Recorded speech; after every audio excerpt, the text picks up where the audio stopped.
as the sword glowed brightly before him. The confused warrior Leon was asked whether he believed he was competent enough to wield it. Although he was very skeptical about what would happen, the idiot accepted, causing the sword to shine even brighter. Some days earlier, while Leon whined about the world being unfair because he was losing to a blonde femboy, his opponent taunted him, making it clear he wasn't fighting at full strength. After his namesake rage-baited him by trolling how he had improved, the crappy swordsman charged at his opponent one more time, leading to him getting embarrassed as always while the others watched and mocked him. Some moments later, Leon was left alone in a shaded corner where he thought about his weird twink rival. He realized that the femboy who had the same name as him was better in every way, overshadowing him, which put him on the sidelines. While he wondered why his upgrade didn't go to the class for nobles, the femboy of the hour appeared, offering his hand to the loser. Although he attempted to grab the hand of his rival, the crappy swordsman instantly switched up on his homie as a blonde baddie approached them. She questioned why Leon consistently fought his upgrade even though he was a weaker version, then helped patch his hand up due to the injuries he suffered. When she offered to help him treat it properly, the incel crashed out, not knowing how to deal with a woman, and left the blonde pair in surprise. Later that night, he was alone in a training field, practicing his swordsmanship as he whined about not being beautiful like his rival, and being a complete knockoff of the name. Upon reaching the limit of his rage, he destroyed the practice sword, leading to a realization that it was his upgrade's birthday. He understood that the other students were probably out celebrating the star pupil, so he lay on the ground in disappointment, crying about how unfair life was. When he called out to the goddess of their world, questioning her for making him such a loser, he was instantly hit with a shocking surprise as something glowing began to fall from the sky. At the femboy's party, Chloe searched for the twink, eventually abandoning Leon, who got blocked by his namesake. After his butler commented on his royal airball, the twink warned the old man not to say his royal secret so loudly because it could be overheard. When the secret noble stated he wasn't worthy of being called a highness, his servant reminded him of the prophecy, which stated that in a year, a member of the royal family would gain an insane power-up. After Leon confirmed it was the story of the great hero Roderick, he informed the butler that his expectations were too high, because his only goal was to bag the blonde baddie and make friends with the weird crackhead who had the same name as him. While the imperial son left, the servant remembered the prophecy stating that when a member of the royal family turned 18, he would be granted a great sword from the sky. Although Twink Leon had just turned 17, the mysterious sword arrived regardless. However, it was to the low-budget mediocre Leon. After spotting the mysterious weapon, Leon wondered why the glowing sword was calling out to him. Upon assessing it, he realized the weapon was a holy sword, which the blade confirmed. It expressed that the universe had gotten tired of his whining about life being unfair, so the goddess of fate had decided to give him an opportunity to change his life. When the sword asked if Leon believed he was worthy, the loser affirmed it,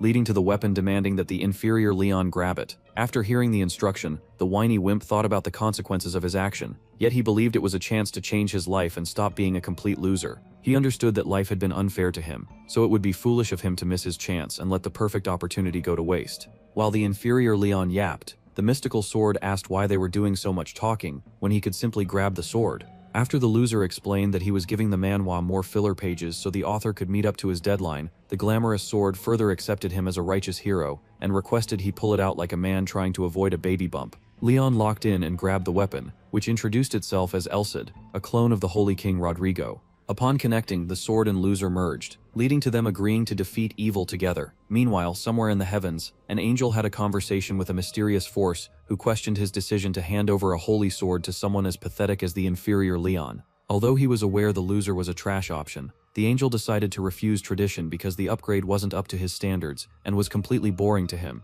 He then teased the second person, suggesting that he was also aware trash Leon would be far more entertaining. After coming to an agreement where they accepted the loser as their hero, the angel and his second person decided to watch on and observe how the story would change. Back in the mortal plane, the average Joe suddenly woke up and wondered whether his encounter with the sword was a dream. However, after spotting the weapon which spoke to him on a nearby wall, he began to cry, disappointed that it wasn't. The sword then began to speak further, explaining that possessing it was the beginning of the hardest moments of his life, because he was an insane bad luck magnet. He informed the loser that he might have to sacrifice his upgrade or his blonde crush because it was a thorny path. Regardless, Leon was unmoved and agreed to the conditions, explaining that he would grab his opportunity by the horn. Impressed by the answer, Elcid smiled, then requested the loser head to the training hall so it could assess how trash he is.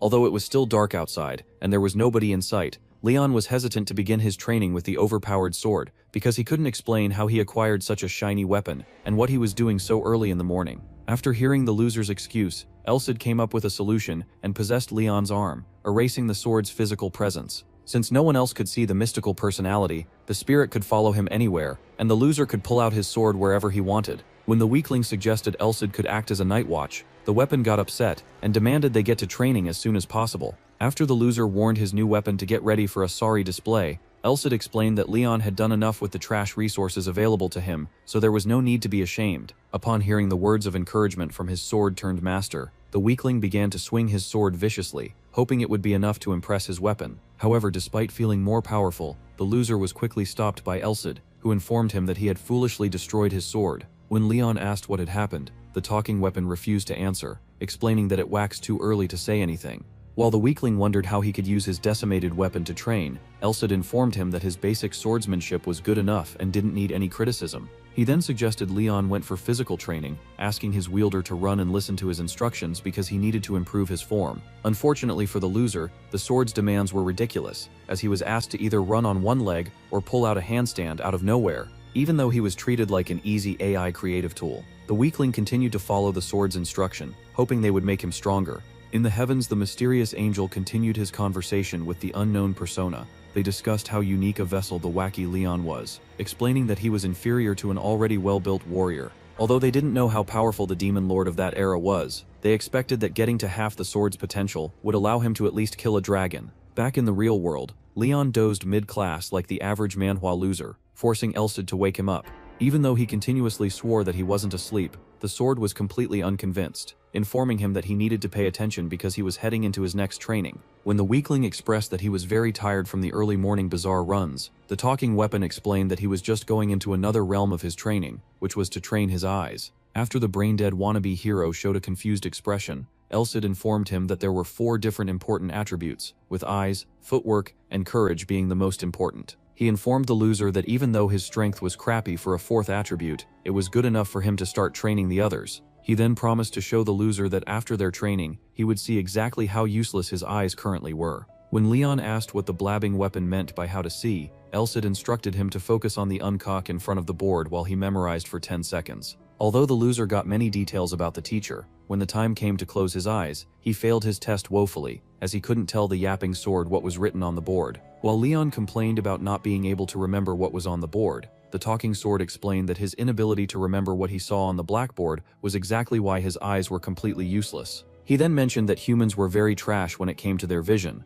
which is why they failed to see a lot of things clearly in front of them. After explaining to the loser what his next assignment was, Elsid demanded that Leon continuously used his eyes to observe targets for 10 seconds until eventually he'd need to do it all the time. Even though he believed it was impossible, Leon accepted the next task, which was to observe the top of the blackboard for 10 seconds. Later that day, the weakling was completely worn out from his eye exercises, almost causing his head to explode like a filled-up balloon. When he wouldn't stop nagging, the nonchalant sword spirit explained that his eyes were simply dry and tense. However, he was having headaches because his dormant attributes had been unleashed. After getting that out of the way, the pair continued their training across the school, with Elsid demanding that his weak wielder constantly observed random stuff around their surroundings. Upon completely failing multiple eye tests everywhere, Leon returned to his room where he struggled to see clearly due to eye pain. While he recovered, Elsid explained that although he could get used to the pain and use of his eyes, that type of training was ineffective, so they needed to try switching methods. Upon reminding the weakling of the weird running techniques he was forced to do, he expressed that the body simply needed different environments to adapt to multiple problems, so they needed to fix up his weaknesses while developing his strengths.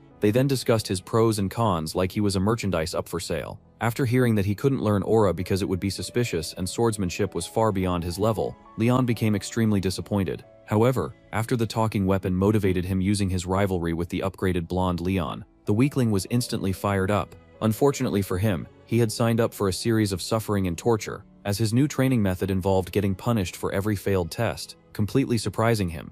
While the trash swordsman struggled to understand what his sword was spitting, Elsid explained that he was using pain as a training method to push him towards his limit, freaking out the loser. After convincing himself it was all for his own good like a masochist, Leon motivated himself and prepared for crazy training. Upon asking the weakling whether he had braced himself to try out the punishment, Leon agreed. However, before he could say, "I'm a cheap knockoff," he was nearly fried to a crisp by the mysterious power. After the loser began to complain about how powerful the attack was, Elsid informed him that he would reduce the power of the punishment, but whenever the loser failed back-to-back tests, the power would be massively increased. Later in the day, Leon continued his treacherous training, hoping to become a more powerful warrior. He ran like a speedster, passed multiple eye tests, and managed to incur only minor punishments. After completing his training for the day, the Walmart knockoff was approached by his upgrade, causing him to feel irritated. The weakling then realized that since meeting his new weapon friend, he had switched up on his day ones, including Chloe. Before he could process another thought, the blonde femboy expressed how predictable his cheap copy was, because he was in the training hall.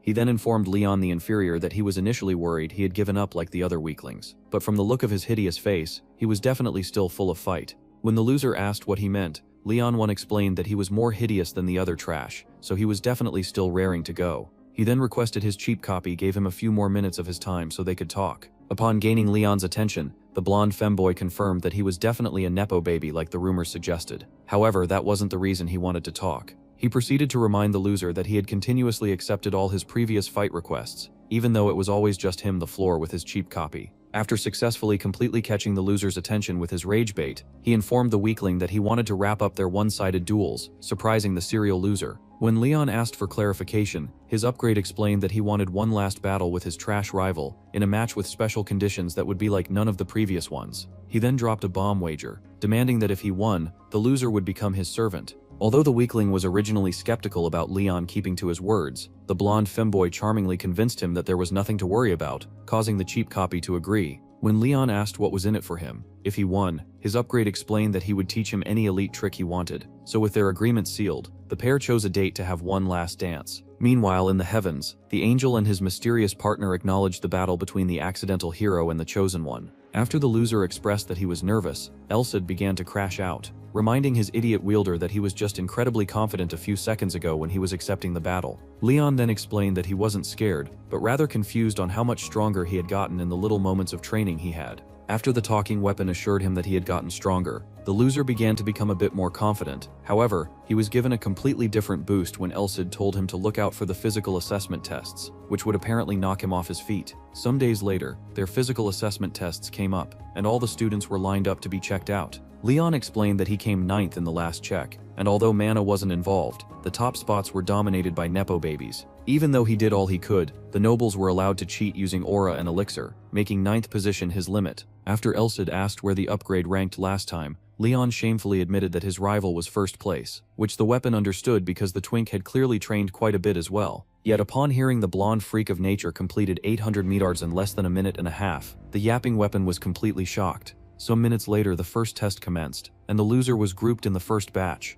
To the shock of everyone, including himself, he came first and managed to come close to his upgrade's record, forcing the instructors to check out whether he had learned how to have aura. After analyzing the usual trash warrior and discovering he still had no aura, the teacher asked what sort of training Leon was up to, forcing the loser to lie that he had only tweaked the basics. Upon getting to a private space, the confused weakling asked his talking weapon how he had suddenly improved. Elsid then began to analyze a lot of yap, explaining that power came from muscles which were connected to the nervous system. The relevant part of his nerd-out session was that he had used the punishments for failing the test to develop Leon's nerves, confusing the loser who realized he had been tricked. The heroic sword further explained that it only felt like a punishment because he had been unlocking the nerves that Leon made useless due to his trash skills, causing his body to react like his muscles were being torn. When the weakling asked why he wasn't told about it, Elsid expressed that it would only make him more prone to failing, so he decided to kill 2 birds with 1 stone. Suddenly, the pair were interrupted by the crowd cheering for the blonde twink who had broken his own record. The next day, their results came out and Leon the inferior managed to come second.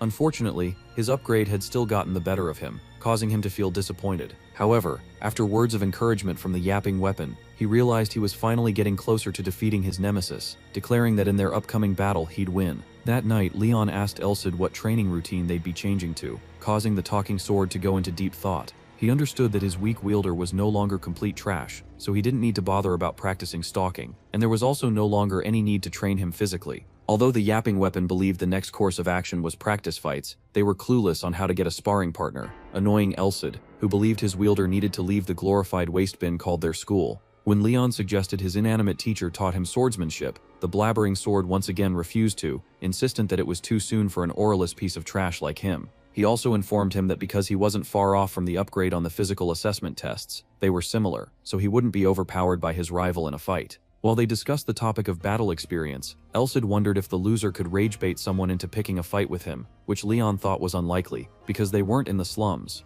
However, upon getting to school the next day, a bunch of wannabe cool kids from nobility approached the weakling, questioning how trash like him managed to surpass them on the tests. They accused him of tricking the instructors, and called him a sly rat. Unfortunately for them, Leon began to rage bait the three morons, causing them to lose their heads as they continuously fell for his jabs. Suddenly a noble with more than negative aura appeared, calming down his brainless minions who had fallen into the loser's trap. His name was Elmont, and he was a serial second placer from birth, causing him to get upset as the trash from out of nowhere bumped him into third. Sadly, the price for his aura was a lack of brain cells just like his minions, causing him to fall for Leon's bait as he was gaslighted into proposing a fight with the troublemaker. Although the scummy noble tried to negotiate favorable terms for himself into their battle, Leon managed to present a case for himself that gave him a chance at victory against the four idiots. After agreeing to proper terms for their battle, the parties returned to their various social hierarchies. Later that day, the loser and his blabbering sword celebrated finally getting practice dummies to spar against. When Leon asked if Elsid believed he could defeat the nobles without aura, the yapping weapon decided to show his wielder something special. Out of the blue, the sword presented Leon with a blue dashboard that contained all of his details and important information. After he asked the weapon what it was, it explained that those were his stats, showing his capability at that moment. He then pulled out another dashboard which contained the stats of the Elmont brat, showing Leon how weak his upcoming opponents were. The yapping weapon explained that although the noble scum was probably brought up with a lot of elixirs and noble training, however the loser had gone through much worse, making it more possible for him to overcome the limits set for the brat, especially because he had help from the heroic sword. He assured his wielder that he would definitely be able to defeat the three morons without aura, giving Leon more confidence that he wouldn't be at a physical disadvantage against the nobles. Upon giving himself a pep talk, Leon promised to aim for the top and surpass his limits, but he instantly got shut down after seeing his trash nickname on the dashboard, which showed how much aura he lacked. The next day, while the hero prepared for his battle against the first moron, he was approached by his instructor Helmet, who was set to moderate the battles. After the rugged man complimented how much Leon had grown in recent weeks, he requested Leon dealt with the four morons, and gave them what they deserved, because he was rooting for him.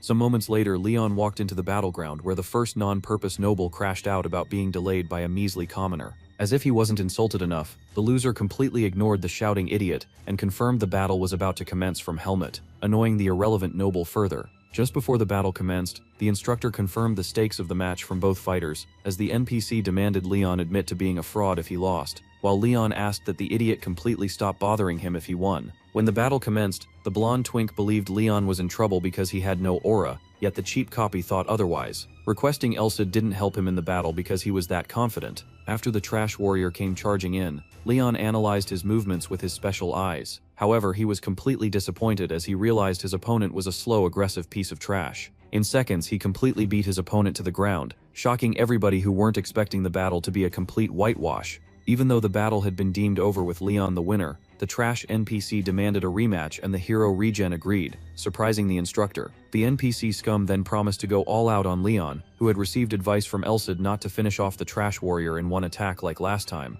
When the battle restarted, the weakling hero decided to take it easier and calmly observed his opponent, who was moving at a snail's pace to him. Although Leon could perceive the loser's next movements due to his incredible observation, his opponent began to use aura, making the NPC a threat as he cut a piece of his hair. Suddenly, the Elmont minion began to spam consecutive attacks, confusing the weakling, who couldn't understand why the trash fighter was looking his cool so terribly. Eventually, the loser had reached his limit, creating an opening for Leon, who slammed into his thigh and halted his movement. Even though he had been hurt, the moron taunted the hero for not winning the battle with his attack, forcing Leon to spam a barrage of sword attacks that dropped the NPC to the ground. Upon recovering, the nameless noble scum instantly surrendered, granting Leon his victory as the onlookers cheered while the other nobles cowered in fear and disgust. Some days later, the other students enjoyed the plot of how Leon had majestically wiped the floor with his noble opponents. At that point, he had defeated the three moronic musketeers, leaving Elmont as his final opponent in the beef. While Leon walked to the battle arena, he remarked on how trash his ops were, giving him easy wins because they were completely talentless. However, the sword and its wielder were sure their next opponent wasn't going to be a walk in the park, because it was the first bad guy boss he'd be facing.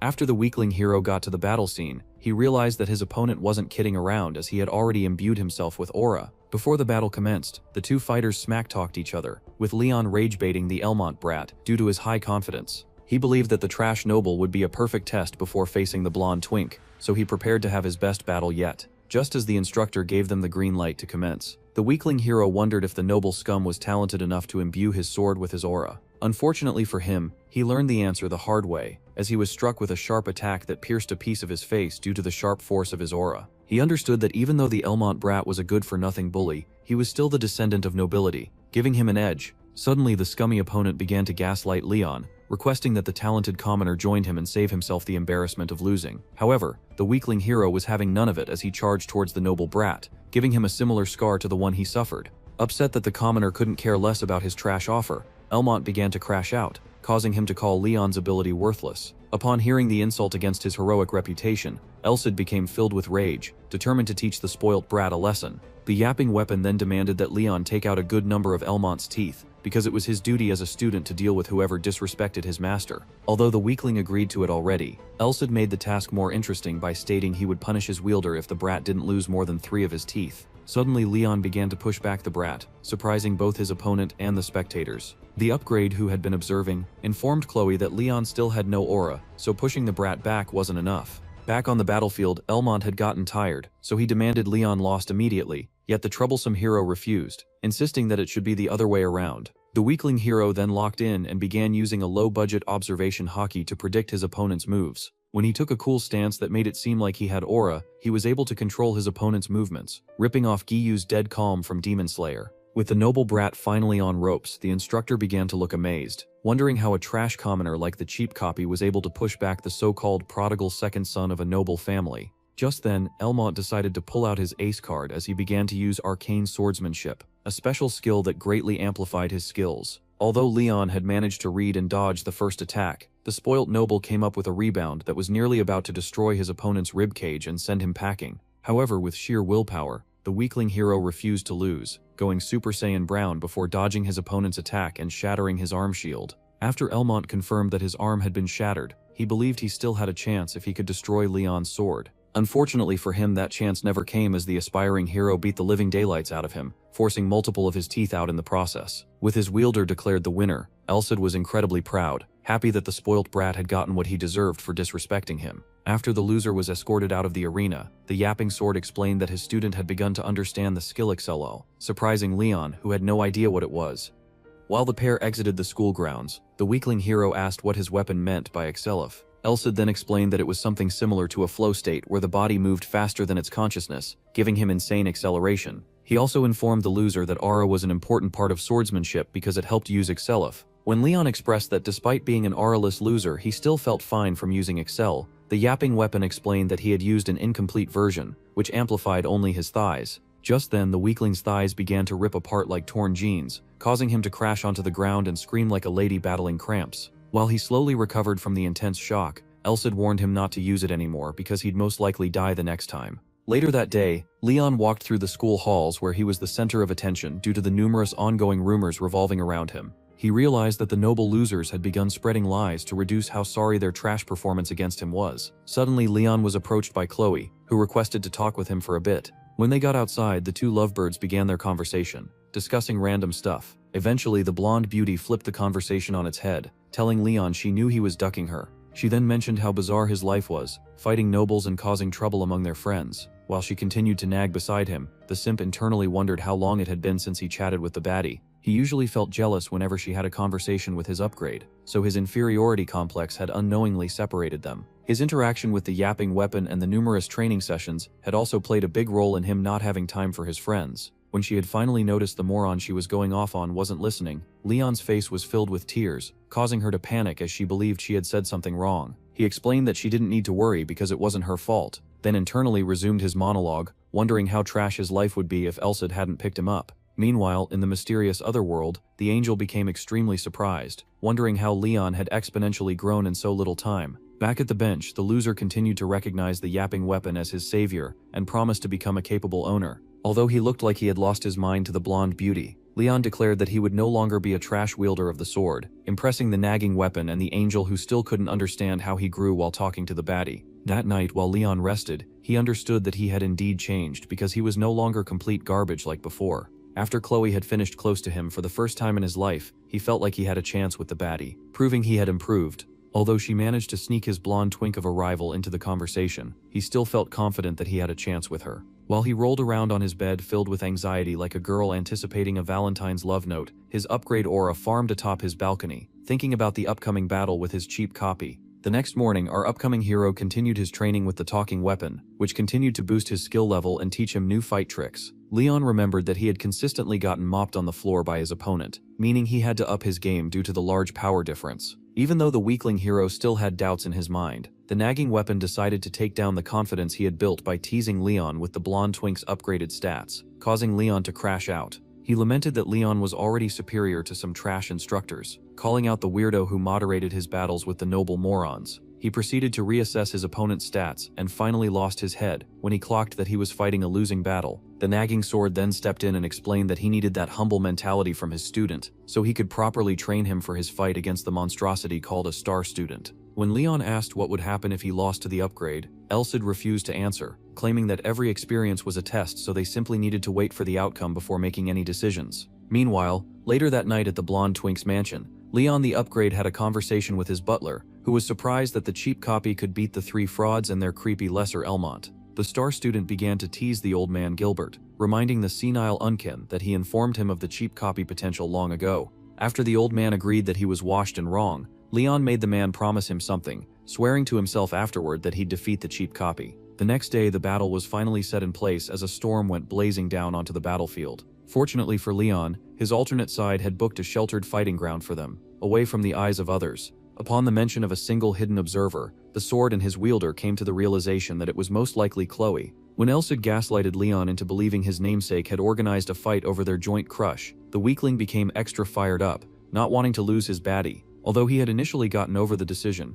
Leon continued to ponder over his upgrade's decision to choose Chloe as the only observer. He eventually came to accept that his blonde twink of a rival was a noble just like the others, so manipulating a commoner scum like him was something very casual. He then got fired up even more and was completely determined to teach the foolish blonde a lesson. Some moments later, their fight was set to begin their battle as the blonde twink complained that his opponent had arrived late. When Leon asked where their special observer was, the superior version explained that the person was hidden in a place unseen to them so they wouldn't get unnecessarily distracted. Before they kicked off their fight of a lifetime, the blonde rival ingested a pill that allegedly suppressed his aura, giving the auraless cheap copy no chance to give any excuses for a loss. After they had both been handed their swords, the warriors took their battle stances as the instructor gave them the green light. Immediately they had a clash of swords, sending a shivering force through both their arms. Faster than lightning on Wi-Fi, they proceeded to overwhelm each other with a barrage of attacks, causing the cheap copy to panic because he believed he couldn't last longer. Suddenly, Leon changed stances and took a different style of attack, scaring his opponent, who realized that Elmont was merely a warm-up in comparison to the blonde upgrade.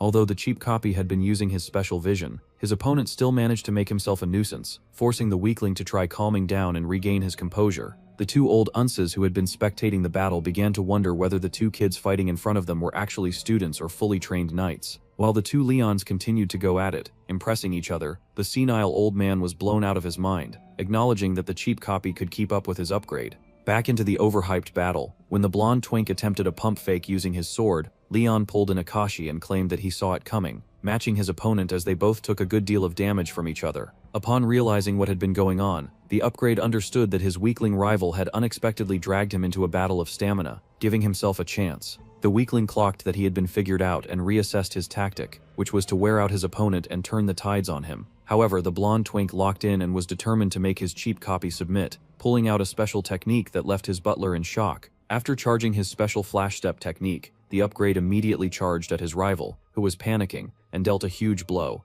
causing Leon to bleed as he came to understand he was up against an extremely tricky technique. While grasping his wounded arm, the weakling wondered whether the blonde twink wasn't actually using aura like promised. Out of thin air, Elsid appeared and assured him his opponent was still auraless, surprising Leon, who needed the yapping sword to explain the existence of other power-amplifying techniques. Suddenly, the upgrade spawned as well, charging his sword towards the wounded Leon like a lunatic. The blonde twink felt completely disrespected by the fact that his rival was distracted. He continued to land attack after attack, overwhelming the weakling, who believed his nagging weapon had killed his flow. After managing to regain his balance and maintain space between himself and the upset opponent, Leon began to think more clearly about what Elsid said and came up with a plan to even the odds of his battle. In the blink of an eye, the atmosphere around him changed, surprising the Ung butler, who sensed that something was off. Upon reassessing his strategy, the weakling took a new stance, totally intimidating the blonde twink, who began to laugh cynically at the development of his opponent. With what seemed to be the conclusion of the battle, the two fighters prepared for one last clash as the upgrade prepared to land one more flash step and convert his cheap copy into a servant for his use.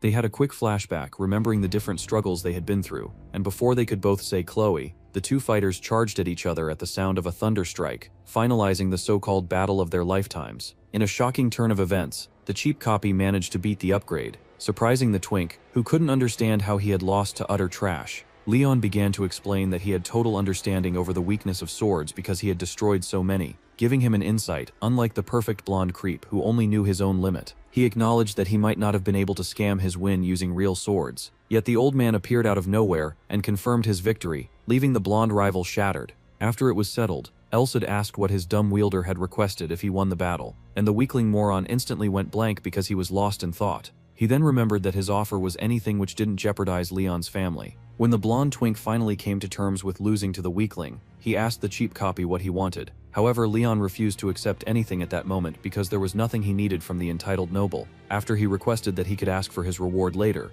Leon agreed, stunned at the boldness of the weird commoner. Some moments later, the cheap copy left the arena completely bruised and in pain from his gruesome battle. Suddenly, someone began to cast healing magic on him, surprising Leon, who realized it was Chloe. After she was done, he felt brand new and thanked her for fixing him up and observing their battle. She instantly began to cry, calling the two Leons idiots for fighting unnecessarily and dragging her into it. She then informed him that she knew he intended on leaving the school, since he had gotten stronger, surprising Leon, who couldn't believe that she had figured him out. She explained that she had figured him out like the back of her hand and wouldn't even try to convince him otherwise because she knows he wouldn't listen like the stubborn troublemaker he is. After making jokes about the cheap copy finally beating his upgrade, which then meant the blonde twink had become inferior, the pair had a good laugh before Leon said his goodbyes, requesting his crush helped him give the blonde cheap copy a good punch. He expressed that Leon was probably incredibly devastated by the loss, so he needed her comfort, then began to walk away, aura farming as he stated he had no idea what was up for him next. While she prayed for him, Elsid and the weakling had a long hard conversation discussing his thirst for approval and how far he had come to finally become slightly special. Leon remembered how much trouble he had gone through and thanked Elsid for improving his confidence because he was initially a loser with an inferiority complex. The yapping weapon then told his wielder something that he wasn't supposed to know. He informed the new upgrade on the block that he was originally meant to be given to the blonde noble, surprising Leon, who couldn't believe his ears. When Elsid asked if the weakling felt guilty for stealing his rival's big breakthrough, the loser hero expressed that he wasn't really concerned because the sword had given him the best moments of his life. The next day, Leon completed his dropout of school, disheartening his instructor who couldn't believe his star student was set for a life of illiteracy. However, the upgraded Leon couldn't care less as he was on a path to become a great hero who would end up saving the world, I guess. A few weeks later, Leon ran rushing out of a forest, thankful that he had survived what could be the most dreadful experience of his life. After spotting the city called Blaine nearby, he was filled with joy because he could finally sleep in a comfy bed. When the killjoy weapon Elsid suggested that he should have been thankful for the forest becoming his training ground, Leon sarcastically professed love for the forest, remembering the worst moments of his life he was forced to live through. Some weeks earlier, he entered the creepy spot with his yapping sword, leading to a horrible camping experience that came with goblin attacks instead of bears. Fortunately for the loser, he was allowed to use his holy sword rather than the crappy wood ones, so he managed to eradicate all the surrounding monsters. He was also able to train for a bit with his special weapon, pleasing Elsid, who glazed him for eliminating 10 goblins in 7 seconds due to his fancy footwork. Upon remembering how fun his experience with monsters was, Leon could barely wait to become an adventurer, freaking out his nagging weapon. Eventually, the lone warrior arrived at the huge city, where he managed to move around using his student ID. When Elsid informed his wielder that they had arrived at a thug village, similar to one he had seen 300 years ago, the loser screamed out loud, nearly gaining the attention of some hooligans lying around. While the pair walked around, Leon and Elsid discussed their movements and the possibilities for the loser in the city. Although there was an option to become a mercenary, the wannabe hero preferred to start off his story like every other generic manhwa MC, as an adventurer. After Elsid reminded Leon to be careful because his seal wasn't fully lifted, the loser remembered that his yapping weapon had spawned 1 year earlier than required, so he was still missing out on some really cool features that could have been incredibly useful. Because the nagging weapon was barely more special than an enhanced sword, the loser was forced to become stronger by himself till the yapping blade became useful. Later that day, Leon successfully registered as a member of the Adventurers Guild, due to his student ID and his instructor's recommendation letter. Although he was a D for definitely useless rank adventurer, he could still take real jobs as a professional. The receptionist Rise explained that he could instantly go up to C rank using the right channels. However, he needed to be skilled with an aura weapon to make B rank, and the ranks beyond would definitely take a while to reach. Upon hearing the requirements, Leon realized he was cooked because he couldn't fathom how strong the higher ranks were. While observing the area, Elsid realized that the guild would be much more fun than he thought, as there were groups of demi-humans in the area. After finally completing his registration, the loser was forced to engage in a free quest without any commissions, as a mean to give himself value to the guild. Before long, Leon was set up fighting some disgusting monsters in the sewers. While he battled with the mutated rats, Elsid explained that his mastery of the sword against numerous opponents was vital. After successfully slicing through multiple transfiguration rats, the Aurelus adventurer spotted one with a unicorn horn, confusing him. His yapping sword explained that it had evolved and absorbed too many resources, causing it to manifest a horn with a special skill. When Leon asked what special ability the demonic rat had, Elsid, who was disappointed, expressed that it was only a useless curse skill, which had no effect since he owned a holy sword. Unfortunately for the unicorn rat, it learned that the hard way, as its special ability was instantly put out before Leon even realized it had been fired. Later that day, the sewer adventurer presented his loot to Rise, who was creeped out by the bag of rat tails on her desk. After weighing the bag of junk, she became worried, wondering how someone was so comfortable staying in the dumps for rats. Leon then presented the unicorn rat horns, which he had gotten as well, explaining that he hunted over 200 of them, with 4 being evolved. Although she was disgusted and freaked out, the receptionist agreed to buy the sewer garbage from the weirdo, handing him some silver and a lot of bronze for his loot. After Rise complimented the wannabe hero for being a tryhard in the sewers, she officially installed him as a D-rank adventurer, solidifying his status as a bottom-of-the-barrel warrior. She explained some of the rules governing the guild to him, then promised him she could be of help if necessary, which really didn't seem to impress the loser. Upon leaving the guild, Elsid proposed that the goofy receptionist had been assuming Leon was a holy knight. The pair argued the details for a bit, but after Leon locked in and began to think about his future as an adventurer, he wondered how long it would take him to convert from a disastrously garbage rank to a barely good B rank. The nagging sword then stepped in and assured his wielder that it would only take 10 days because he was bothered about his successor being nothing more than a sewer cleanup man. Elsid exclaimed that he expected his minion to at least be capable of defeating a dragon, frightening Leon, who was still not ready for the big leagues. The talking sword continued to lament about how Leon had already mastered the basics, so he basically needed to enter more fights and absorb the resources from his opponents. He explained that defeating monsters could add to one's powers, and anyone could convert their dead targets to aura. However, the nobles had hidden that secret over the years,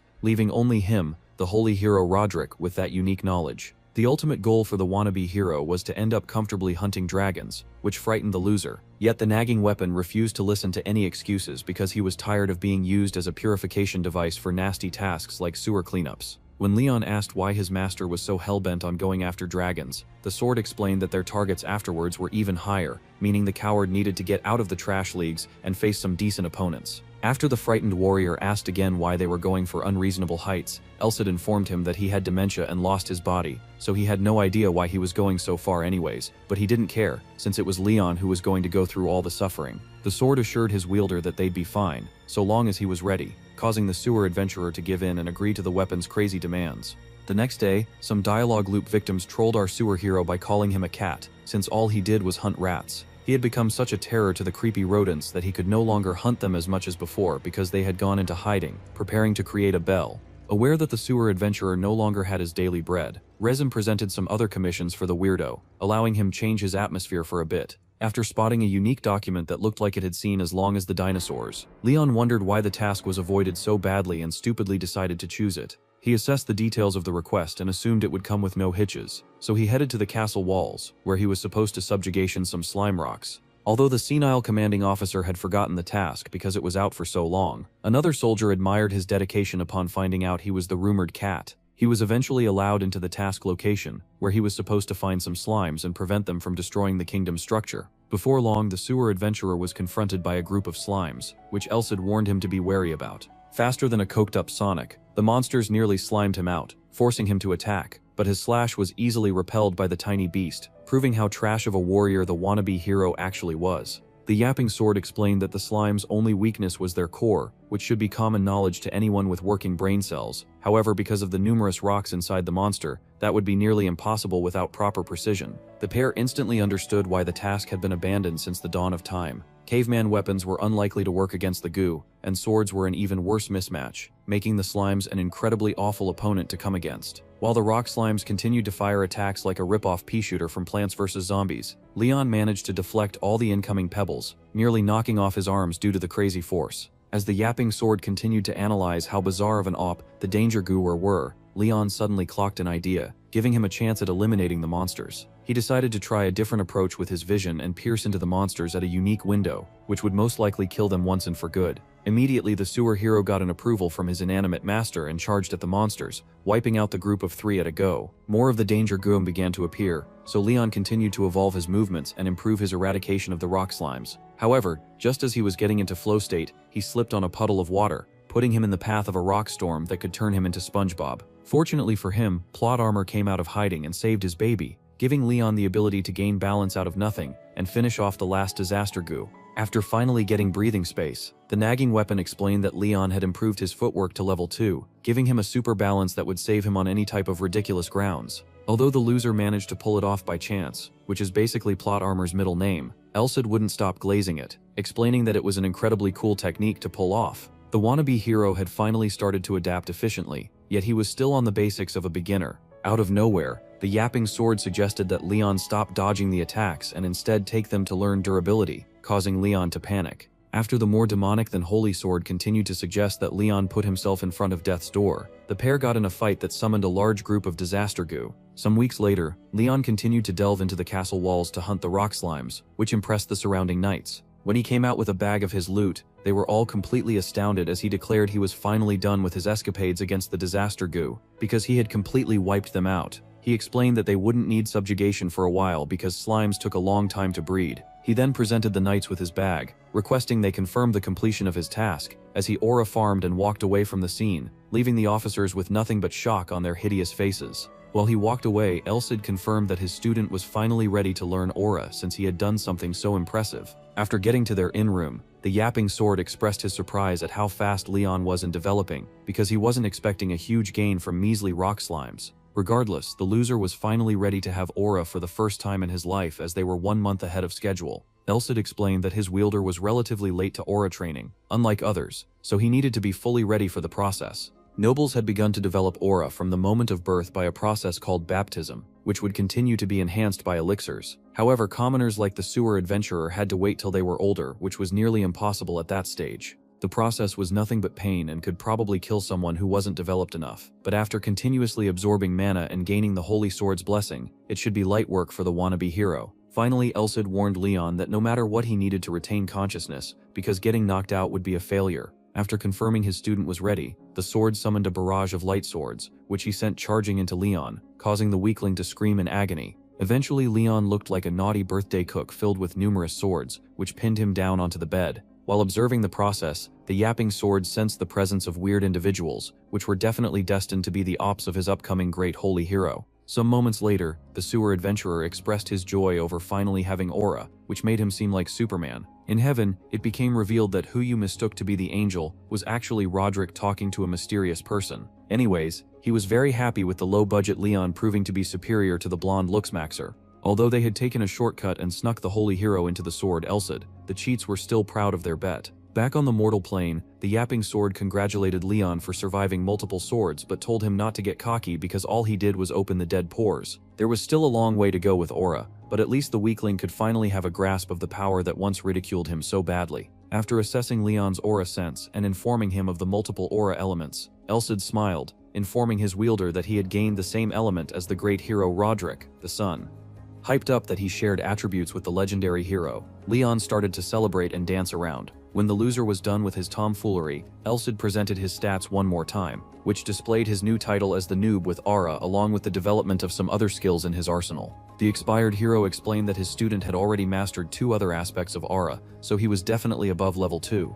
He had also increased the abilities of his martial body, meaning he could finally get to learning swordsmanship. When the wannabe hero requested they start immediately, Elsid was moved by his motivation and agreed. However, before they started, he informed his wielder that their ops were somewhere in the city, lurking around. They were destined to hand over the world to otherworldly creatures, so it was the hero's duty to eliminate them as soon as possible. When Leon asked for the name of the scary organization, the nagging weapon refused to give him one, claiming that trash like them didn't deserve to be called anything. Eventually, he ended up revealing that they could be addressed as malice, but he was too trash to face them at that moment. After calculating that the ops would remain hidden for at least a few more months, the pair decided to grow stronger for a bit because their enemies were an inevitable force. The next day, Leon returned to the guild where he was met by a frustrated Rise. She complained that the knights had confirmed his completion of the commission, so it became concerning when he didn't show up for 4 days. She then commented that something seemed different about him, causing him to admit he had gained something new since completing the subjugation. Suddenly, Rise announced that he was set for a double celebration because he had successfully progressed to C rank. She explained that typically he needed an assessment to change ranks. However, due to a recommendation from the knights he helped out, he got an omission for his excellent work. After Elsid commended the sewer adventurer for his good work, the wannabe hero instantly got to looking for new quests, which amused the delusional receptionist. Upon checking out the options offered to him, Leon realized none of them could help out with finding Malice. When Rise noticed his displeasure with the list, she offered to help, so the sewer adventurer requested for jobs around the slums. Immediately, the receptionist was bothered by the statement, describing the slums as a home for the vilest trash, worst of scum, and evil beyond your garbage imagination. She then explained that she couldn't give him any, because those jobs were meant for mercenaries, and not rat killers like him. However, she brought out a task that was located near the area, which required him to hunt some possessed armory in a creepy mansion. Although the job barely paid peanuts and was for trash at the lowest level of the food chain, Leon accepted the job because it would give him an excuse to snoop around the slums. After confirming the details, he thanked Rise for her help, and set off on what could possibly turn out to be a Haunted Hathaway's parody. The next day, Leon got his rewards for the rock slime subjugation and thanked the receptionist for handing it over. He then requested for the location of the Blaine Church, which seemed to trigger a lot of shock in the confused guild worker. Leon had anticipated that because she suspected him of being a holy knight, she would make some over-the-top delusional assumption about what he needed the church for. After managing to gaslight the naive girl, Leon left, causing the receptionist to go into a panic and alert the higher-ups that there could be a possible presence of church enemies. While walking away from the guild building, Elsid hyped up the loser for his cheeky plan that would keep his identity hidden, and the guild at arm's length. He would have tried taking Elsid to the church himself, but because the yapping weapon seal wasn't fully released, it was best to get the guild active if his arch-nemesis truly were around. They also discussed the anomaly of living armors because they were set to subjugate a house filled with a lot of them. After Leon thought up multiple attack strategies that could possibly help him out with eradicating the haunted armory, he realized that they were much more tricky than he'd thought, so he needed to stop thinking like a moron. Unfortunately for him, things only kept on becoming worse as he discovered the monsters were actually regenerating, meaning he was set for a night of pain and suffering. Later that day, the pair proceeded through a busy street where Leon complained that he believed they had a stalker. After Elsid dismissed it as just his aura sense detecting too many people around, Leon realized he was just the possible target of a cheap pickpocket. Eventually, they arrived at the grand mansion that was plagued by the haunted armory. Although the building looked like something straight out of Hotel Transylvania, Leon confidently walked in with his holy sword glowing like a torch. While he fooled around thinking he'd have some time before coming across his targets, he was hit with a curveball as a haunted armor spawned in front of him. After assessing his opponent, Leon wondered if he was cooked because the walking tin can held a weapon he hadn't faced before. However, when the mindless piece of scrap junk came charging in, the wannabe hero easily destroyed his weapon and forced it back, causing it to lose balance. He then unlocked his inner Zorro and sliced through the walking metal man, cutting it into several pieces like it was a Thanksgiving turkey. After the yapping sword glazed its wielder for mastering Excel and applying it in battle, the pair wondered why the monster with so-called fast regeneration refused to fuse together. They thought long and deep about the options but couldn't think of a reason for the break of character. Upon deciding to let it go, Leon opted to look for more targets, and luckily for him he didn't need to, because the monsters had already begun to appear by themselves. Because the loser couldn't see his targets, he requested Elsid boosted the sword's lighting a bit, causing the weapon to glow bright gold, which nearly blinded the sewer adventurer. Suddenly the surrounding armor started to cry out in pain, confusing the wannabe hero. When they came charging at him with a bunch of coordinated attacks, Leon managed to duck and hit at the right time till Elsid distracted him and nearly got his head chopped off. The yapping sword had finally realized that their opponents weren't just normal walking tin cans.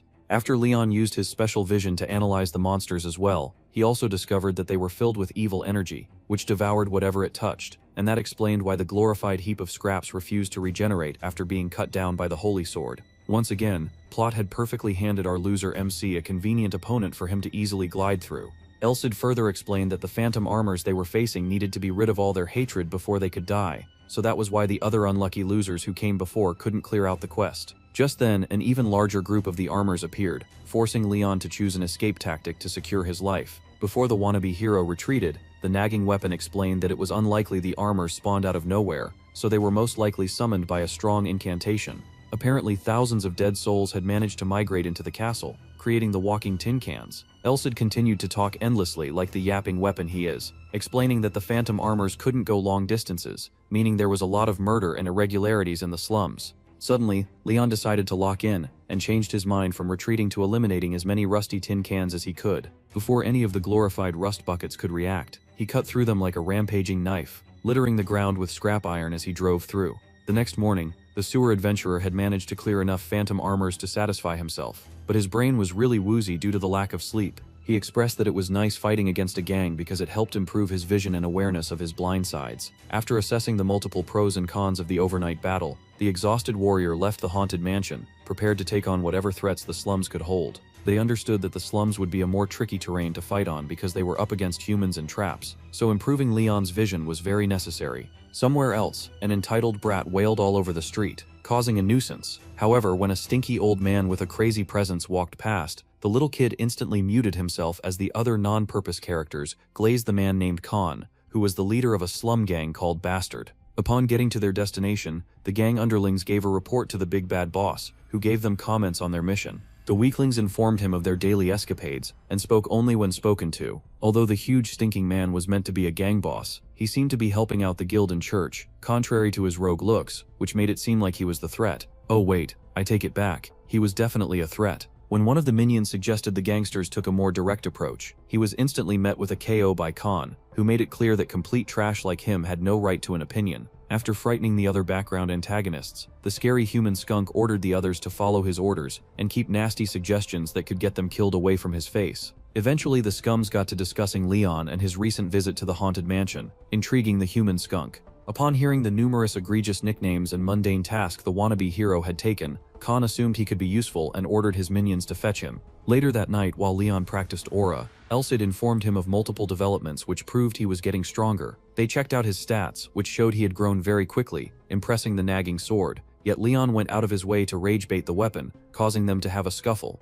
After the pair argued about whether or not the sewer adventurer was ready to learn a high-level swordsmanship technique, they eventually came to an agreement that all that mattered was for Leon to get stronger and manifest his aura weapon. Suddenly, the yapping weapon halts, informing Leon that he could no longer go for training. Their house had been surrounded by the Pink Freak Circus, who seemed to want something from them. While the heroes contemplated on whether the hideous troop below was actually a malicious group looking for the sewer adventurer, Elsid realized that they were nothing more than slum trash, so it was best if they went down to speak with the ugly group. Upon getting downstairs, Leon was confronted with a question from one of the rascals, who confirmed he was the sewer adventurer. In a very surprising fashion, the minions spoke like their brains were twisted inside out, as they politely requested Leon followed them to meet their leader, despite looking like they were burglars. Because they had flashily introduced themselves, the wannabe hero agreed to follow them, hoping it could help with his research on the slums. He carefully calculated that using the murder-prone lunatic Khan as a backing would keep irrelevant NPC off his tail, so he followed the Freak Circus, who took him to their leader. While they walked through the slums, one of the morons bumped into an apple farmer, then began to beat up the innocent man, infuriating Leon. However, his yapping weapon demanded he kept his cool, because they were about to meet a top-tier boss who could most likely sense bloodlust, compromising his goal. Eventually, the group got to the overrated dumpster called the gang's base, which was filled with different types of creepy stains. Out of the blue, the humanoid skunk appeared behind our hero, asking if he was the sewer adventurer. The stench felt so threatening to Leon, he made a quick 360 and charged at the lunatic. Unfortunately for him, he was nothing more than C-rank trash to the gang leader, who comfortably blocked his knife and mocked his crappy nickname. Khan then launched a punch of his own, spelling nothing but death for Leon. Luckily for the weakling, Khan pulled his punches, only forcing out blood from the loser's nose due to the force of the wind from the attack. After scaring the daylights out of our hero, Khan expressed satisfaction with the sewer adventurer, declaring that he was definitely the man for the job. When Leon asked what he meant, the human skunk informed the adventurer that he would pay him what he desired the most, because he always does a long background search on his targets. Khan began to narrate the life story of the sewer adventurer, reminding Leon of how he mopped the floor with the noble brats, and the fact that he was a cheap copy of the blonde twink for most of his life. While the human skunk waffled on, telling Leon everything he knew, the wannabe hero was completely astounded by the fact that even trash like the gangster was able to be so concise with information. Suddenly, the rogue ruffian lost the plot and started spouting utter rubbish that confused even Leon, who was supposed to be listening to his own life story. The lunatic accused Leon of simply wanting to rebel because he could see a bigger picture besides being a knight like every other moron in the academy. He then rounded up his unicorn lore by claiming Leon was only in it for the fame because nobles couldn't hand that to him, which was why he followed the clown patrol to meet him, a gangster leader all alone. Upon hearing the utter horse poop, Leon wondered how many screws were loose in the loser's head, yet Elsid could see where he came from if they started thinking a little more like drunkards. They remembered that even the delusional receptionist was thinking a bit too loony, but even the dark romance lover wasn't as bizarre as the grown man spitting nonsense in front of them. Realizing that it could possibly play well into his hands, Leon decided to play along with the lunatic, agreeing to listen to the human skunk's offer. Some moments later, the sewer adventurer was sat down with his fellow moron, who explained that the slums was just a human version of a poorly run jungle. He proceeded to inform the boy about a special group that had made their way in and started taking charge of things, which he didn't have an issue with till they crossed their boundaries, committing multiple murders. While Leon remembered the phantom armors and the possible connection of the weird group, Khan continued explaining the structure of the slums and how they operated. He told Leon about the 3 leaders, including a pig called Simon, a corpse keeper, and of course a brainless human skunk, himself. Unfortunately for the first idiot of the triangle, the districts where the murder took place were his territory, causing the pig to become furious and hire mercenaries to neutralize the special group most likely called Malice. However, it backfired, as his forces were completely whitewashed, even though they had B ranks amongst them. When the sewer adventurer asked who the special group was, Khan was completely clueless, causing the loser to go into deep thought about the issue. Khan then expressed that the only living person who had investigated the mysterious terrorists was him, as Simon had become a total scared cat since holding his insane L. The corpse keeper was also hesitant to make a move, so it had become a case of non-aggression, leaving them with their last resort, the wannabe hero. After getting to the juicy part, the human skunk explained that Leon was the best person for the job, because he was fearless and wouldn't run from danger, so Leon began to think about the offer. He instantly understood that Khan was trying to use him as bait for the guild, which would get them to make a move, and Khan confirmed it. Leon analyzed that Khan didn't want to go beyond his limits on the mysterious ops, but simply wanted to force an external power into action, so he agreed and asked what the plan was. Khan then presented a document filled with the victims of Malice, who had been used as sacrifices for the phantom armor. When Leon asked why the human skunk didn't just report it himself, the ruffian explained that his odor was so strong he wouldn't be allowed a meeting with the higher-ups. They decided it was best that Leon be used as the evidence instead, so it became a crazy two-way street. Either the wannabe hero lived and reported to the guild, or he died so gruesomely the guild were forced to take action. When the human skunk asked Leon if he was up for it, the sewer adventurer agreed, deciding that it was the best way to go after Malice in a controlled way. Khan then handed over some items to Leon, claiming they would help him out against the mysterious group. After the weirdo informed him that the dagger had his emblem, so no one would get in his way, he flung it away, expressing that it was so ugly it creeped him out. The bag of scrolls, on the other hand, seemed they could be useful, so Leon accepted them. Before leaving, the wannabe hero asked his new partner whether he originally planned on stopping the punch that nearly blew off his head. When the gang leader confirmed it, Leon continued to think about how ridiculously weak he was, even till he got home. Upon finally getting over it, he asked his nagging sword about the mission, which Elsip started to analyze deeply. After the nagging weapon requested to see the evidence by himself for proper evaluation, the wannabe hero became worried, aware that it was a mission he couldn't handle by himself. Eventually, he decided to seek help and realized that there was only one place with the type of support he needed. The next day, the pair headed to the Blaine Church, which was set up in a very garbage district. Elsid explained that the church only set up in poor places, so it was only logical that the holy place was located so weirdly. After hearing the explanation, Leon looked around and realized his location was similar to the slums. However, the people had been changed by the Holy Church, who probably gave them hope and converted their way of thinking. When he knocked onto the door, someone came to answer, causing his aura to react weirdly, as there was an intense presence in front of him. After a huge elf who introduced himself as Cesare welcomed the visitors, the pair were completely astounded that they hadn't met a human. Some minutes later, the group were sat round a table where the bishop explained that an elf like him could be a church higher up because the goddess wasn't racist. He then informed Leon that he knew all about him and was thankful for all the work he'd done because they had helped the church greatly. After getting the flattery out of the way, the long-eared bishop locked in and asked Leon what he had come for because he certainly wasn't there to share tea with a senile old man. Leon proceeded to hand over the documents he had seen from Khan, frightening Cesare, who couldn't believe his eyes.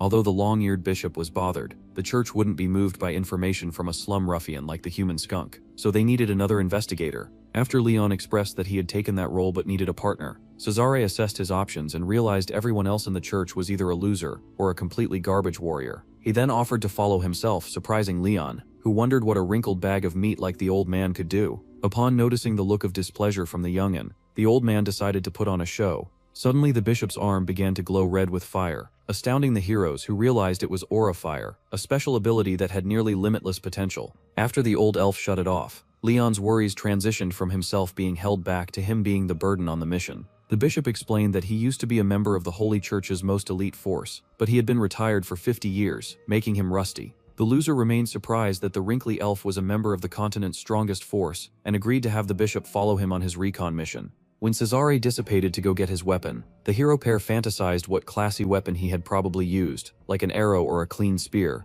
However, they were left astounded as the bishop pulled up with a chain mace, making him look like a psycho. While they were outside, the bishop decided to get some practice in, so he swung his wrecking ball of a weapon onto a lying rock, which completely shattered, striking further fear into the heroes. Later that night, the group walked through the slums where Cesare was forced to wear a cloak because his identity needed to be hidden. Although Leon could sense him using aura, he was practically not there, which Elsa explained to be a special type of aura skill that concealed one's presence. It was so cool a drunk fool bumped into the elf, yet he thought he was nearly running mad. Fortunately for Leon, his aura attribute was moon, which made it easy to be sensed by one of sun. Some minutes later, the group arrived at their destination thanks to the creepy blade that the human skunk had given Leon to scare away useless background characters. After the bishop commended Leon for getting them through the slums quickly, he showed his more threatening side, frightening the hero duo, who couldn't believe a wrinkly old elf like him was so dangerous. They then opened up a hidden hatch in the ground that led to the sewers, befitting of the loser's nickname since Gia seemed to love the terrain. While they walked in the hidden underground section, the pair overheard a conversation from above that spoke about how many people Malice had killed that day, upsetting Leon, who couldn't believe the numbers he was hearing.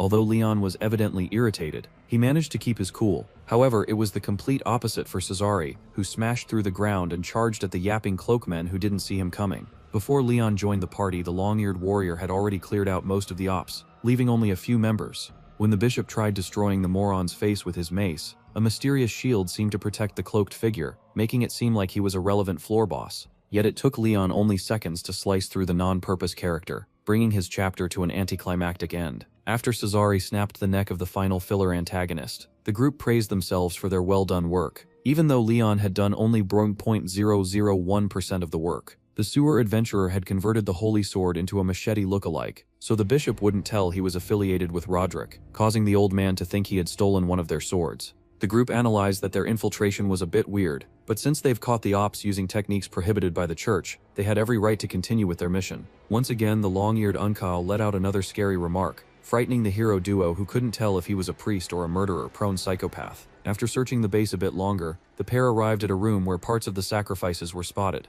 nearly making Leon barf on the ground. Luckily for us, Elsa prevented him from scorching our eyes with such a hideous sight, demanding that the wannabe hero get used to seeing horrible things as bad as the scene. When Leon compared the tragedy to a demon king, the nagging sword expressed that a final boss as irrelevant as that was the least of his problems, because multiple people had different issues, so a single villain was just the tip of the iceberg for a hero. He explained that stuff like poverty and even diseases were also part of the enemies, so his duty was far much more than his shallow mind had thought. Upon getting the long pep talk from his yapping weapon, Leon locked in. However, he had no idea he looked like someone that had lost all the screws in his head to Cesare, who believed he was talking to himself. After walking for a bit, the pair got to the actual facility where it was expected of them to see the stronger opponents and far more egregious things. Realizing that it was the best place to use his other bag, Leon pulled out a scroll that seemed to bless him with clairvoyance, an ability that he mixed with his vision, allowing him see through the entire building structure. After completing his scouting, Leon gave the bishop a rundown of the territory, informing him of how many ops there were, along with the numbers of exits and doors in the area. They decided to head to the center, which the sewer adventurer couldn't see through. They understood that it was most likely a trap set for amateur rage-bait victims like them. However, it was a risk they were willing to take because they needed to confirm it before security got tighter. Some moments later, they wiped out all the low-budget LARPers in their way, giving them access to the special door at the center of it all. After Leon struggled to get the door open, Cesare took matters into his own hands, swinging around his huge chain mace with joy like a kid with a new toy. When the long-eared old man smashed his flail onto the door, his weapon completely bounced off, shocking the group, who thought the weapon was strong enough to smash through any surface. While the mortal morons thought about what was happening, Elsa informed Leon that it was a result of irregular matter, meaning the door was made out of something from another world. The hero pair put their thoughts together and come to the realization that both physical and magical attacks wouldn't work on the door, leaving them in a dilemma. Suddenly, Cesare started to cast a holy spell that covered his hands with the light of rectification, a sacred art that was similar to aura. Although it managed to destroy the wall for a bit, the bishop ran out of juice, confusing the heroes who were running out of options. After thinking about it for a bit longer, Leon tried another approach and charged his aura through his sword. Surprisingly, he managed to shatter the irregular matter and bring down the door, amusing Cesare, who admitted that he had been underrating him from the start. The group then walked into the mysterious room, which was totally dark, so the wrinkly old elf put his aura fire to use and illuminated the area, a decision he very nearly regretted instantly. They came across a humongous monster made of human corpses, which nearly made them reach their own organs out as well. Ilcid explained that they had extracted blood and processed it to create a huge phenomenon, which was now very obvious to him. When Leon asked what he meant, the sword expressed that they intended on creating a city eater, an extra-dimensional creature that was practically unstoppable, which would wipe off the city of Blaine from the face of the world. He further expressed that the sacrifices in the building weren't nearly enough, so there were definitely more in the other district, meaning appropriate action needed to be taken. The simple plan was to prevent the ritual from taking place and wipe out malice, so the group would stage an all-out war, with Leon, the wielder of the Holy Sword, as a trump card that would checkmate the ops without anyone knowing. Suddenly, the group was forced to make a run for it because the ops had become aware of their presence in the base. Before they took to their heels, Leon grabbed a piece of the humongous abomination while Cesare obliterated the rest of it, putting an end to the soul's miseries. The group then ran away, upsetting the cult idiots who had realized too late that their mission had been completely sabotaged. Upon realizing that they were already totally exposed, Malice decided to shut down their base instead, allowing Leon and the bishop escape like thieves in the night. When they were finally free from the presence of enemies, the long-eared old man informed Leon that it was highly unlikely they would get reinforcements from the church anytime soon, so they had to come up with a new line of attack to go against the other Malice forces. The sewer adventurer understood that he needed to get the help of someone with large influence, like a low-budget Martin Luther King. Although showing the bishop his holy sword could give him a better chance at recruiting church support faster, it would expose his presence to greater ops. He then put on his thinking cap and conjured up another plan, which he discussed with Cesare at his dinner table. After Leon finished explaining his grand master plan, the wrinkly elf thought it was good enough to work, pleasing the loser who knew a proper strategist would most likely see his plan as garbage. He left out a lot of important details and made it seem like he had deduced a lot in an effort to keep Elset hidden from the public. Finally, he used his nature as a sun aura wielder as a replacement for his possession of the holy sword, successfully convincing the priest that he had it all worked out. Sorizar is extremely impressed that he knew someone with an attribute as rare as the sun. After the sewer adventurer ran through the details of the plan again, the bishop pointed out 2 different missions, which included getting an army and getting a Walmart suicide squad to do the dirty work. Although the first part was most likely going to be a piece of cake, they needed high-level adventurers to deal with the elite Malice cult members, making the second bit complicated. Suddenly, an imaginary light bulb glowed over Leon's head, reminding him that he could most likely get help from the slums as well if they needed A-rank level firepower. He suggested they demand support from the human skunk and the coffin keeper, which Cesare agreed to do because it seemed like it would be a fun side quest. Unknown to the wrinkled elf, the sewer adventurer simply wanted to drag in Khan as revenge for nearly popping his head like a balloon. The next day, Leon arrived at the guild with a fully clothed holy iron chain knight, which frightened all the adventurers and receptionists around. After scaring the group, Cesare revealed himself and demanded help from the guild using his special authority. Eventually, they were led up to meet a bald cholesterol ambassador named Bernard, who happened to be the guildmaster. While Leon assessed the man's shiny head, Bernard agreed to hear the pair out. Luckily for them, he was completely swayed in their favor. After seeing the hideous blood monster they presented, he offered to dispatch the only available A-rank adventurer around at that moment, and an army of decently strong warriors. After getting the guild on their side, the group proceeded to the slums, where Khan and Cesare seemed to hit it off because they were both insane crackheads. Despite seeming like they had good chemistry, the psychopath bishop still forced the human skunk into working with him by threatening to label him a heretic. He also demanded Khan recruit the coffin keeper while his goofy patrol evacuated as many citizens as possible. Upon coming to an agreement, the 2 freaks continued their weird show of affection, worrying the confused sewer adventurer who couldn't tell what he was witnessing. On the D-Day, Leon was shocked by the turnout of warriors who had come to fight against the forces of evil. Rising informed the leaders that they had assembled over 1,500 useless adventurers to fill up the army, which would prove good for an all-out war. Thanks to the blood sacrifice evidence they had gotten, they were able to pull it off easily. The ops were surrounded by a garrison which consisted of decent close-range fighters and utter garbage who were forced to act as support from long range.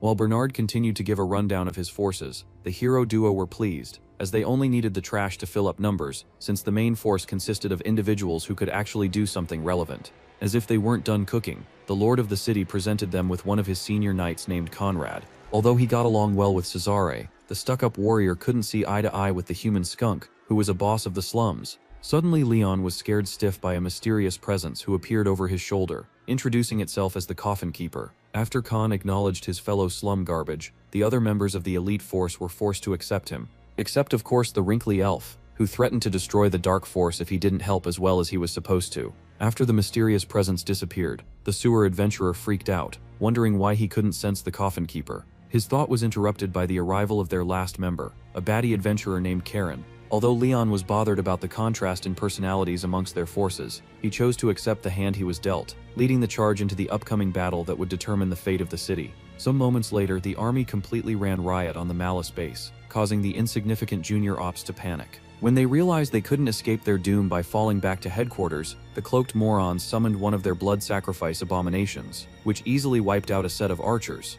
While the other weaklings handled the abominations, Elsa determined they would probably be fine for several minutes till Malice decided it was time to retreat.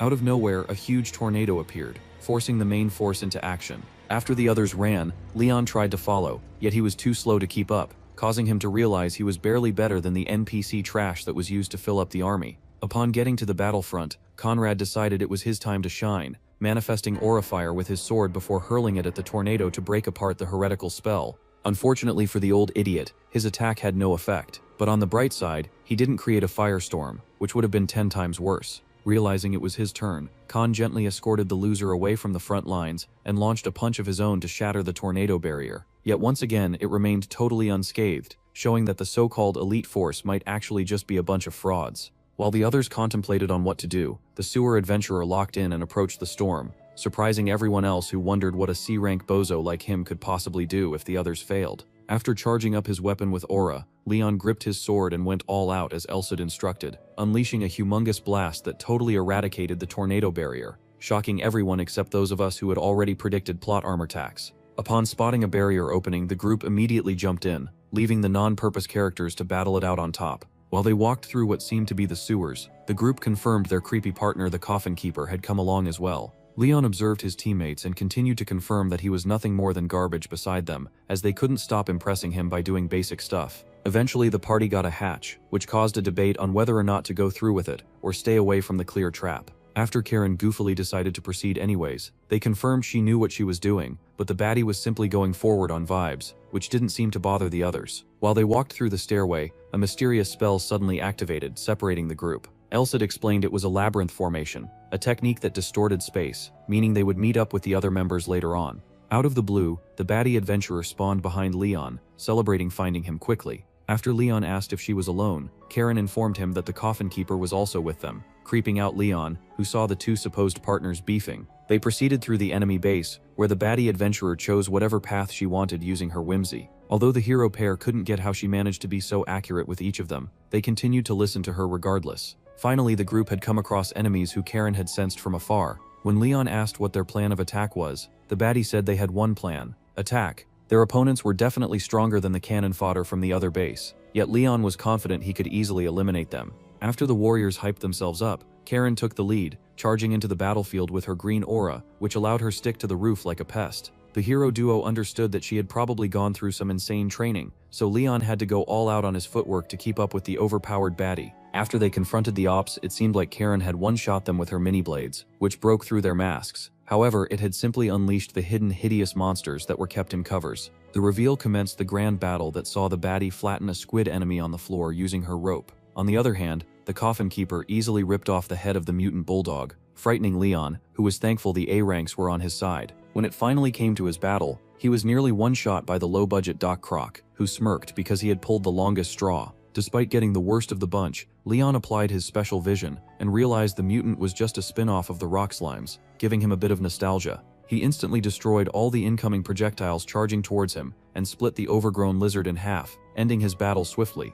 While the hero duo glazed each other for their good work, Karen spawned out of nowhere holding her victim like it was a calamari dish, which frightened Leon. After he assessed the opponents of both the coffin keeper and the baddie adventurer, he came to a realization that Elsid had made long ago. He then looked through the stats of Karen, confirming his crazy assumption. Despite them being complete opposites of each other, the baddie and the creepy ghost were the same people. The lunatic had chosen to be a cheerful A-rank during the day and a mafia crime boss at night, proving that there are indeed a lot of loose screws in women's heads. Khan definitely didn't have an idea, and it would be disrespectful of the guildmaster not to tell Cesare if he knew, so she had definitely been hiding her identity, meaning he was probably the only one who knew about her. He also understood that since the coffin keeper was an assassin, her hidden identity was very important, so he had to be very careful and ensure she didn't catch on to him. Suddenly they were en route to another enemy, this time rip-off Cerberus, which Karen didn't want to fight. Also explained that her daggers would be most likely ineffective, and it was probably a regenerating monster, forcing them to consider rerouting away from it.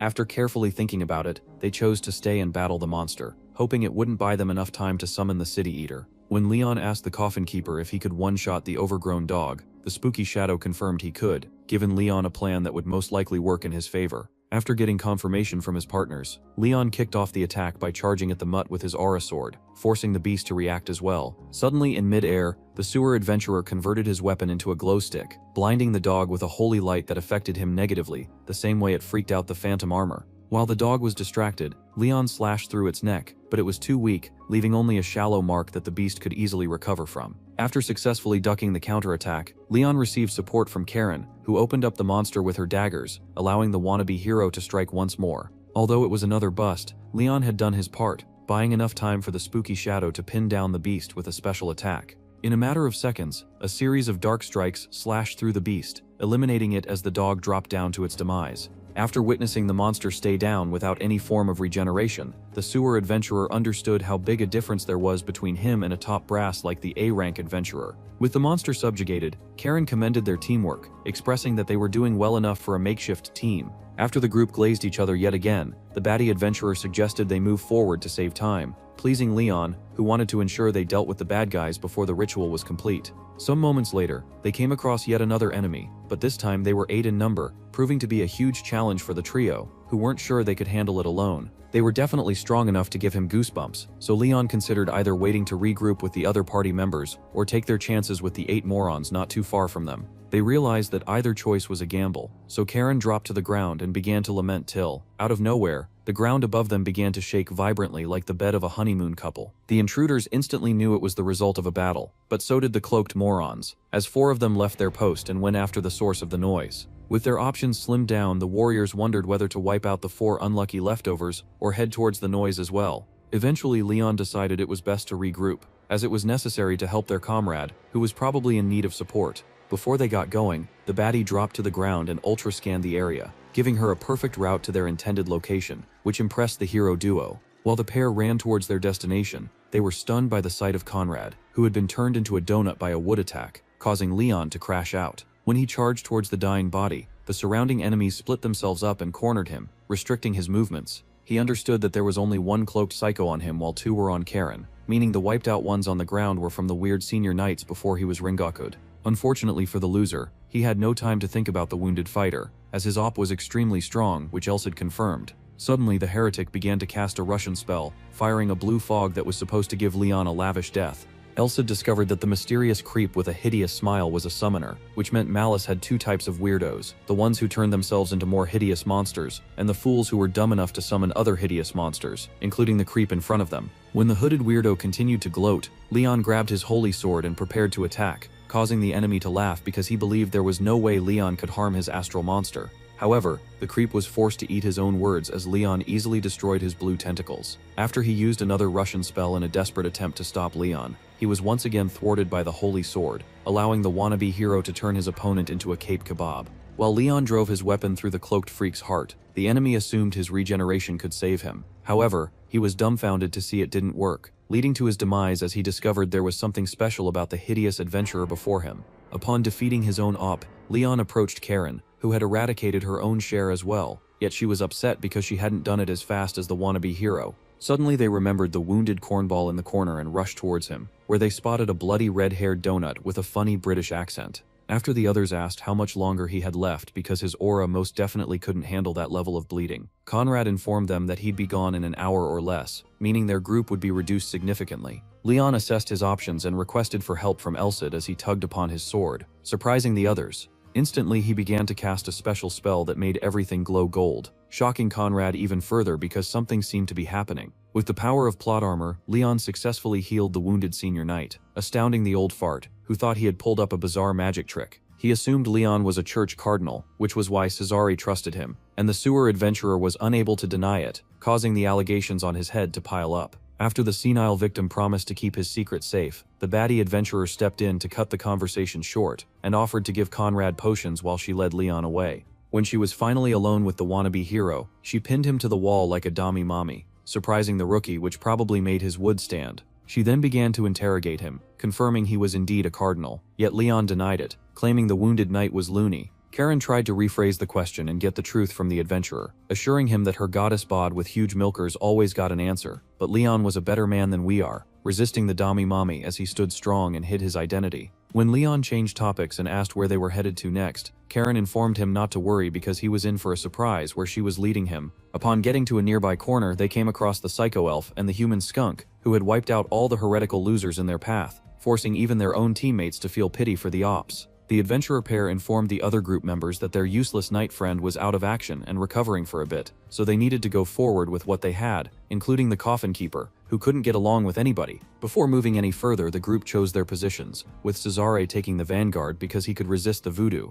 While the others occupied the middle, Leon was placed at the back to act as a trump card with his ultimate ability, Plot Armor Merchant. After Khan laughed at their trump card being a scrawny C-rank weakling like the wannabe hero, he asked what the coffin keeper would be up to, which the team left to chance because they didn't want to deal with his gloomy energy. Upon getting confirmation from the adventurer duo that he was useful when needed, the group decided to proceed forward in a race against time to stop the heretics. Suddenly they arrived at a dark portal with spooky energy, even worse than the gloomy bozo in their group. After casting a special divine protection on himself, Cesare took the lead and charged into the creepy portal, forcing the others to come in as well. They had entered a very spooky darkness that nullified all their senses, but eventually they were back out in the malice tunnels, where they discovered they had been lured into a trap. In front of them, a clearly different hooded weirdo appeared, whining about waiting for too long before the so-called elite group arrived. He then welcomed them to his special chambers, revealing a sign on his head that showed the wrinkly elf he was an evangelist. Elsid explained that there were multiple ranks amongst malice, and the one on par with a bishop like Cesare was the evangelist, making the hooded freak a certainly tough op. The weirdo instantly began to speak like the heretical maniac he was, declaring that the ritual was complete and his true god could arrive, confusing the group, who wondered what loony bin he had escaped from. When Khan asked what he meant by the completion of the ritual since the city eater hadn't arrived, the psychopath only said more confusing gibberish, forcing Leon to ask for answers from Elsid. The nagging sword explained that the ritual was similar to fishing, so the city eater was yet to grab the bait and get pulled into the world, meaning they had about an hour left or less to wipe out the malice forces and prevent their ultimate demise. Immediately, Leon called onto the bishop and demanded he make the first move. Cesare then casted a divine spell that put a bright holy light over the ops, causing them to scream in agony. Elsid analyzed that he had fused aura with sacred arts, making it less effective than his own sun aura, yet it could stop the heretical lunatics from summoning support. When the elite group commenced their attack, they managed to easily wipe out most of the underlings, leaving only the evangelist and the altar, which needed to be destroyed for the ritual to come to an end. Suddenly, the hideous floor boss spawned some monsters, surprising the yapping sword, who realized they were only incomplete chimera he needed to buy time for the ritual. Although the beasts would end up self-destructing, Leon wondered how long he had till the summoning finally took place. Meanwhile, the other members of the squad continued to battle against the non-purpose characters, who seemed to be giving them a lot of trouble due to their weird skills. After the bishop informed Leon that they were quickly running out of time and it was becoming a battle against stamina, Leon wondered what special trick he could use besides going all out with the holy sword. Elsid had warned him that malice wouldn't stop coming after him if they discovered the hero Regen was alive, so his only chance at using the special holy power was when they were caught off guard. Suddenly, all the members of the group began to have an irritating feeling, which the evangelist confirmed to be the arrival of the city eater. While the heretical loser celebrated the arrival of his so-called god's apostle, Leon and his yapping weapon quickly conjured up a plan that would beat the use of the holy sword and halt the arrival of the great enemy. Elsid explained that the sun and moon were a representation of the goddess, and the group was lucky enough to have people with both those aura. Unfortunately for Malice, those same people were a sacred arts master and the special hero, making it even worse. He then presented the sewer adventurer with a scripture, asking him to read it, which he instantly began to do. After Leon recited the special verse, which Cesare recognized as the goddess's scripture, the group noticed another sphere on the roof, creating a warm light that comforted the non-maniacs. Upon the completion of the ritual, a special sanctuary was formed, wiping out the lesser heretics who nearly burnt to a crisp.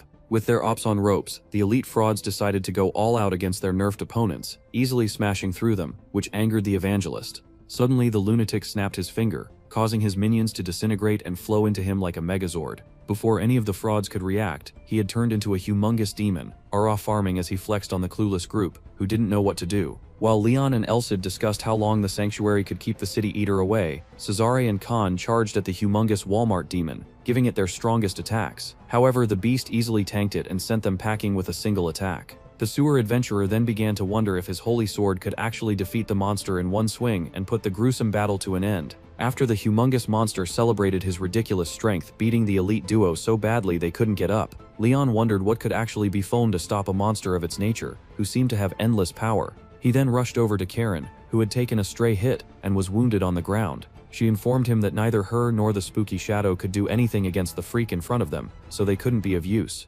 After checking out her stats once more, Leon discovered a unique skill in the baddie's artillery, called Shadow Walk. He thought up a plan to sneak behind the freak and destroy the altar without him noticing, but Karen couldn't tell how that would work without teleportation. Suddenly, the wannabe hero confronted her with her secret as the coffin keeper, completely shocking the baddie, who couldn't believe she'd been found out. Initially, she stepped back and looked like she was about to aura farm, but out of nowhere she started blushing, asking the noob how long he had her found out. After he accused her of possibly killing him if she knew he found out, she confirmed it, teasing him once more with her goddess body. Meanwhile, at the other side of the battlefield, the human skunk motivated the wrinkly elf to get up and stop being a complete waste of space on the ground. Back in the thick of the action, Leon and Karen had moved to a hidden corner where she would stop to buy him time and allow him sneak behind the monster. After Leon stated he didn't want the baddie adventurer to die, she began to blush, opening the Shadow Walk technique, a special black shadow that allowed whoever was in it to cut through space like it was teleportation. While the monster continued to bully the other members of the so-called elite group, the sewer adventurer popped up behind him, revealing a glowing orb which Elsid confirmed to be the essence of life, which was meant to attract the monster.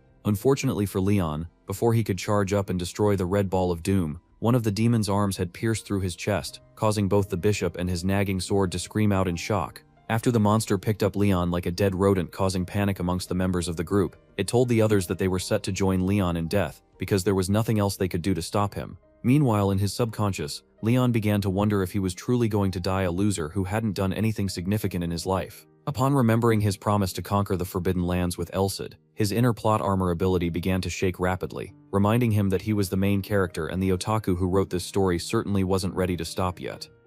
Suddenly, Leon's eyes began to glow yellow as he cut through the demon arm that had gripped through his chest, surprising the monster. Although Leon hadn't thought of a plan of attack yet, he knew plot armor would definitely come in clutch, which made him stand strong, impressing his master. After the fake demon laughed, taunting the wannabe hero for not taking the easy route out and dying like a good boy, he started a barrage of attacks which was meant to completely destroy the loser. However, Roderick locked in and possessed Leon, filling him with an extra coat of plot armor that allowed him use a special move from the holy hero. Out of the blue, Leon appeared behind the fake demon, astonishing him as he cut off his head and had him choked up on the ground. While the monster lamented on the ground, whining about being turned into a headless yapper, he attempted to regenerate his body, yet it failed, allowing the wannabe hero aura farm as he teased the monster for not dying instantly. After getting his get back, Leon began to rage bait the beast, forcing it to transfer its consciousness to its headless body, which made it look like that one mutant spider from TMNT. It continued to crash out, threatening that Leon's blood wasn't a good enough repayment for the embarrassment he suffered, but Leon couldn't care less as he charged towards the monster and landed another 7 chariot attack, stopping the fake demon's regeneration yet again. When the crash-out demon finally lost it, he thought about going boom and taking itself out with the wannabe hero. Yet Leon only went a step further and charged his attack to the max, unleashing an even brighter sword, which allowed him hit an ultimate move, 7 chariot attack on the fake demon and the essence of life, destroying them both, which created a mini explosion. While the City Eater portal self-destructed, it dragged in the trash evangelist with itself, feeding the fake demon to the monster, which was prevented from being transported to their world. After the battle was done, the hero duo separated, causing Leon to drop to his knees in pain, because of course there's a large hole somewhere in his heart. When the useless elf spotted him, he rushed to the spot and healed the wannabe hero, thanking his stars that he had finally done something useful for the first time in like 10 chapters. While Leon continued to heal, the most useless elite group known to man continued to bombard him with questions, asking the most unnecessary stuff. Trash like them didn't need to know. The sewer adventurer explained that the ritual had ended, and the City Eater was fed with the evangelist, so they had no need to worry. Upon finishing his report, the kid crashed down to rest, pleasing his master, who was grateful he wasn't anything like the other useless party members. Suddenly the space around them began to destroy just like its master, so the group was forced to make a quick retreat. Sadly, they still had to go back and get the worthless senior knight, who had only made a fool of himself on the mission. Meanwhile, in heaven, Roderick continued his conversation with the mysterious person, celebrating their close escape. He explained that a city-eating monster was definitely tough, and his stupid partner should have come down as well to help, because their mission would be a bust if the wannabe hero died. After coming to the conclusion that they were simply lucky nothing bad happened, the pair agreed to face punishments, including Roderick leaving Leon alone for a period of time. Back on the mortal plane, the sewer adventurer finally woke up after a long rest in a majestic hospital. Before he could wonder what was going on, his body went completely haywire, causing him to scream in agony as his mind finally cleared up. He remembered the gruesome final battle and how he had barely managed to survive. He then called out to Elsid, but in a shocking twist, the nagging sword refused to come out. Instead, a preset recording popped up, congratulating the loser for not dying and teasing him for needing his help.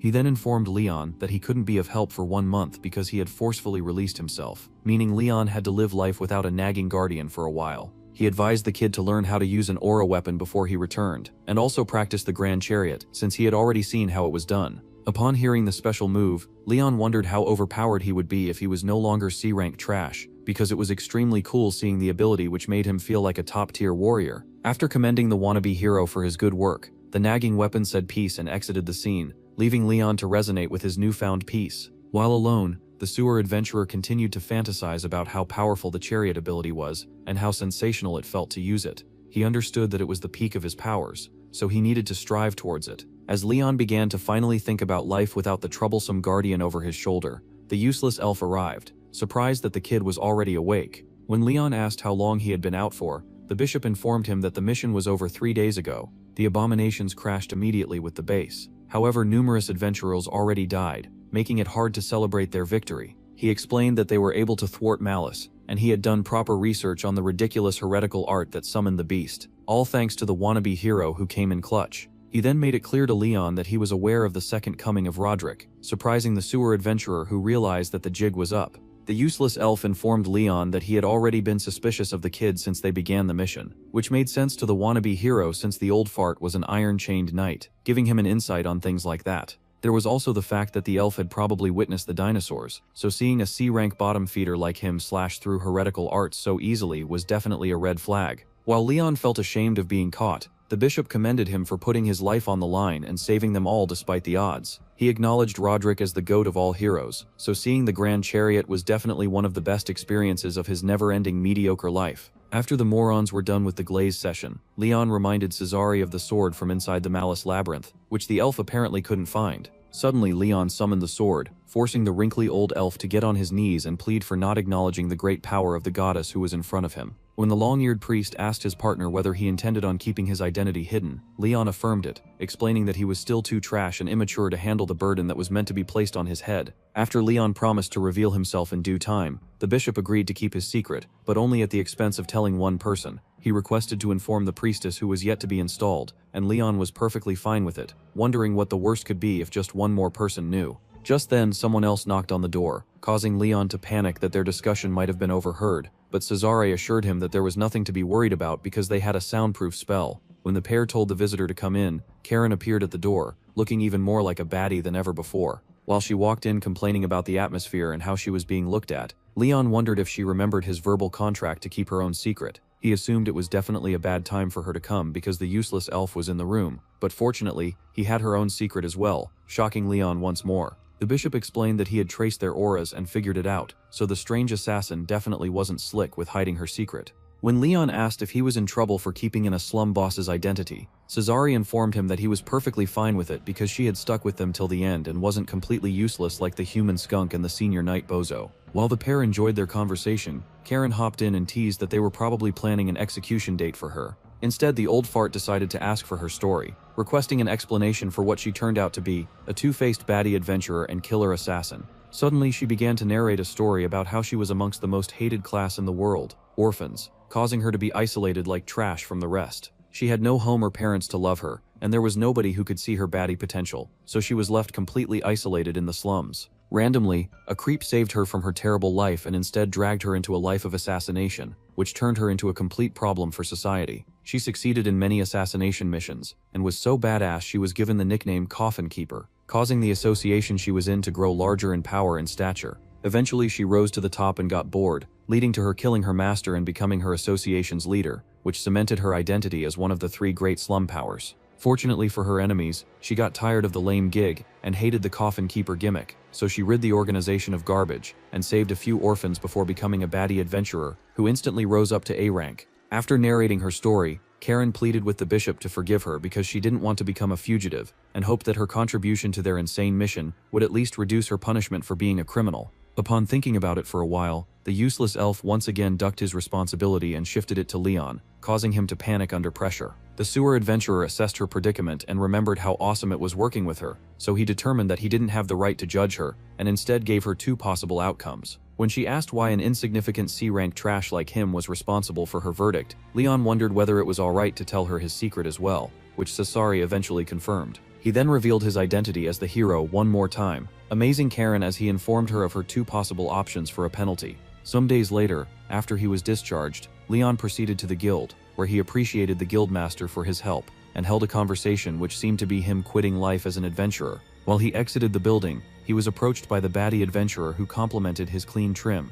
She asked what he had discussed with the guildmaster, and the moron openly admitted to rejecting both A-rank status plus a meeting with the lord of the town, causing Karen to look at him like the idiot he was. When Karen accused him of being a moron for rejecting the offer of a lifetime, the sewer adventurer explained that accepting them would only reveal him to the greater heretical forces he couldn't handle at that moment, so it was best he remained on the low till he was finally competent enough to actually be addressed as the great hero. She instantly remembered his offer, which requested that she become his partner. After asking for some time to think about it, the pair walked through a meadow where she planned to give her response to the crazy offer. When Leon asked if she had made up her mind, Karen explained that his offer was similar to asking if she would permanently drop her coffin keeper gimmick. Before she gave him a response, she informed him that she was totally nonchalant about the people she had killed, as it was a necessary action for a product of the slums like her. She also stated that she didn't want there to be any more losers like her, so if he granted her one wish, she would become his bitch for eternity. After hearing the request, the sewer adventurer remembered the words of the hero Elcid.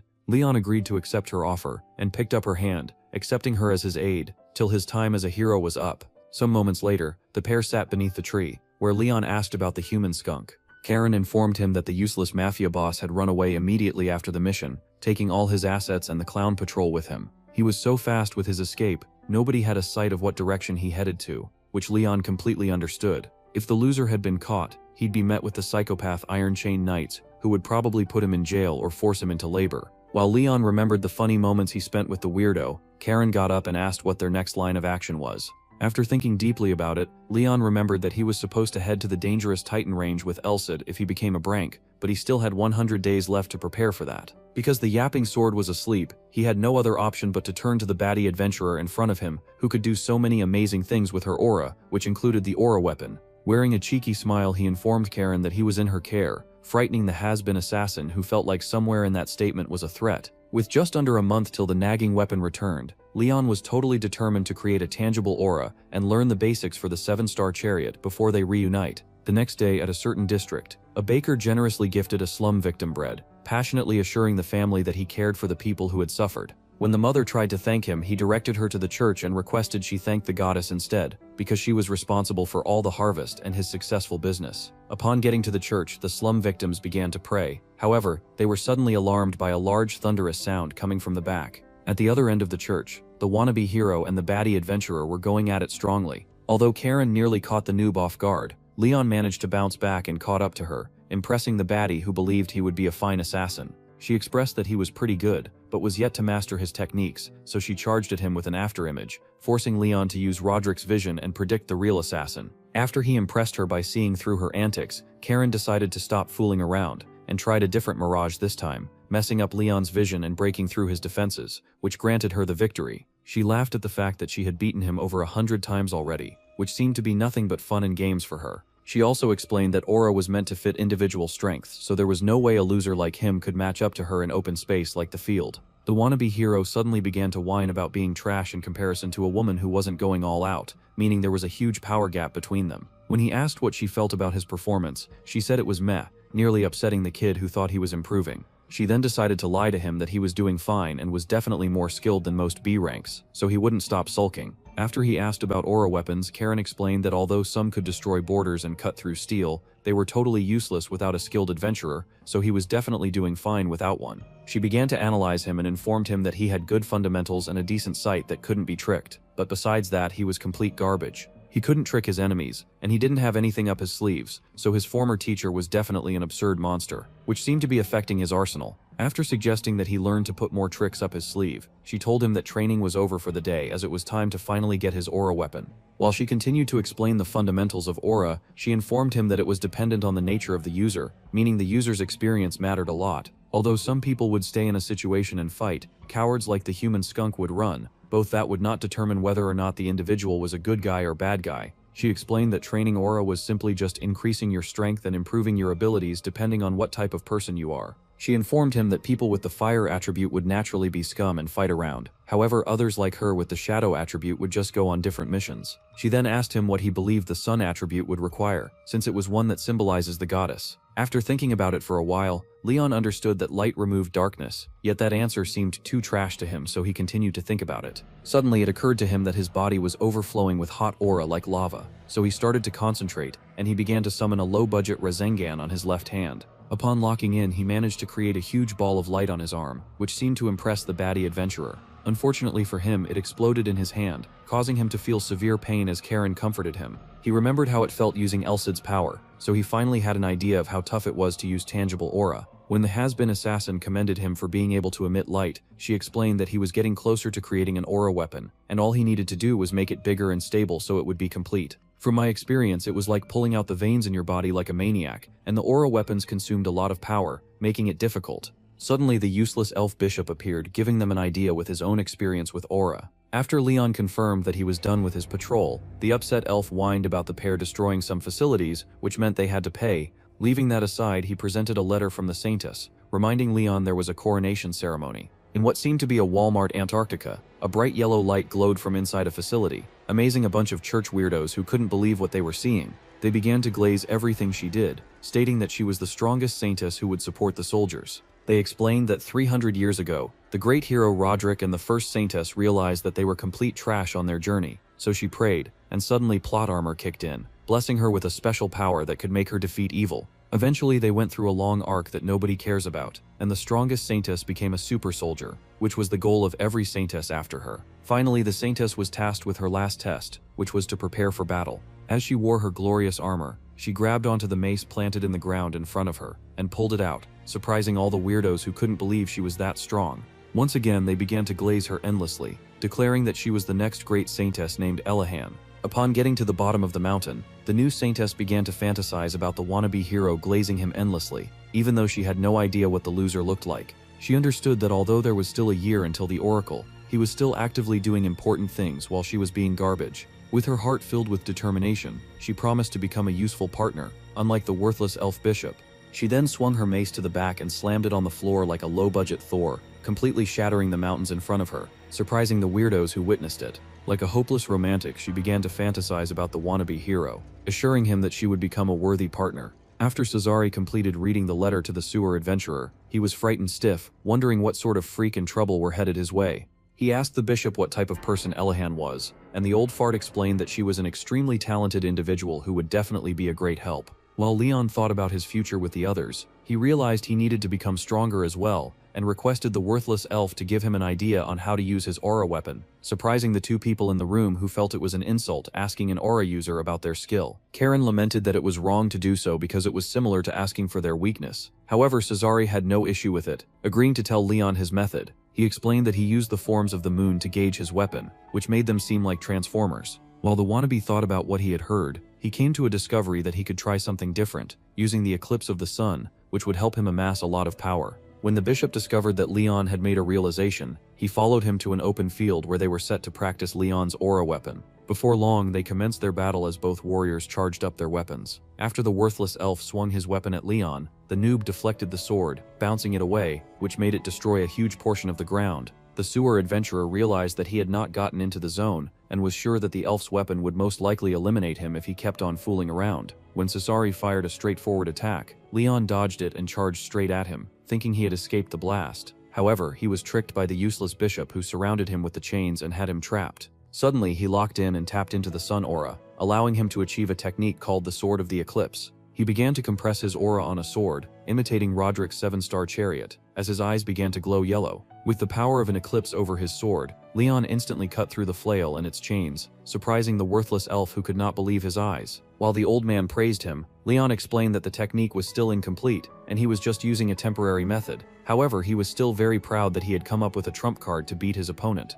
Unfortunately for the bishop, Leon had mastered his skill at the expense of his prized possession. Suddenly, Karen arrived with a guest for the wannabe hero, who turned out to be Rise, the obsessed receptionist. Some moments later, the group was sat around a table where the receptionist spoke to Leon, asking how he was, and offering him a special potion. She also handed over a gift from the Lord, which happened to be an interdimensional bracelet that could hold a decent amount of things. After the baddie adventurer complained about how expensive the item was, she informed them that she possessed one as well in her earrings, which helped her store all her daggers. When Leon put on the bracelet, he opened a pocket dimension and stored his potion, which seemed to be very convenient for him. Finally, the receptionist explained that she was also there to promote the sewer adventurer to B rank, because he had everything required. She then requested he show her his aura weapon to complete the process. Before displaying it, Leon was disappointed that Elcid wouldn't be there to witness it. After he used his Sword of the Eclipse, Rise handed over his B rank symbol, causing the rest of the group to celebrate with him. Before she left, she informed him that a request had come in, which he asked for, involving being a top escort going up the dangerous Titan range.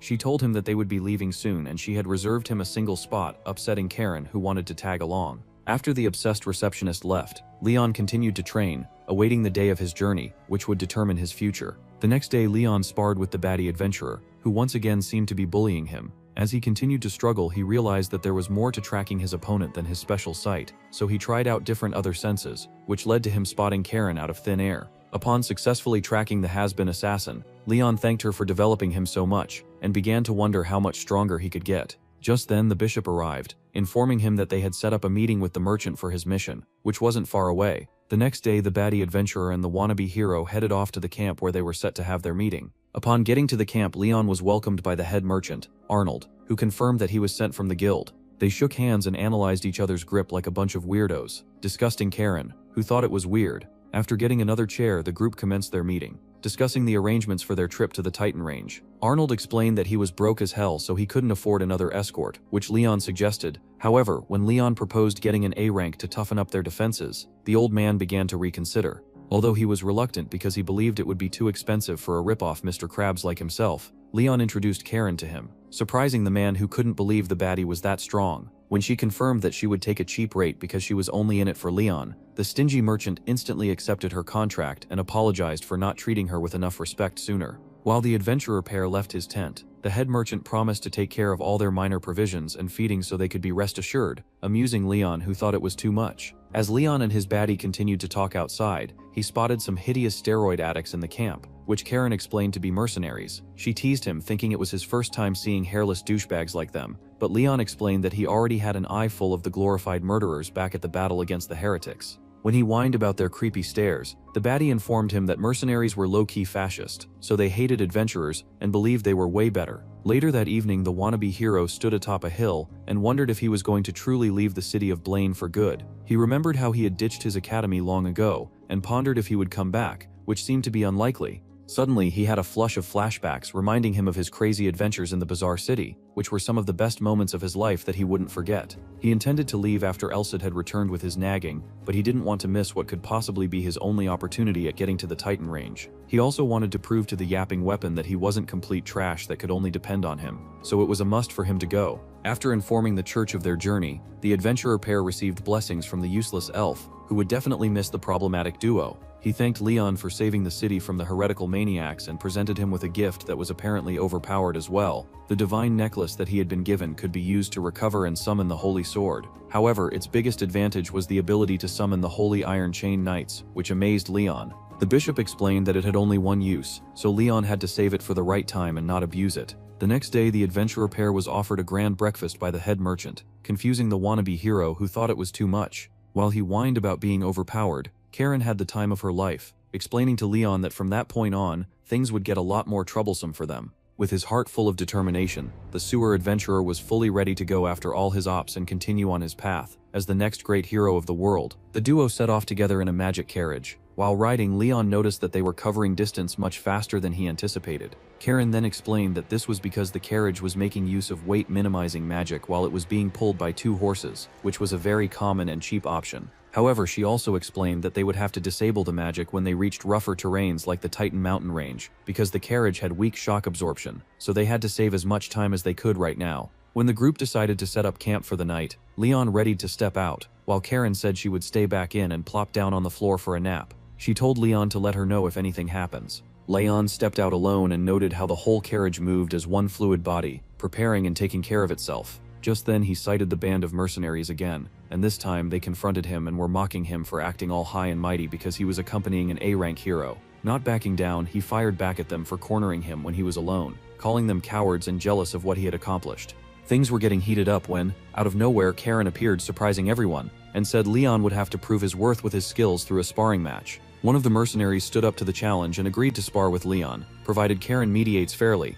Leon, on the other hand, was a bit surprised that everything planned out just like Karen had predicted, that to have a firm standing, you have to prove yourself through displays of skill and strength. With growing certainty, he mustered up courage for the coming mock battle, stating there was no way he would lose to some B-rank mercenaries. In that same moment, Karen had already set up a booming stand where bets were flying in, some placed on Leon, others on the mercenary. She asked the merchant who his money was on, and he not so subtly gave Leon the thumbs up. With all the commotion and betting, a fairly large crowd had gathered to watch the spar which was about to begin.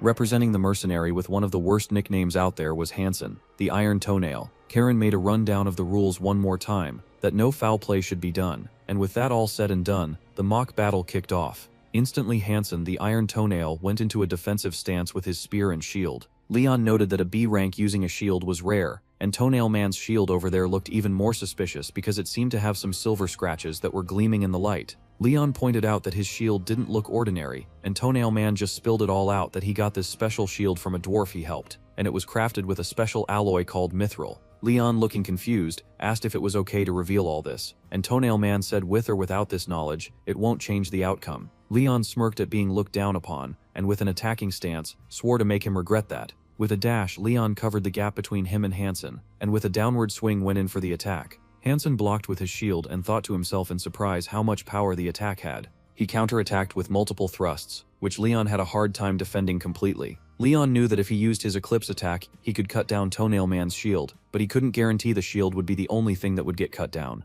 He decided to switch to a different tactic, where he lowered his stance, and with a flash, rushed in and broke Hansen's guard with a kick, and went in for a strike, shocking Hansen, who had thought Leon was a traditional swordsman. In an instant, Leon moved to his back instead, and swept him off his feet with his sword, and in definitive victory pointed his sword directly at the face of the fallen Hansen. Leon had won this bout, and Karen was grinning from ear to ear because Leon had copied a technique she used. Leon wondered what Elsad would have thought if he had seen play assassin, and then decided it would be a good idea to always have some tricks up his sleeves for when he's in trouble. Besides, only Roderick can fight clean and straight. After Hansen's loss, the other mercenaries looked like they wanted to make matters worse, but just then, a big jacked-up bald man stepped in and prevented any further challenges. He introduced himself as Gustav, the leader of the Iron Toenail mercenary group, and acknowledged Leon's strength as a B-rank hero, surprisingly making the other mercenaries submit and confess that they weren't jealous of his skill, but of them still being B-rank at the age they were in.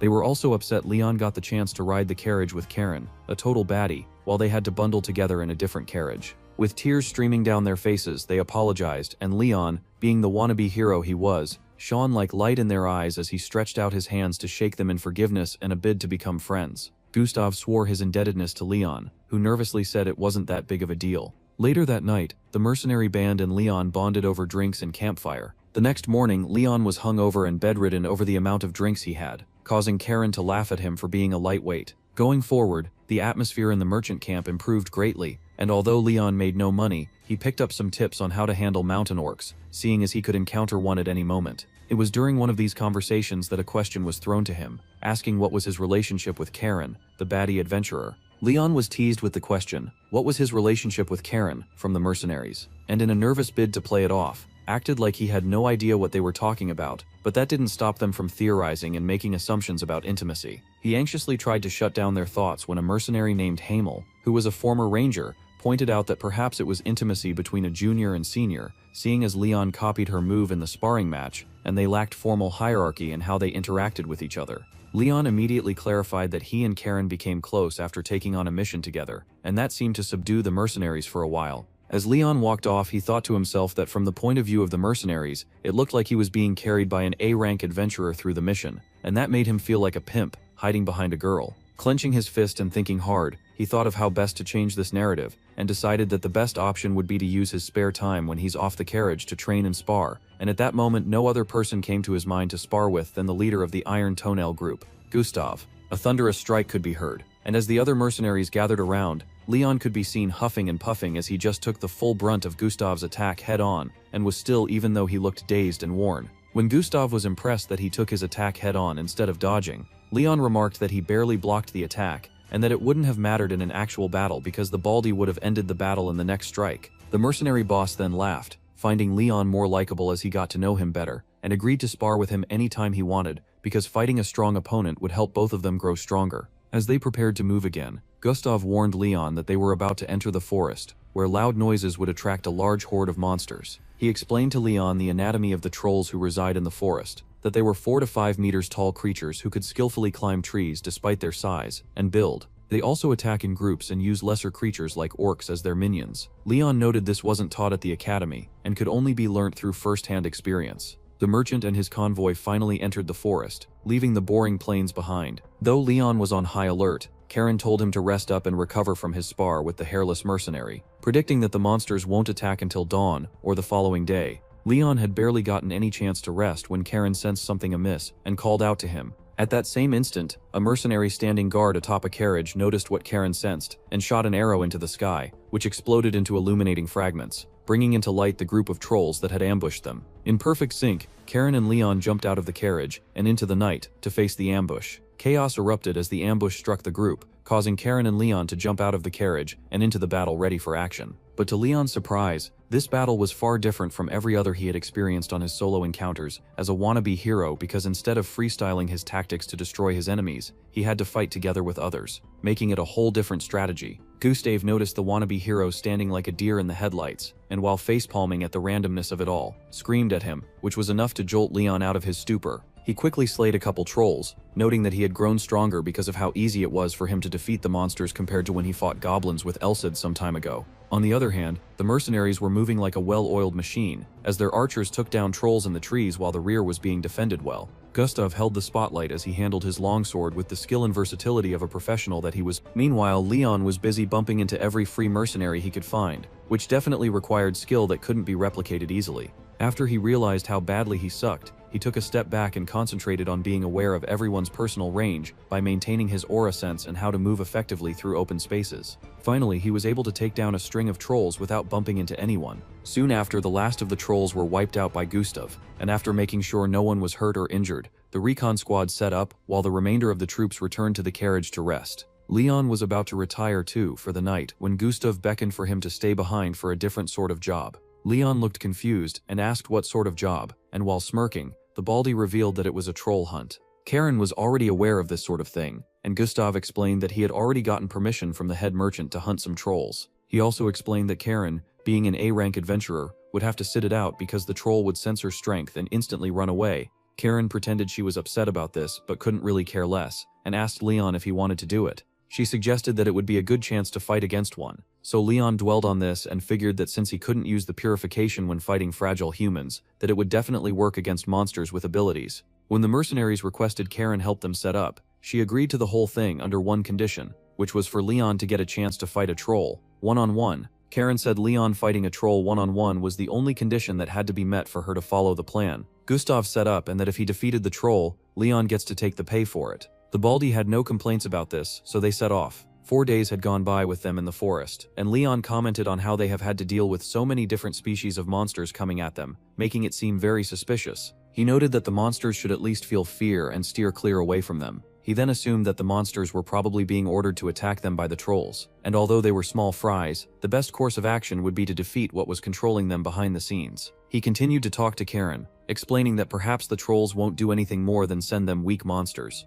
Suddenly, Karen's eyes widened as a boulder almost the size of the carriage struck the ground and crushed one of the mercenaries to death. The mercenary died on impact, and Leon recognized him from his corpse as one of the men he bumped into during the first wave of the troll attack. With his heart filled with cold anger at the sight, Karen called out to everyone to beware, as more boulders were raining from the sky. The whole convoy was in commotion as merchants and workers ran about, trying to dodge the incoming barrage of boulders. Leon screamed for them to get out of harm's way and was still trying to decide if Eclipse could cut the incoming boulders when Gustav leapt into the sky and, in a show of pure strength, sliced a boulder in half. He landed and bellowed like a true leader for the merchants to take cover while his group got into formation. Immediately, everyone's nerves settled a bit, and when a pack of monsters rushed out to attack them, he gave different groups their tasks to complete so they could defeat the trolls. Leon and Karen decided to go to the source of the boulders which were being thrown. As they progressed, Karen was gleaming with joy because she slashed up the small fries that thought it smart to block her way. Soon they reached where the boulders were being thrown from, and found a huge green troll, looking like a Temu Hulk. Suddenly Karen moved to block its escape route, while Leon snuck up to it, and while it hadn't noticed them, used Light of Purification to stun its night-accustomed eyes. He immediately followed up to attack the temporarily blinded troll, but before he could land a critical strike, the troll had begun to attack randomly, swinging wildly, which struck Leon with debris, not letting him deal a finishing blow. Before Leon could come up with a counterattack, he noticed the troll's eyes had already healed due to its crazy regenerative ability. The troll then pulled out a club, which was definitely a random piece of wood that it had hung on its back. Because Leon knew he couldn't take a full-on hit from that club, he had to avoid making a single mistake. The troll swung at him, and although he was a little faster than Leon had anticipated, he knew that to fight back he had to get really close. While dodging multiple attacks, he tried to find a pocket of space to attack the troll, but the troll was proving to be annoying by attacking with one hand and throwing dirt and debris with the other. Stepping back, he decided he had no choice but to use his incomplete technique. He focused his senses in order to use Eclipse, which the troll noticed and tried to end. He fired at him with a swing while he was being distracted, but Leon predicted this and with a clean swing using Eclipse, cut off one of its legs, stopping him in his tracks and leaving him howling on the ground. Before Leon could finish him off, he bolted off the ground and tried running into the forest with his one good leg, angry and pissed at the thought that this monster would harm innocent people. Leon unleashed a move in anger and turned into Prime Zenitsu. He used Grand Chariot Merak, which was a lightning type of attack, to slay the troll, putting an end to its awful life. After defeating the troll, he lay huffing and puffing, realizing that he couldn't use Grand Chariot Merak more than once at his current stage because it took more aura than Eclipse did to perform. Just then Karen appeared, and with joyous surprise praised Leon. Leon was also pleased with himself because in his thoughts, he couldn't believe how far he had come to be able to defeat such a monster with just his own strength and no one's help. At that moment he passed out, and Karen laid him to rest on her thighs, patting him as she offered to take care of the rest as he rested from the strain, using that last attack had placed on him. The sewer adventurer was adrift in his subconsciousness and getting comfortable when he realized he had no time to be asleep and relaxing, while his rival, the blonde twink, was definitely getting stronger. He snapped out of his slumber in confusion, realized he was still in a carriage, and was slowly remembering the events of the previous day when his body got flooded with pain from his battle. Laying down back, he noted that he wouldn't heal from his injuries in a day. He was still trembling from the pain when he remembered the holy necklace Cesar had given to him for special situations like this. Placing it close to his heart to make use of the spell, a shining bright light covered him, and after it settled, he noticed all his exhaustion had gone and he felt brand new. From the top of the carriage, Karen's head popped in, asking if it was fine for him to be moving already. Leon explained how well the holy necklace had worked in healing him, and asked how last night's attack had ended. Karen then informed him that the troll hunt was a success, with them defeating more than half of the trolls and capturing 3 out of 4. The last one that escaped was the one Leon had faced, and they were certain that after his encounter with Leon, he would never return back to the forest. They reached where the corpses of 3 trolls were laid, and Karen explained that their bodies were worth approximately 90 gold coin, about 30 gold coins a body, but the one Leon had cut down was split in half, and most of its blood was lost, which was actually a vital ingredient for mages in making potions. Because of this, Leon would get about half the worth of a body, because it wasn't in ideal conditions, which made Karen angry. Just then, the head merchant who was in the vicinity called out to them, and thanked the duo for their part in handling the troll situation. Karen assured him that they were just doing their jobs, with Leon asking how many casualties they suffered. The merchant told him it numbered in about 8 dead and 21 injured. Leon was filled with quiet rage at his inability to be stronger and protect those around him.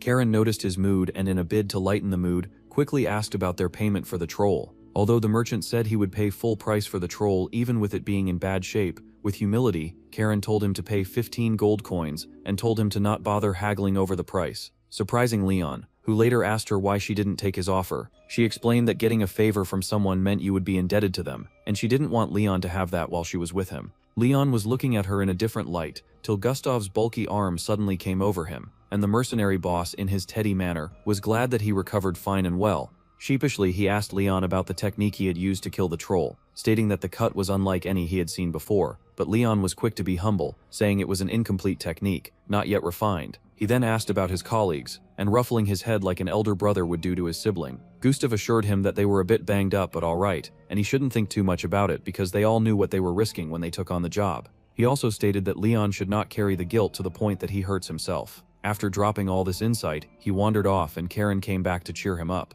Leon was still thinking back to a conversation he once had with Elsid, when Karen asked him if he had ever heard of the Desert Zone. The Desert Zone was a ruthless, sand-filled land where the sight and thought of rain was almost non-existent. It was a terrible environment for life, overrun with monsters, which was inhabited by weird people who probably had a connection to the Dune franchise in some way. Karen told Leon that the Desert Zone around the border wasn't that big, and that they could get across it by carriage in a week. She explained that it would take 5 days to get to the Desert Zone, and Leon wondered if Elsid would have woken up by then, because it had been over a month since he last heard anything from the annoying weapon, and he kinda missed talking to him. Sometime later, when they were out of the forest, Leon was rummaging through his bag when a loud crack of thunder and lightning sounded, and a large voice boomed from Leon's sword. It was Elsid, and he was finally awake from his month-long slumber. Elsid, in his blue blob self, looked down at the shocked Leon and asked if he had forgotten how to fall so soon. Leon said he was just shocked that he showed up so loudly, to which Elsid replied that he too would be loud if he had been forced to sleep for a month.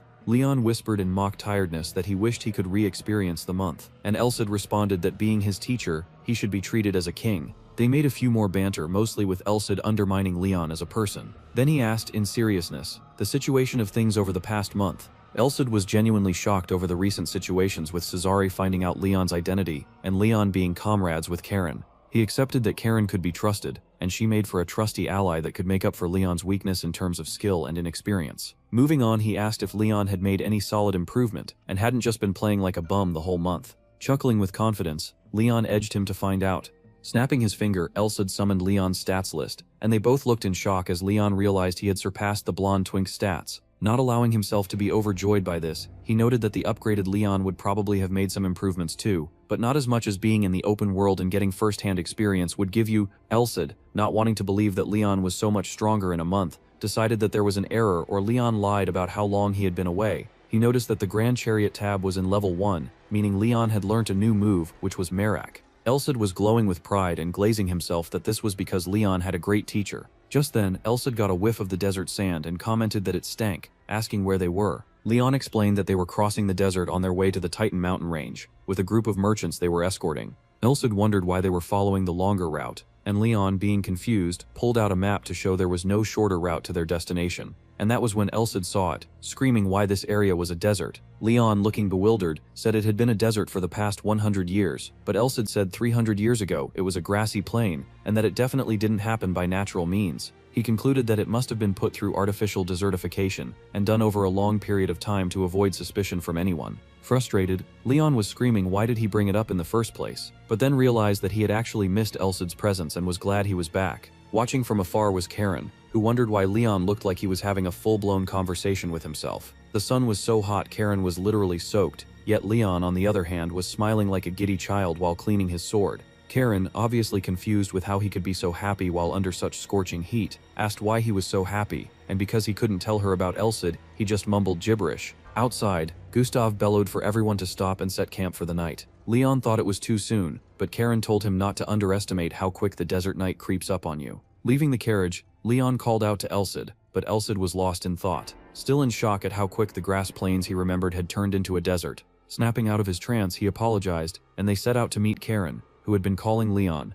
Later that night, Elsid watched how the whole group interacted with Leon with love and genuine care, and realized it didn't matter what he remembered because it was Leon who was experiencing these things. The campfire had been put out and everyone was asleep when Leon sensed something unpleasant and woke up. Karen was already up and hushed him to be quiet. She said that she sensed enemies but hadn't noticed till they got this close because the enemy was burrowing from underground and they had no murderous intent. The guards couldn't notice them because they weren't skilled enough to read vibrations, and the intruders weren't planning on attacking. The duo sensed that the intruders were planning to steal the cargoes in a clean robbery without conflict. Karen then asked Leon to decide on their next move, and Elsid, hungry for a battle to see how far Leon had come, anticipated the coming conflict. The intruders numbered 14 at the cargo, and 22 around the carriage according to Karen's perception sense. So Leon reasoned that a clumsy first attack would put them at a disadvantage because they could easily be overwhelmed by their number. Coming up with an idea, the duo went into action as Karen hopped into the sky and pinpointed the area they were burrowed beneath, summoning a barrage of aura kunai weapons and throwing them into the ground to hurt the intruders. Shrieks could be heard as the enemies wallowed in pain, and instantly Leon cast a bright ball of light and at the top of his voice, alerted the whole convoy of the attack on their cargo. In mere moments, Gustav and the rest of the mercenaries were up and about.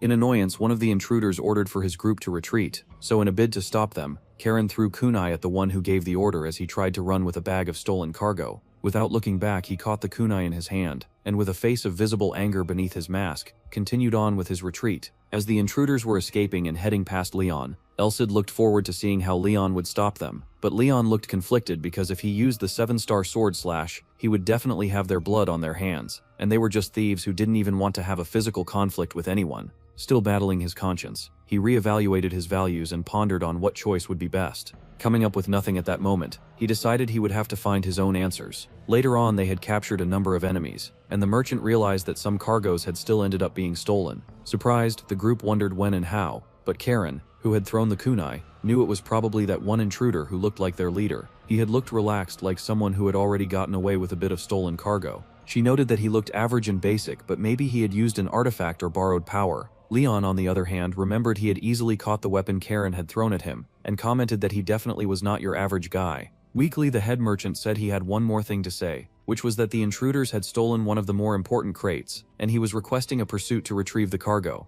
Instantly, Gustav got into action, asking Hansel, the former ranger, if tracking them could be done. Hansel said to make any progress they would have to move at this instant to have any chance, yet he couldn't make any guarantees. Karen, twirling the kunai the leader of the intruders had caught, said she had placed a tracking scent on the enemy leader, so the merchant beamed with approval, and Karen set up her team, which consisted of Leon and Hansel. Arnold handed her a broken compass, and explained to Karen that the compass would only react to the important cargo, which was enchanted to look like any other cargo. Pocketing the compass, the trio set off to track the cargo before the sun rose. After they had covered some distance, Karen noticed the scent was fading and they decided to speed up. At that point, Elsid noticed that Leon was actually able to match Karen's speed, even if he looked ready to pass out. Stopping, Karen signaled they had arrived, and the destination was a ravine. Climbing down, Karen realized it was man-made, probably made about 100 years ago, and it had some characters engraved on it, but it was so worn out she couldn't read it. Instantly, a thought formed in Leon's head that this was probably where the desertification started from.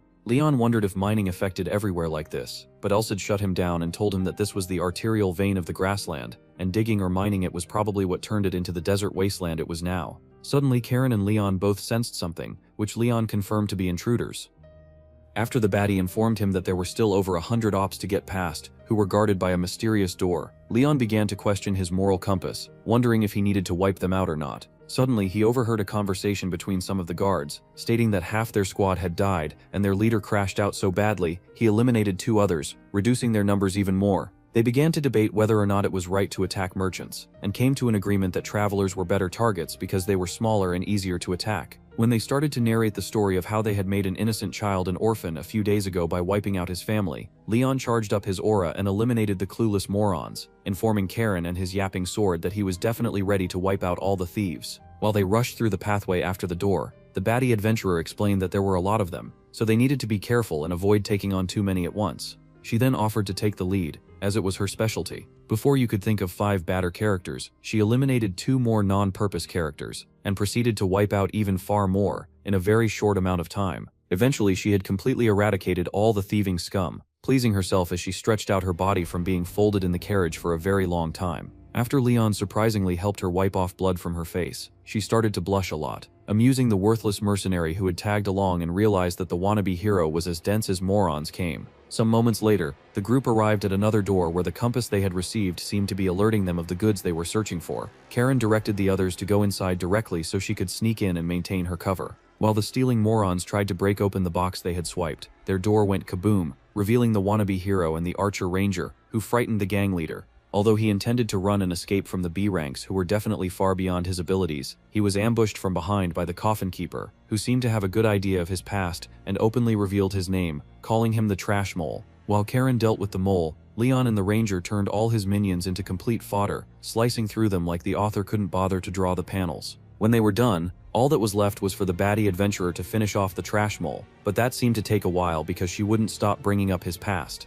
After she stated that she had warned him to change his ways, unless he'd be set for a very gruesome death, the thief attempted to make a quick escape, diving into the ground and sending forth multiple diversions towards the coffin keeper. However, he was still the same completely weak garbage she bullied years ago, making it easy for her to pick him out from under the ground and fire a shadow dagger through him. When he refused to give up, she hit him with a barrage of attacks, completely shattering his defenses and cutting through him till he could no longer react. While he bled to death on the ground, the Trash Mole lamented, asking why she was so hell-bent on ruining his life, and expressing that she didn't need to make things so deep because her parents weren't murdered and she wasn't kidnapped. He whined that they had saved her from the slums and given her a purpose, so he couldn't understand why she held a grudge. It was very valid to eliminate their disgusting leader, but there was no need to disband the group just because she had a new moral compass. After the loser finished his yapping, Karen nonchalantly explained that she didn't ask to be made into an assassin, and would have preferred to die on the road than live with the scum that ended up raising her, which is why she strived for what was necessary. When she informed the mole that she desired freedom,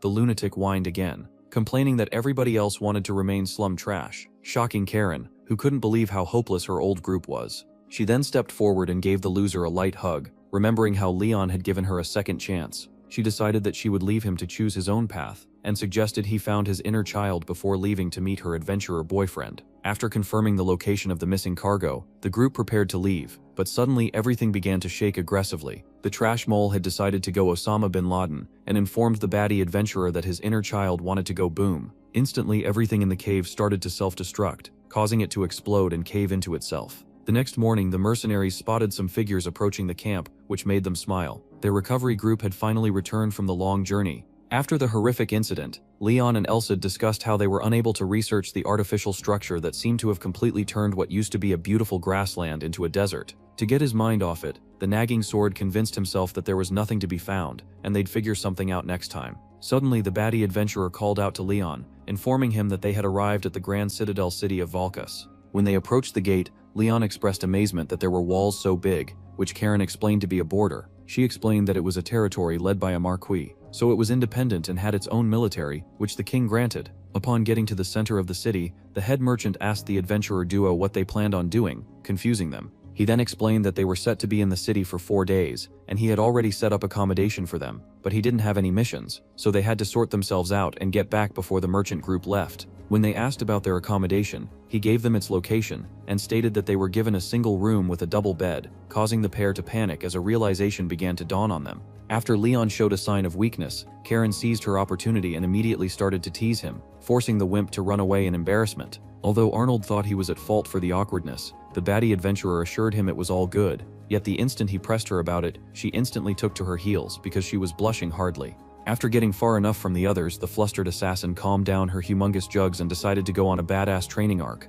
She understood that the comrades of the great hero were supposed to be incredibly strong warriors, and she didn't want to get left behind, so she needed to become so useful Leon wouldn't ditch her in another town like the useless elf from Blaine. Just then she spotted exactly what she wanted from the city, and headed towards it. Meanwhile, Leon continued to whine like the helpless virgin he was, upsetting his yapping sword. When the head merchant approached him again, apologizing for the awkward scenes earlier, the wannabe hero assured him that it was totally fine and he didn't need to worry about it. They decided to change topics and talked about the package which the adventurers had retrieved for the man. Although Arnold was reluctant to tell the kid what was in the package, he ended up revealing that it was a black quartz, which was apparently a very rare item that was worth tons of gold. The Lord of the Next Kingdom had also requested it, so he needed to secure the package and prevent himself from being the enemy of a great count, who was very woozy in the head and could decide to come after their merchant group if they failed. Later that day, Leon returned to the carriage looking for Karen, but instead he only found a note. He remembered that she had intended on going somewhere, meaning he was all alone till later. Just then he was approached by the mercenaries, who confirmed he was the only person there. After the group found out their baddie adventurer was nowhere to be found, they were completely disappointed, forcing their leader to suggest they head to a bar. Even though the others were completely unmoved, he declared that the first to pass out while drinking would pay for everybody's tab, firing all of them up. Later that night, in the shadowy parts of the city, Karen had beaten up a bunch of unfortunate scum who tried to flirt with her. After nearly beating the loser to death, she decided to question him, which the weirdo had no choice but to answer because he didn't want to die badly. When she asked him to inform her of the leading mafia group in the city, the loser realized he was cooked in 2 ways because he'd die regardless of how he answered. Eventually, he succumbed to the will of the baddie who thrashed him and got the answers she needed regardless. She discovered that the Citadel was part of Owl territory, a group that was feared all over the world because they had high authority and controlled the black market and struggling ring. It seemed to her that the Marquis was accommodating them, so she acquired their location and headed after them. Some moments later, she arrived at a tomb that gave her flashbacks to her past with the organization. She had previously explained to Leon that her name was a means of contact for her old gang, which helped her pull off assassinations and complete jobs while concealing their identity. She also explained more assassin actions, like using a lamp as a form of confusing enemies and secret entrances. Back in real time, she easily saw through the owl's illusion and entered their chambers. Unfortunately, she had triggered an alarm alerting the enemies, which forced her to approach the caped weirdo directly. Although she had gone through a few tricky traps, she casually chatted with the receptionist, who wasn't alarmed by her one bit. Eventually, the 2 weirdos got to business, and Karen requested some information from the mysterious man. When he asked what she needed, she informed him that she needed some details about a certain territory, causing the man to panic a bit. After she gaslighted him into agreeing to selling the information, they bickered a bit about the price of the information, which ended up being too expensive for the has-been assassin.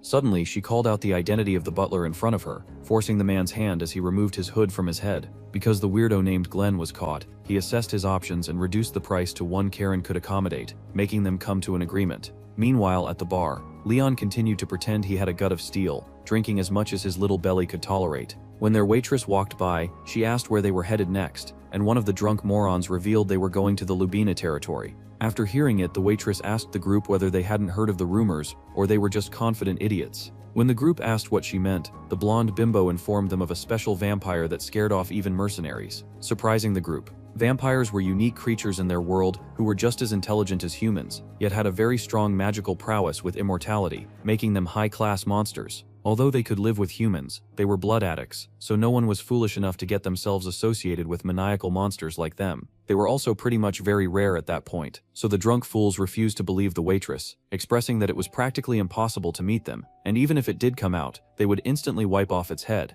On the other side of the bar, Leon grinned from ear to ear, celebrating his possible encounter with a blood-sucking maniac. He began to wonder how he would deal with the unique monster, but his thought process was halted by the blank look on his yapping sword's face. Elsid explained that vampires were already nearly extinct during his time because they sided with the Demon King, so he wiped them out. He had also never met a normal vampire, so it would be a lot of trouble if they came across one in the middle of their journey. While Leon thought about how he could improve vampire relations as the future hero, he was once again interrupted, this time by a steroid ambassador called Jerome, who wanted to speak to Gustav. He caused a fuss and decided to initiate a bar fight by spitting into the bald man's beer, forcing the mercenary leader to get up and accept his request for a battle. Before long, they were both set up outside, where Elsid explained to his wielder that mercenaries were so insane they always got into random bar fights. While Leon looked on and analyzed the men about to go into battle, the ranger expressed that there was something off with the protein shake junkie, this time because he was too reckless with his request to fight the boss. Although they had gone at it multiple times before, Jerome hadn't started it as foolishly as he did this time,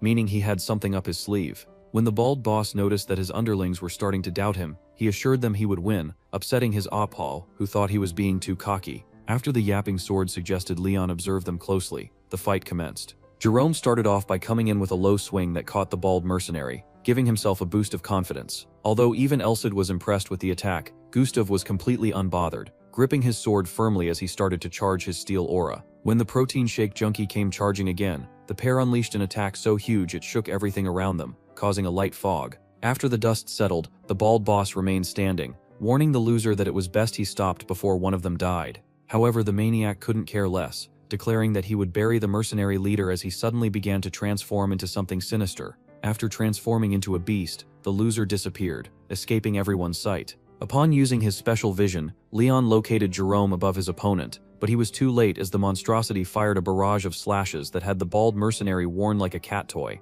While Gustav struggled to understand how his iron aura was defeated, the other mercenaries were confused, wondering how the B-rank trash like him was able to do so much that fast. Leon, on the other hand, understood that there was definitely something off because the steroid ambassador moved almost as fast as Karen, who was an A-rank adventurer. After the mutated warrior stepped on the boss's wound, the non-purpose mercenaries attempted to rush in and help. However, Jerome's company seemed to be just as disastrous as he was, blocking their path with aura they couldn't possibly fathom. The protein shake junkie began to flex on his op, demanding he begged for mercy. Suddenly, Elsid made an observation and ordered Leon to pull out his sword with immediate effect. Without wasting a single second, the sewer adventurer released the holy blade and unleashed his sun aura, causing all the monsters to crash onto the ground like insects in pesticide. When Leon asked what had just happened, the yapping sword explained that the rogue mercenaries had become Dampirs, a rip-off alternative of vampires who had taken the blood of an original. Although they have a good degree of regeneration and strength, they're completely useless against the sun and silver weapons, making them a waste of space in the monster guidebook.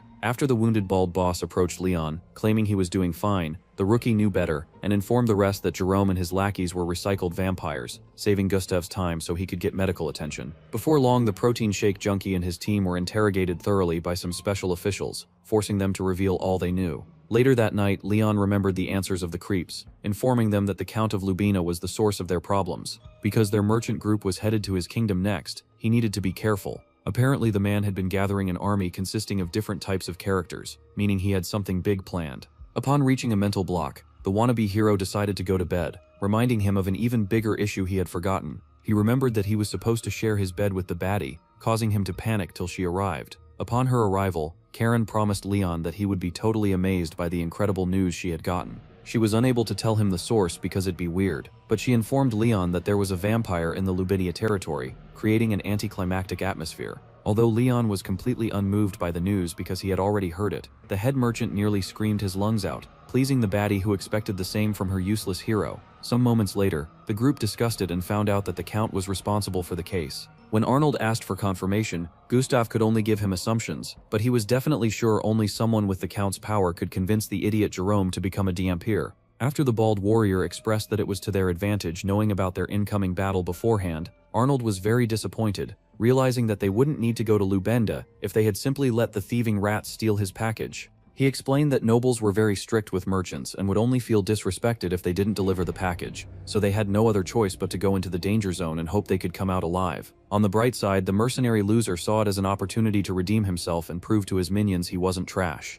Arnold also stepped in and promised to reinforce his forces with silver weapons and holy water, which would ward off the blood-sucking parasites. While the head mercenary and merchant shook hands, the baddie adventurer called Leon to a private conversation, promising that this time she had actual information which would surprise him. She complained that she had gone through a lot of stress to get the information, so it was sure to move him even a little bit this time. When Karen informed Leon that the mole and his useless team were sent after the cargo by Lubina, Leon finally expressed shock, pleasing the baddie who had finally felt useful. She reminded him that the thieves came directly at the package without any mistakes, but were only unlucky because they had run into a badass like her. Suddenly, Leon started to put his Baron to use, analyzing what had happened and realizing how dangerous their next destination was. He understood that from the look of things, Count Lubina probably wanted them eliminated, so he decided that before they left he needed to make some serious preparations. Meanwhile, in a spooky location somewhere else, a vampire named Roman arrived to his master, a descendant of Nosferatu called Tepes. After the older bloodsucker informed his master that they only had 5 days left in the mysterious location, the washed prince began to crash out,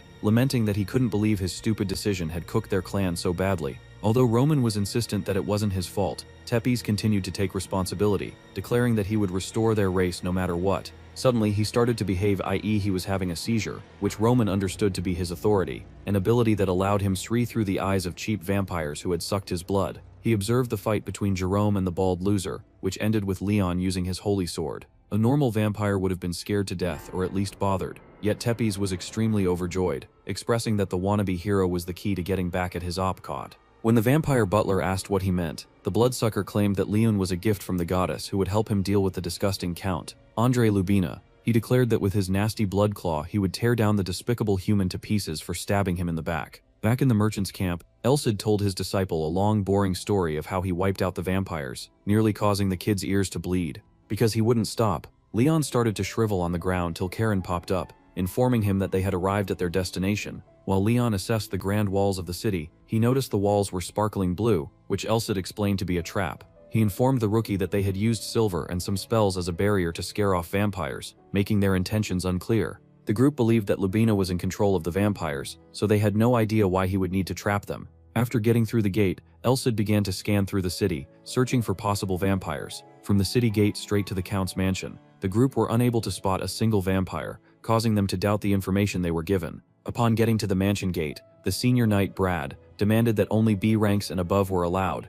confusing the adventurer pair, who couldn't seem to understand what he needed the escorts for. While they waited for the Lord to accept them in, the party admired the beautiful internal decor. Suddenly, they were given permission to come into his office, where he welcomed them with nothing but a harsh stare and his hideous face. When Leon asked his trusty weapon whether the man in front of them was a bloodsucker, Elsid determined that he wasn't, but instead a more irritating creature, a plain human. He also confirmed that there were no vampires in the mansion, meaning the information they were given was probably a bust. After the man requested Arnold approach him, it caused even more doubt, because he didn't seem arrogant or villain-like at all. Upon receiving his order from the merchant, Lubina expressed that he was satisfied with the product, so he handed over the 1,000 gold pieces he promised, and offered to lower all their purchases in his city by 20%. Before the merchant group could get in a word and leave, the Count informed them that it was time to get to business on why he asked for the escorts. Although he already knew about it, the head merchant screamed out loud when the hideous noble stated that they had a vampire in the city. The rest of the party could totally understand his exclamation because they couldn't believe that the Count revealed it himself.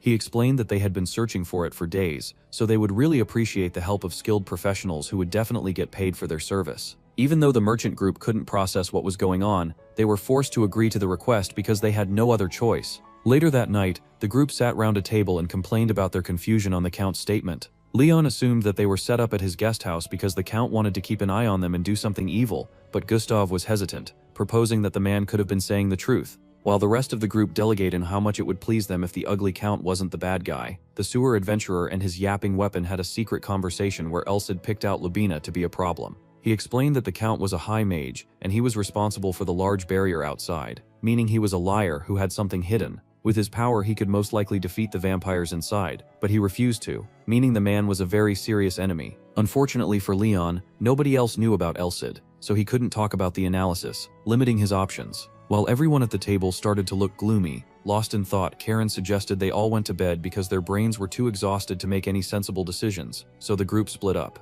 After linking up with the baddie alone, the wannabe hero told her everything he knew, which seemed to amaze her because even with her unique skills, she couldn't find it out. The pair understood that they weren't strong enough to deal with the threat yet, so they need to buy so time till the Iron-chained knights he had foolishly requested arrived. While the pair entered their rooms, Karen observed something, yet she didn't say a word. When the sewer adventurer thought he was left all alone to sleep, the baddie came in after him and pinned him to the bed, causing both their hearts to race. On the outside, a creepy cuck watched as the adventure duo locked lips, prepared to slice each other open like soft bread. After he had finally reached his limit, the weirdo ran away, allowing Leon and Karen, who were hiding behind the illusion, regain themselves. The pair flirted for a while, then decided to start their own recon mission, because it was only right they spied back on whoever had witnessed them do the deed. When Leon asked how they would leave without getting caught, the baddie adventurer reminded him that she was one of the most elite assassins ever known. She used her coffin keeper ability to sneak them out of the house and kept them out of sight till they landed on a faraway roof. After taking in the view,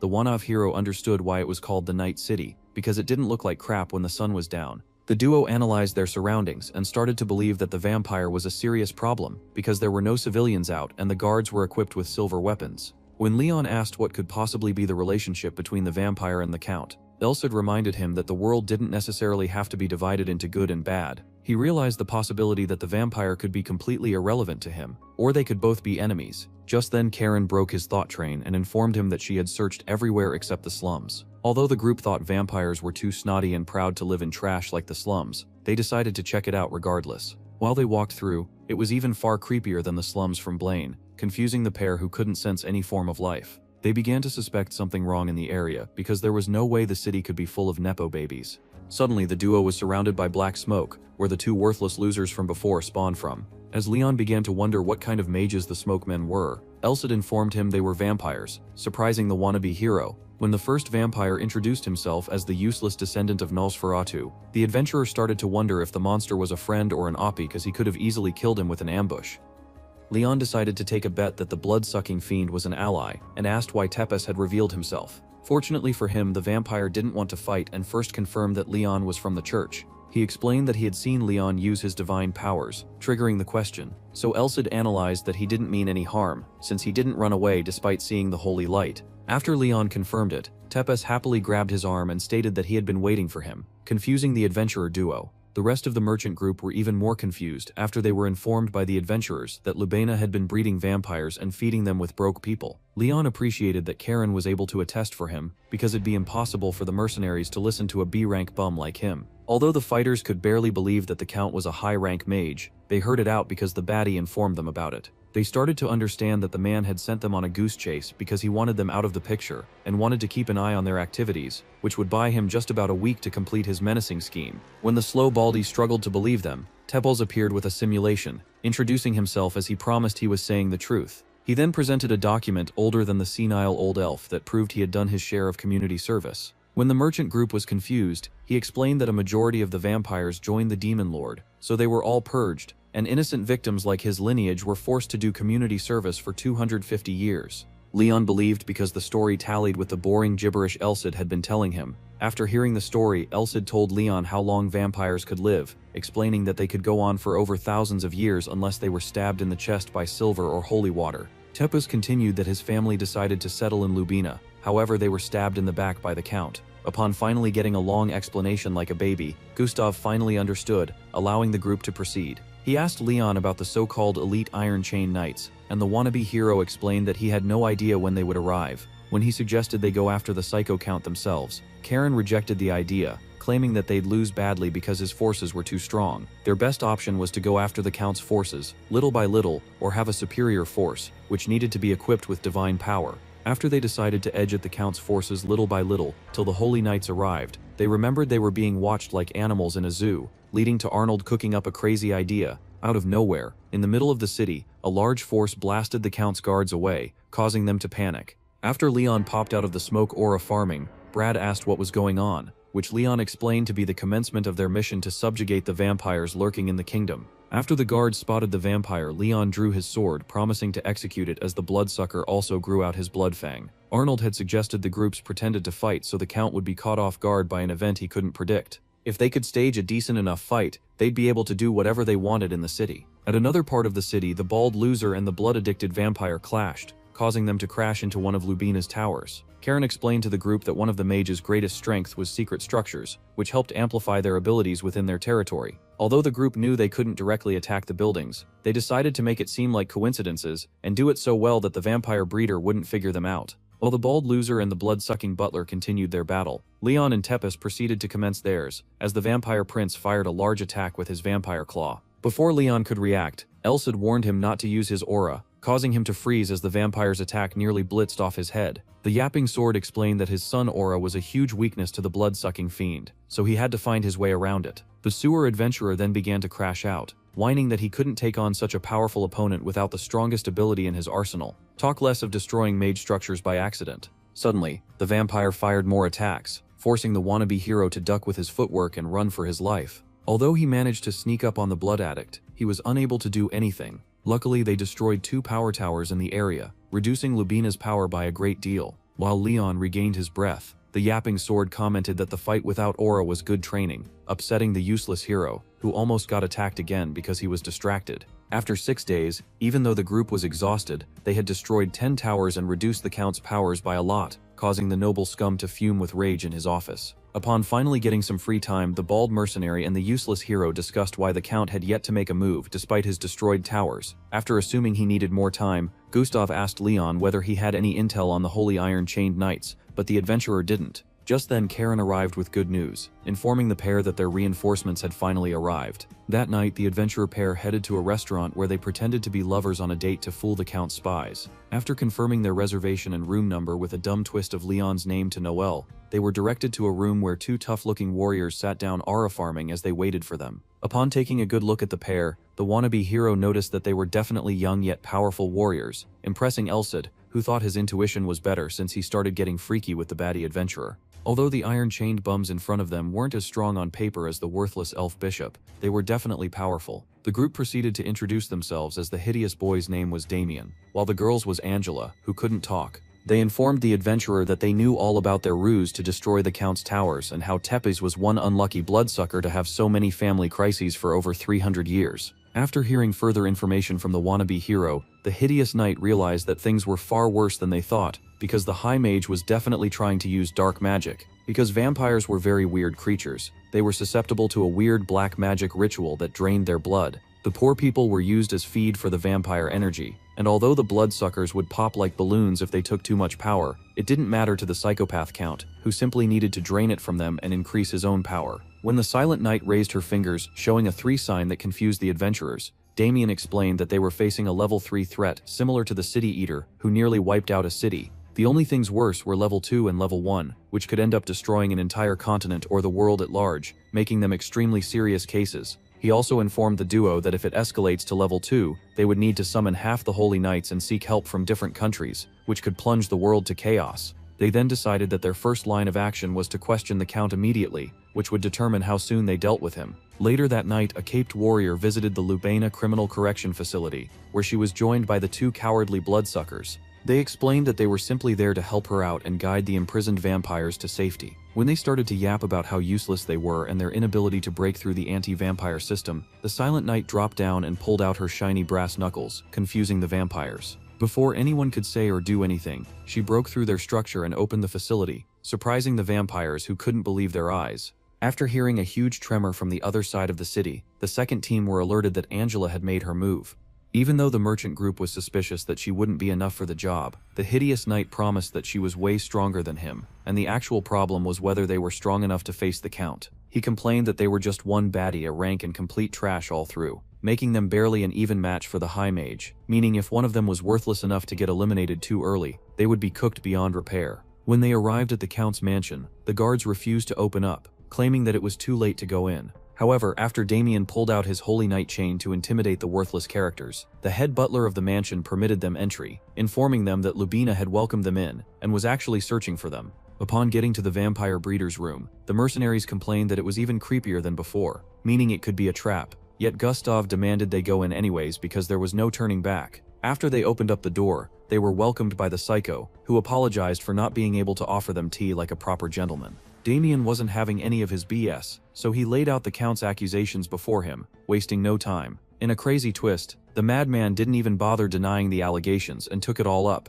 expressing that he didn't see the need to lie. He then started to whine about being backstabbed by the merchant group, and promised to make their deaths as aggressive as his evil soul could. Suddenly, the bald loser started to cross his boundary and thought it would be fun to rage bait the Count. He called the noble villain a leech, then stated he was nothing more than power-hungry scum, and dared the vampire breeder to do his worst, causing the lunatic to blow a fuse. Upon reaching his limit, Lubena started to glow like a Super Saiyan, and charged up, causing his energy to fly around the place. After he had finally completed his transformation to a monster, the group realized he was a level 7 beast, who had amplified his strength with a mysterious artifact, unleashing all his stored magical energy. With red-hot rage in his eyes, the low-budget vampire promised to make the warriors pay for disrespecting him, as he fired an attack towards Gustav that made a clean connection. When the debris finally settled, the bald loser had been smashed into the wall like an insect, freaking out his minions. Damien confirmed that the mage was even more powerful due to his sacrifices, so Leon, who had been checking up on the embarrassed Baldy, decided to lock in. The monster count began to flex on his ops, glazing the forbidden powers that had allowed him to easily mop the floor with weak trash like the Baldy. After he threatened to make the church slaves learn how stupid they were in the hard way, his magical strength started to increase. However, Leon was completely unmoved by his antics, cutting through the force that had shook the others. Finally, the great battle started, as Damien called onto the goddess and unleashed a holy power that disrupted Lubena's energy. After the monster launched a counterattack which was meant to wipe out the holy warriors, some non-purpose mercenary characters stepped in with their shield, taking the attack head-on. Although it seemed like the mad vampire had completely fried the losers, he was cut off mid-sentence by an arrow that instantly muted his gloating, surprising the knights. Hansen and friends managed to survive his weak attack and confirmed to Leon that they were fine, even though they looked like barbecue. Suddenly, the Count got back up, frustrated that complete trash like the worthless mercenaries were able to make him use his special rings. While Hansen was totally confused about his special arrow being treated like a pillow attack, the hideous knight explained that the monster's rings were a form of power that nullified damage, making it even more difficult to defeat the vamp breeder.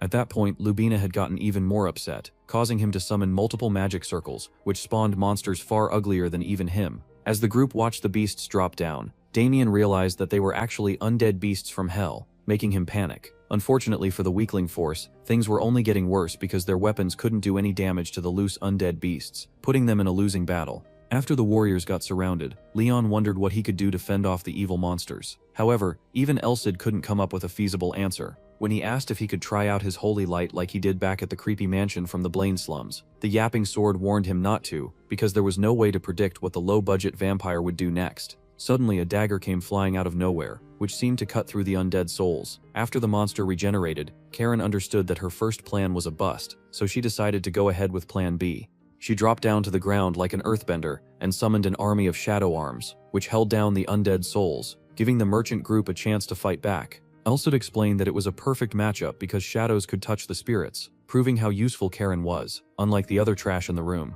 Suddenly Damien decided it was his turn to be relevant, as he began to cast a spell of his own, which spread light across the room. He was able to infuse the other warriors' weapons with holy power, giving Leon a chance to go all out because the secret of his holy sword would finally go unnoticed. Out of nowhere, the worthless Baldy who had gotten no diffed by the Count popped up, urging his team to attack while they could. After the other mercenaries trolled their weak leader for getting one shot right at the start of the battle, they all moved out to attack, facing the undead souls head-on with their weapons of divine light. While the vampire breeder watched on, he was hit with a surprise attack by the Gaiet assassin, which he managed to block right on time. After he stupidly got himself distracted once again, an arrow came flying towards him, forcing him to block as he started to see that his undead army had been completely wiped out. When Lubena got himself surrounded by the vampire subjugation group, he had no choice but to pull out his last resort, snapping his finger and releasing his disgusting red aura into the air. While the warriors wondered what was going on, the door of the room flung wide open, introducing a zombie army which Leon recognized to be the Count's city guard. He then promised to make the Count regret his actions, asking what the monster had done to the soldiers.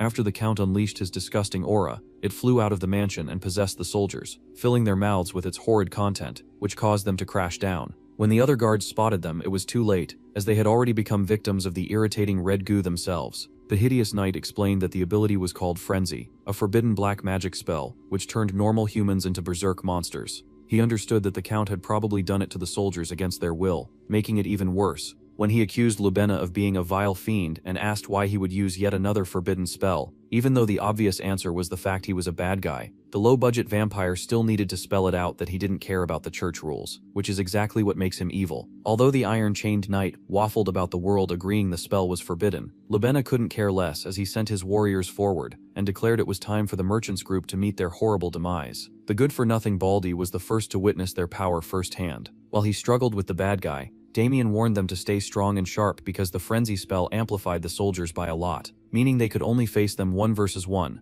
and the only way to kill them was with a critical hit. Hansen, who had been battling his own frenzy creep, suddenly twisted his ankle, allowing the mutant guard to drive a spear through his chest. When his dumb friend looked back away from his own battle to exclaim, he got hit with a nasty backhand, smashing him into the ground, which totally knocked him out. Leon, on the other hand, was occupied with his opponent, and unfortunately, he couldn't sneak out with a cheap escape because his baddie savior was stuck in battle against Count Vamp Breeder. While he struggled to retain his composure, Elsid snapped him into shape, reminding him that the monsters were still swordsmen, so he needed to observe their movements and think about a sensible approach to survival. He suggested that the wannabe hero face off against 2 of the monsters, confusing the kid who could barely handle one and survive. He was then reminded of his battle against the trolls, which started off with him being a burden till he finally put his brain cells to work. Immediately, Leon left his man and charged towards the frenzy guards on Damien, pushing them both away. After he provoked the creeps to come at him, Leon activated his fancy footwork and danced through the monsters, cutting them down.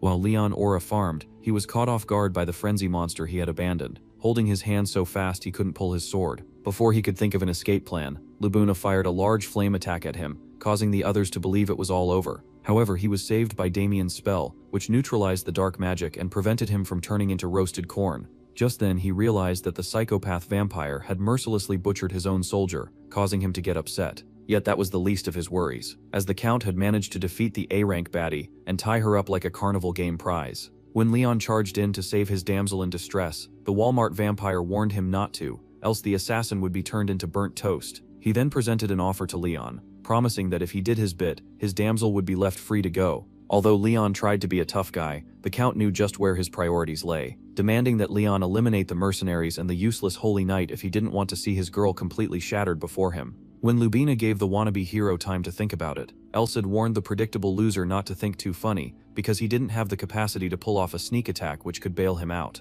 He was too slow and too weak to catch the rip-off vampire off guard, and a mage with that much power could easily bind him to a contract, limiting his actions. While the two heroes started to debate what they were meant to do, The Count looked at Leon in confusion because he seemed to be talking to himself like a lunatic. When the pair finally cooled down, Elcid reminded his wielder that they still had an ace up their sleeve. Just then the roof was broken open by a different baddie who crash-landed, then hit a superhero pose, pleasing the group who whined that she was late. When some clueless frenzy monsters came charging after her, she instantly punched them inside out in a single hit, proving just how trash of a knight Damien actually was. While she started to bask in her own aura, it started to occur to the Count that he might be cooked. After seeing the hot knight wipe out multiple frenzy monsters by herself, the wannabe hero immediately understood why she could go to the Lubina correction facility by herself. Elcid explained that she had been using an extremely powerful yet dangerous technique that could rip her guts out. When the slow hero couldn't understand, the yapping sword expressed that she was concentrating a large amount of aura in just a little part of her body, which could make her body explode if it wasn't released at the right time.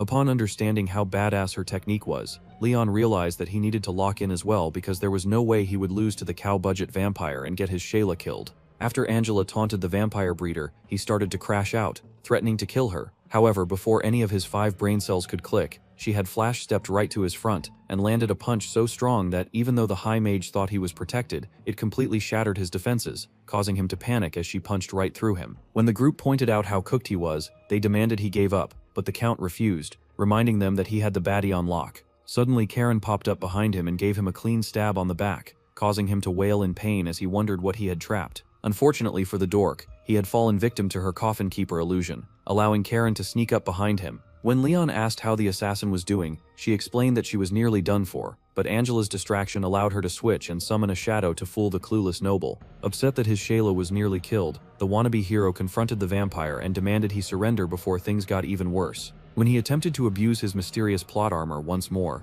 Karen hit him with a curveball plot twist, as she had stolen his damage nullification rings off his finger. While he crashed out and threatened to kill them all, Tepets arrived with his butler, assuring the Count that there were no more cards left for him to pull. Suddenly the Count lost it, and he started to laugh, telling the vampire pair that they knew nothing. Before any of the heroes could do anything, he took the black quartz the head merchant had given him and swallowed it, surprising the hero duo and causing him to scream out in agony till he started to scream out with joy, forcing everyone around him to hold their eyes in pain. Upon seeing what had happened, Tepets began to feel very scared, explaining that he had used a forbidden method to become a descendant of the Nosferatu family, who could use the power of controlling sound. While the new Count vampire stood tall, aura farming as he called out the insolent peasants who had wronged him, the mercenaries started to feel scared, leading to Leon's realization that his aura was so thick it had started to cause problems with their breathing. Lubina explained that he had been holding back against the weaklings because it was incomplete, but since they had foolishly crossed the line and led him to a corner, he would rule the night sky and eliminate them all by turning them into energy for his new majestic body. The group noticed that the moon had turned red, which Tepes explained to be a power that signified the presence of a superior vampire. When the hot knight charged at the monster and struck a clean hit to his face, the cowardly mercenary celebrated, thinking she could save their trash butts again. However, she barely even grazed him, allowing the vampire to return the favor and fry her with a single touch of his hand. After Damien screamed out for his partner, the Count calmed him down by telling him he was next, leading to a widespread attack that covered the entire mansion. Although the useless vampire prince was able to scream out orders for everyone to run, they were all too slow, allowing the vampire to summon a thunder attack like Thor, which completely destroyed everything and everyone in the building. Fortunately for us, the wannabe hero wasn't totally useless, as he saved our glorious queen from the disastrous attack. When she lamented that she didn't want him to die, Leon requested the baddie escape the battle scene with the 2 worthless vampires.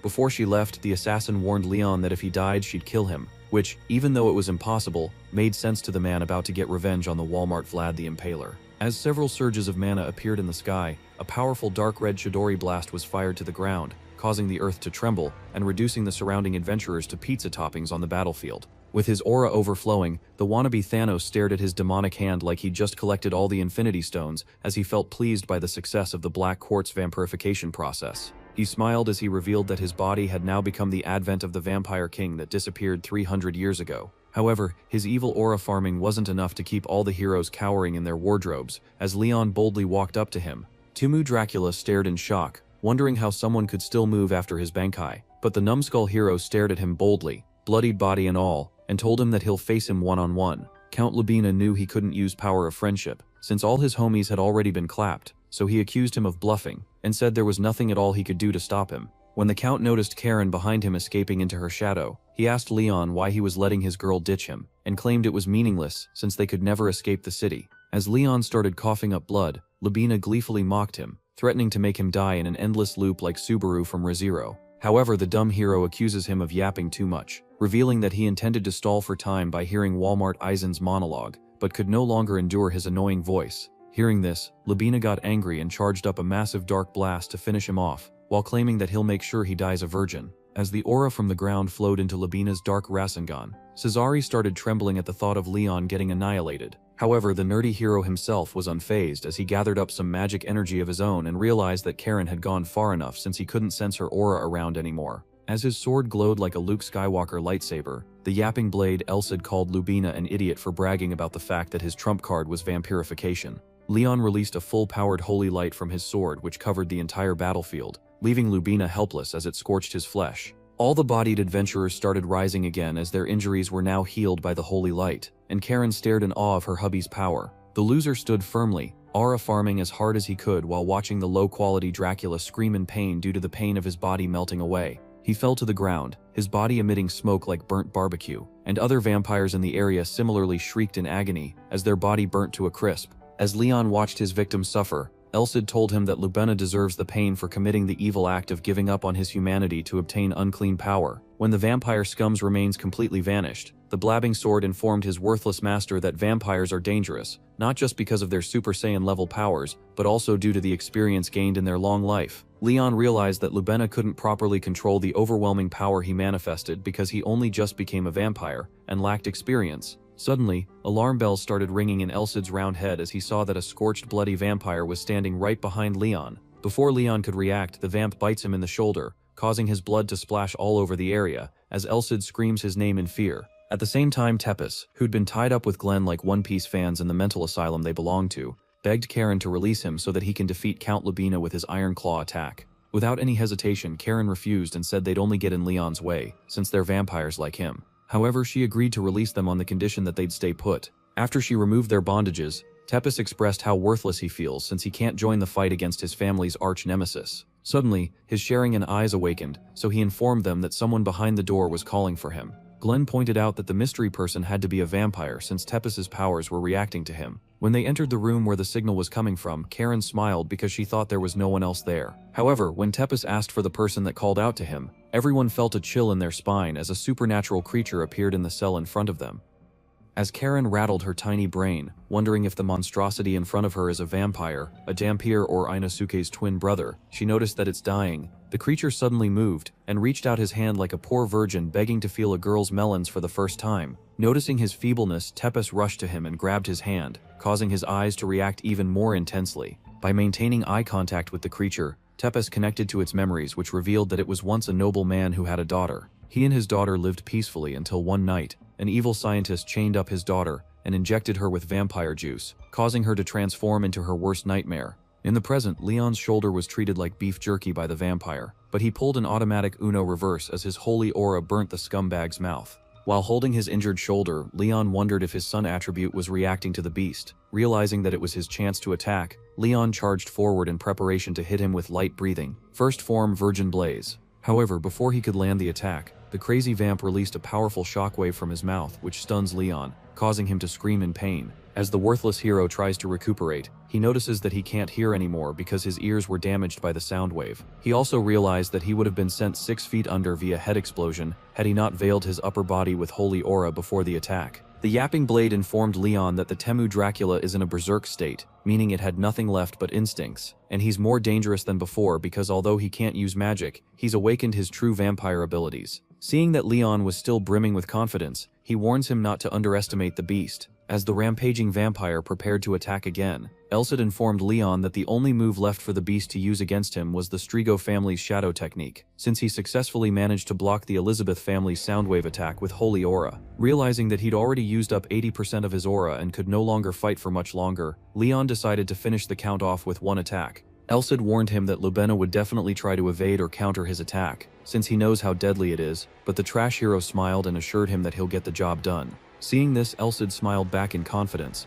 and when Leon charged forward, Lubina ripped off some of Muzan Kabutsuji's attacks in an attempt to stop him. However, Leon charged right through them while informing the dumb vampire that blood attacks don't work on him. Hearing this, the beast switched to low-quality Sung Jin Woo shadow attacks, which succeeded in injuring Leon. As the virgin hero struggled to evade the attacks, he wondered why the shadows weren't reacting with the sun aura. Due to the experience he'd gained from all his sparring sessions with Shadow Master Karen, he managed to close the gap between them using precise steps. He knew that even the slightest mistake would cost him his life, so he pulled a Maki Zenin by transferring all his remaining power into physical enhancements. As he charged intensely towards the Count, the lowly beast growled in anticipation of the clash, but Leon delivered a brutal slash which tore off a huge portion of its body. However, that attack wasn't enough to finish off the beast, and it unleashed a huge barrage of blood and shadow attacks at once, which poked even more bloody holes in the hero's body. From the beast's tentacles, a pod manifested in the sky where Lubina's body was being reconstructed, and this left Leon in a state of complete shock. The civilians in town started gathering after hearing the explosion at the castle,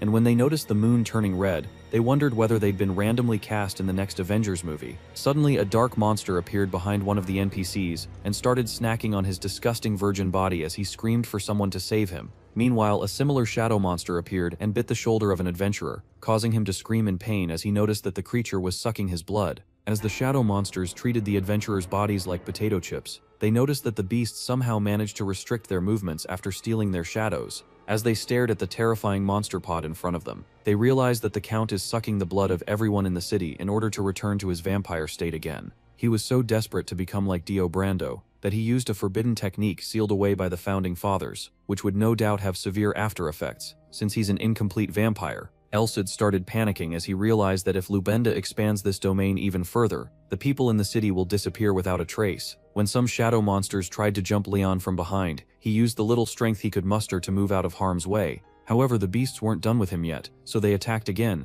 this time successfully biting him all over his body. The blabbing sword screamed his name, thinking he'd been given a one-way trip to the afterlife. Meanwhile, inside the demonic pod, Lubina's body was slowly being restored, and he smiled as he prepared to make the entire city his sacrifices. Down below, the shadow beasts wrapped up poor Leon like a taco, and as he struggled to survive, he realized that he doesn't have enough energy to move or gather aura. Just then, he heard the desperate cries from the civilians who'd been attacked by the beasts, and this gave him enough motivation to clench his sword even tighter. As aura gathered into his blade, he remembered that the reason he became a hero was to save people who were suffering from unreasonable evil. Eventually, his sword's holy light shined so brightly that it destroyed the shadow creatures surrounding him. When Lubina saw this, he got annoyed and decided to focus all his powers on the hero. He sent several more dark shadows to attack Leon, but just when they got close to him, he remembered Karen threatening to destroy him if he died. He smiled and powered up his sword while telling his attackers that he'd been in trouble if he died. After focusing intensely, he unleashed his 7-star sword Grand Chariot attack, which granted him access to the Speed Force, as he blitzed the dumb shadows and zoomed in front of the Count. As he prepared to land the final hit, Lubina felt his soul leaving his body, but Leon showed no mercy as he used the final form of his light breathing to split the entire pod in half. The attack was so clean and powerful that it left the evil vampire speechless, as the severed pieces of his body started falling in all directions. He had a flashback of his daughter Leah, and realized that he was about to reunite with her in the afterlife. After reminiscing about all the good times he spent with little Leah, he recalled the day he found her lying helplessly on the floor, and hugged her tightly while swearing to fix her. It was the same incurable disease that caused his wife's death that was threatening his daughter's life, and he felt useless because even though he was a Merlin-level mage, he couldn't find a cure. He was so determined to save Leia that he prepared to sell his soul in exchange for her life. Since his desperation had reached its peak, he resorted to dark magic, and had his soldiers gather up people from the slums which he experimented on with vampire blood. Soon he became a mad scientist, who was now focused on amplifying the vampiric powers he'd gathered with the Black Quartz to make himself an overlord. After heading his plans, his butler cried tears of joy while glazing him for finally finding a cure for his daughter. However, when he mentioned her name, Lubina barely even remembered who Leah was because of his newfound supervillain madness. In the present, he lay on the floor with his limbs and lower body dismembered like a Barbie doll, and his body began to melt. Meanwhile, Tepes held a teddy bear which he got from the weirdo, and remembered her telling him that she was waiting for her daddy. Apparently, Lubina had injected his daughter Leah with vampire blood, and her vampire form was the creep in the cell that gave Tepes the teddy bear. As he melted like butter, Lubina's 2 brain cells finally ticked as he realized that he'd forgotten his original goal, which was to save Leah because he was so drunk on power. As his eyes started welling up with tears, he yelled Leah's name. The citizens and the adventurers who were previously getting snacked on by the shadow monsters now noticed that the beasts had vanished into thin air. Lubina reached out his severed hand to touch Mia's teddy bear, but before he could reach it, his body burnt away. As Tepes watched him die, he informed him that vampire souls perish permanently with their body when they die, and claimed it was his retribution for using a taboo. When the adventurers noticed that the storm was finally over, they argued over who had the largest cucumber. while Angela and Damien used healing magic to patch up Leon. After some minutes, Leon told them to heal themselves, since he felt a lot better, but Damien replied that he was okay with dying instead.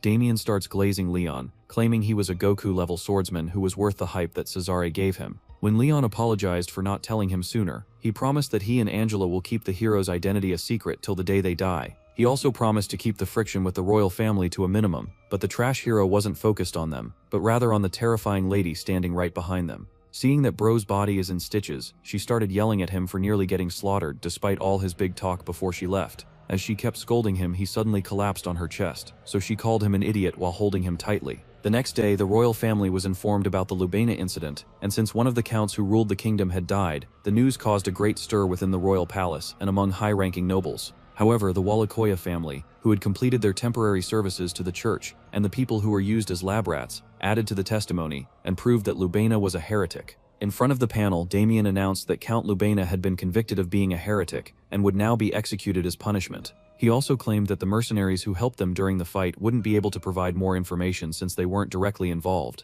As two holy Iron Chain Knights, who had the backing of the church, came forward to settle the situation, the turmoil in the kingdom quickly subsided. Karen knew that the noble douchebags would try to interfere with their journey as much as possible, so she borrowed authority from the church and slipped away. When Leon woke up, he thought about how great it felt to take a nap on his shadow mammy's milk cushions 4 days ago. He was relieved when Karen told him the mercenaries were safe, but then he noticed an injury on her stomach which made him concerned. However, she assured him that she was fine since the attack that injured her missed her vitals, allowing her to patch herself up with healing magic. She apologized for making him angry by pretending to be captured by the Count and swore that she'd tell him next time before making any move. Surprisingly, Leon smiled and told her he wasn't angry at her, but rather angry at himself for not being able to figure out his comrade's plans. He then asked her to keep doing what she's doing even if he's not aware of it, and promised that he'd figure it out. His words were so wrathful that it had her loins tingling, so she ran out of the carriage to cool off. After she left, the Yapping Blade praised Leon for being a great hero, but Leon replied that he can't call himself a hero if his ignorance limits the powers of his comrades.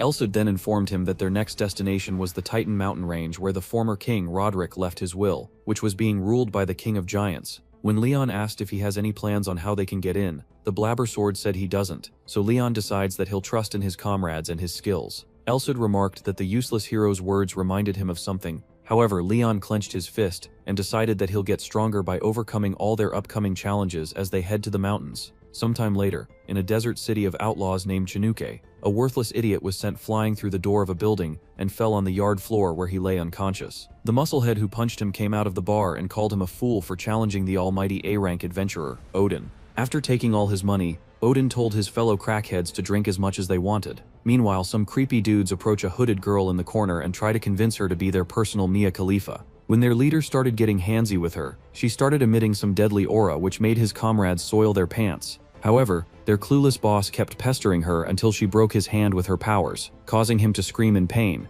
When she took off her hood, the men stared in shock as the Disney princess-looking adventurer asked them to atone for their sins. Meanwhile, Leon and Shadow Girl were touring through the mountain, and she started marveling at all the wyverns in the area. However, they started shivering when they felt the demonic energy flowing from the forest because it was just as intense as Aizen's aura. The reason guilds don't accept requests which involve the mountains was because many of the adventurers who raided the forest in search of its rare items never returned. Elsud informed Leon that the mountain range is a world of giants and monsters, and claimed that it was the best place for him to train if he can survive. The battle junkie Leon immediately accepted the challenge, and Karen agreed to accompany him through this hellish training. Back in the city, the Disney princess adventurer crushed the skulls of all the idiots in her path with a mace. Khan, who was hiding in the corner like a loser, identified her as a former ranger who became wanted for shooting her boss in the head, as well as a former A-ranked knight. Suddenly, she shattered his hiding spot with her mace, causing him to scream like an endangered chicken. When she tried to finish him off, he desperately begged for his life, but that only made her see him as a shameless dimwit. As she swung her mace at his ugly face, Bro pulled a desperation move by bringing up the fact that he was the boss of the slums who was acknowledged by Cesare, who like her worked for the Divine Church. She halted her attack millimeters away from his face and asked him if he's Khan. After he introduced himself, one of the idiots she bodied started yelling slurs at Khan for surviving her attack. When Khan asked how the dude was still breathing, the girl explained that she casted a quick recovery healing magic which could fuse bones back together even if they're all shattered. However, the losers wouldn't be able to move for a while since they recovered after almost dying, and the experience gave them more PTSD than Arkham Asylum's inmates. Khan was baffled, because even though he knew the Holy Iron Chain Knights were powerful, He never expected one to be Goku level. He knew there was only one person among the Holy Knights who was known to be that powerful, and started to figure out who the girl was. When she asked if he knew who Leon was, the dingbat called him a brat, and immediately got some punishment for that, as the girl crushed his empty skull with her mace. After several minutes of pounding the wannabe Walter White, she finally forgave him, and assigned him to obtain all the information he can about Leon, including where he went. Her sadistic brain started overheating as she told him not to bother telling her about the size of Leon's sausage even though she wanted a piece of it. As Cons got even more baffled, she concluded her yap session by asking him to escort her to Blaine. Before Bro could even react, she grabbed him by his coat and started dragging him through the ground as she made her way to Blaine. In the Titan Mountains, 2 Gigachads defeated some dragons, and even though they sustained some major injuries, they were confident that they could still fight. However, the dragon in front of them was a higher-level species called a Drake, a powerful creature, not the Canadian rookie that was roasted by Kendrick Lamar. Despite the risks, the dragon hunter duo charged at the beast, and it met them with an attack of its own. As Leon and Karen watched from a safe distance, they realized that the men were giants from the Titan tribe, but also noticed that the overpowered Drake was too much for them. Elsid informed Leon that the Drake had a powerful observation haki, which meant that it's been aware of their presence in the area from the start since they're the next targets. This put them in a tough spot, as they wondered if they should run away or aid the giants. Karen started getting anxious because she knew that Drakes were S-class monsters with intelligence equivalent to humans. She thought about asking Leon what to do, but when she saw how locked in Bro was, she knew he was about to go beast mode. One of the giants ripped off one of Tengen's best sound breathing moves with his axe, and it managed to injure the Drake. However, when he tried to land a second attack, the beast smacked him with its tail, and sent his homie flying as well without breaking a sweat. It then proceeded to crush them in the ground like cockroaches, causing blood to spill from their mouths. As the Drake towered over them, preparing to make dinner out of them, they started saying their final prayers. Suddenly, the dumb hero used his 7-star sword, Merrick, attack to slash the dragon in its neck, creating an opening for Karen to land several devastating strikes in the same spot. However, this ultimate combo attack only ticked the Drake off, so Leon handed the giants some healing potion, which would allow them to rejoin the fight. When the giant duo were fully replenished, the 4 Ultra Chads marched towards the Drake like they'd become the new Fantastic Four. They charged at the monster together as a group, and Leon wasted no time before activating his vision technique at maximum output. As he scanned through its body, he got worried as he noticed the color on its body had vanished. Elsid explained that it was simply a temporary phenomenon caused by the fact that his mind can't catch up to the speed of his reflexes. This made things look like time had slowed down for him, and the only reason he could even see properly at the moment was because he trained his vision. The blabbing blade advised him to use that time to figure out a way to attack the Drake, so he scanned its body more thoroughly and realized that its body is so thick that neither him nor Karen will be able to land a critical hit on it. After searching for several more minutes for a weak spot, the loser predicted that the Drake could be taken down by striking the skin of its wings or its eyes. It swings its tail towards them like Thor's hammer, and it nearly catches them off guard, but luckily Teemu Barry Allen was fast enough to alert the others. After dodging the attack, everyone thanked Leon, but he was more worried about the Drake because it was now fully focused on slaying them. Noticing this, Karen went into beast mode as well, and decided to solo the monster by raining powerful dark swords at it. She focused her special attack on the dragon's left eye, and everyone praised her for her skills, until they saw that the dragon blocked the attack with its eyelids. She started throwing a tantrum, but the giant duo decided to take matters into their own hands.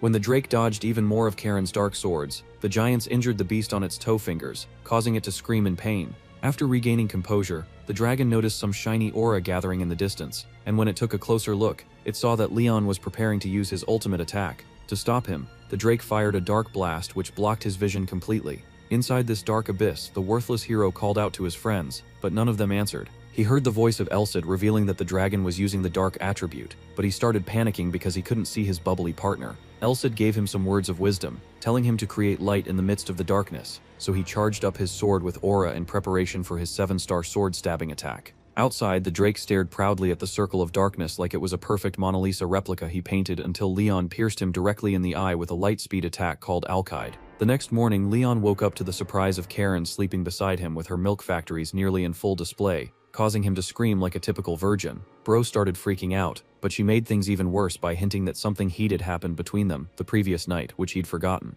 When he asked what she meant, she laughed at him and called him an idiot, before revealing that she looked after him throughout the night because his fever rose beyond 40 degrees. After his special attack the previous night, the Drake went crazy and started blasting fire everywhere before running away. Shadow Mammy then planted Leon's face in her goods while grappling him and scolding him for nearly dying again. At that moment, he remembered that the only person who rushed to save him from falling to his death was Karen, so he thanked her with a warm smile on his face, causing her to blush. When the giants come by to check on them, they see the lovebirds getting cozy with each other, so they walk away thinking they're about to roleplay a Browser's classic. Some minutes later, the men introduce themselves to Leon as Urga and Julru, while praising him for his amazing performance against the dragon. When he extended his hand to shake them, they nearly destroyed it with their gorilla strength. And that's when he realized that the giant's strength was what scared away all mountain creatures, including wolves, trolls, and demons. Urga brought up the fact that Leon and Karen are searching for the king of giants, and proposed a meeting with the village chief. Julru suggested resting a little bit more before meeting him. Leon said he was ready, even though he knew the muscleheads were hiding something. When they went into the Titan village, Leon was amazed by how large the people were, and even more stunned by the corpses of dire wolves, wyverns, and trolls in the area. These beasts could destroy entire small territories by themselves, but the giants slayed more than 10. As they moved ahead, Elsid informed him that the physiques of giants were similar to A+ ranking ogres, and they were intelligent martial artists who could annihilate all kinds of monsters below the S rank. Soon they arrived at the exclusive training center for Titans called the Hall of Hell. When they hear some screams coming from the dungeon, the hero duo start panicking, but the Titans tell them to go inside since the chief is waiting for them. Suddenly, some Titans fly out of the cave's entrance, causing Leon to raise his guard in anticipation of a boss battle. A woman that's more ripped than Dwayne Johnson walked out of the dungeon, asking Leon and Karen if they're guests before introducing herself as the village chief, Vulcan. As they stared at this colossal titan of a woman, the trash hero realized that she was too powerful for him to beat. When she started flexing her biceps and triceps, the airhead duo wondered if she's giving them a signal to compliment her. Suddenly, the titan men behind them start worshipping her muscles and begging her to do more OnlyFans poses for them. She asked Leon if he'd like to touch them, but he politely declined her offer, causing her to sigh in disappointment. When he revealed that he's there to find Roderick's legacy, she smiled while telling him that she wouldn't give out the information for free. Leon was scared because he knew he was about to get dragged into a messy situation. A few hours later, they stood in the center of an arena for a WrestleMania match, and Vulcan introduced Leon as a visitor who was strong enough to slash a drake's eye. Hearing this, all the Titans in the area became interested in him, and she announced that he was looking for an opponent to have a match with, even though he had no idea what was going on. When Leon tried to back away, she told him she'd only give him the information if he agreed to have a match, and Elsid further motivated him by pointing out that he has a chance to learn while fighting Vulcan. Leon agreed to her proposition, so she praised him for having guts. As Karen watched in the corner, she asked Urga if fighting was a custom of the Titans, but he replied that it was only the chief's hobby. One giant named Khan stepped up to be Leon's first opponent, so the useless hero got hyped up to face him. When the other giants noticed how fired up Leon was, they begged him not to faint before it was their turn to knock his teeth out. Vulcan asked Karen to place a bet on who would win the duel, and the lover girl wasted no time before declaring that her hubby Leon should destroy his opponent. Her confidence put a smile on Vulcan's face, but she went into goofy mode again and started asking Karen to feel up her muscles. When the battle began, Khan charged at Leon with his staff, but the loser managed to evade his earth-shattering attack. While blocking the flying debris, Leon complimented him for being strong, but Khan tried to jump him from behind with a brutal attack. Leon dodged the attack, but the shockwave destroyed the wall behind him. Karen was surprised that Titans could use aura, but Urga explained that he and Julru were still newbies, which was the only reason they couldn't destroy the Drake in one strike. Julru added that it was more difficult for Titans to control aura than humans, and even his current newbie level took him 30 years of training to attain. In order to learn aura, a being needs to empty and fill their body repeatedly with aura, and since giants are built like Optimus Prime, they need more aura to fill their bodies. Since their training is mostly ineffective, it takes them 10 times the amount of time it does for a human. Just then, the MC announced that they had a winner, and when the smoke cleared, they saw Leon towering over a fallen Khan. All the giants, including Khan, sang praises to Leon for pushing a Titan to his limit, but he didn't even get any time to recover, as all the others lined up to face him. Later that evening, the trash hero was lying in bed with bandages all over his body, and Elsid was disappointed in him for getting 2 wins and 7 losses. He claimed that Leon would have scored 6 wins if he paid closer attention to the distance the Titans created, but this only angered Leon. The loser started crashing out, claiming that it was unfair for these large beings to be able to move like prime Jackie Chan, and he wondered who taught the martial arts in the first place. Elsid then dropped a bombshell by revealing that he was the one who taught them martial arts 300 years ago. Several centuries ago, among the ogre species, there was one individual that rejected himself as a monster and received mercy from the goddess. He offered to give himself to the goddess and help subjugate the monsters if she accepted him, so she agreed to his request. The goddess granted the giant king and his people wisdom, and the ability to speak like humans. This special wisdom, in addition to their overpowering physique, was how they evolved into Titans. Leon told the babbling sword that he'd heard about the history of the Titans at the academy, but he had no idea that Elsid was the one who trained them. When he asked how Elsid got involved in the story, the sentient bubble got ticked off and claimed that it's all because of the idiot goddess. Back in the old days, the hero Roderick crashed out because the goddess randomly skipped town after blessing the Titans, so he had no choice but to teach them. Training the Titans was infuriating because they barely understood anything he taught them, but there was one rare genius among the pack named Kashim, who he taught well. Kashim was the giant king, and after Elsad trained him, he refined his skills for several years until he surpassed the title of master. Leon was amazed by this, but Elsad advised him to focus on his spars with the Titans, since he barely got any chance to fight aggressively. Given the fact that Leon had been training to improve his capabilities before meeting Roderick, he needed to prove himself worthy before he could get Roderick's legacy, which was stored by the giant king, and worth in that area meant strength. Meanwhile, the Cinderella Smasher bodied some thugs during her journey with Khan, and expressed how disappointed she was in them for trying to rob others for food, instead of farming for their own. When she asked Khan where the city entrance was, Khan pointed her in its direction, and she marveled at how beautiful it was. They walked through the streets of Blaine wearing disguises, and Barney Berserker was pleased to see that the city was still active, and not swallowed by a large monster. She blushed while praising Leon for stopping the massacre, and it was at that moment that Khan realized why she was crushing on the hero. When she asked to visit the slums, Khan was surprised that she didn't ask to see Cesare first, but she explained that she wanted to visit the place Leon saved. Khan agreed to take her there because it was his jurisdiction, and he started reminiscing about the good old days he had in the slums before noticing that the trenches had been transformed into a bright section of the city. When he saw that his hideout was now an orphanage, he screamed in shock, and then walked away shamefully. Several hours later, Cesare was gleefully enjoying prime juice when he heard a knock on the door. When he answered, Khan ruined his mood before entering into his home. As he argued with the hooligan, he heard the Disney crusher, Elahan, announce her presence and immediately rushed out to see her. She greeted him with a smile, but he yelled at her for wandering around so much despite being a saintess. While they were seated inside, Cesare kept yelling at Elahan, and he brought up the fact that the main church and Holy Iron Chain Knights had to go looking for her before asking why she went AWOL. As she smiled at him, he remembered when she was still a rugrat, and even back then she used to give him all kinds of problems. When Khan asked about their relationship, Elahan explained that Cesare was the person from the main church who looked after her since her diaper days. After a bit more dilly-dallying, Elahan revealed that the reason she was there was to ask about something called the Day of the Oracle. Cesare explained that the Day of the Oracle is a revelation that would prepare the world for the disaster that is to come. In other words, the day that predicts the birth of the hero. The fact that the Holy Sword had revealed itself meant that the Day of the Oracle was close, and the hero had already handled a portion of the omens of disaster, which included the Swallowed City and the exploitation of the vampires. The fact that those two catastrophic events were only a portion of the disasters made Khan worried that they would be in grave danger,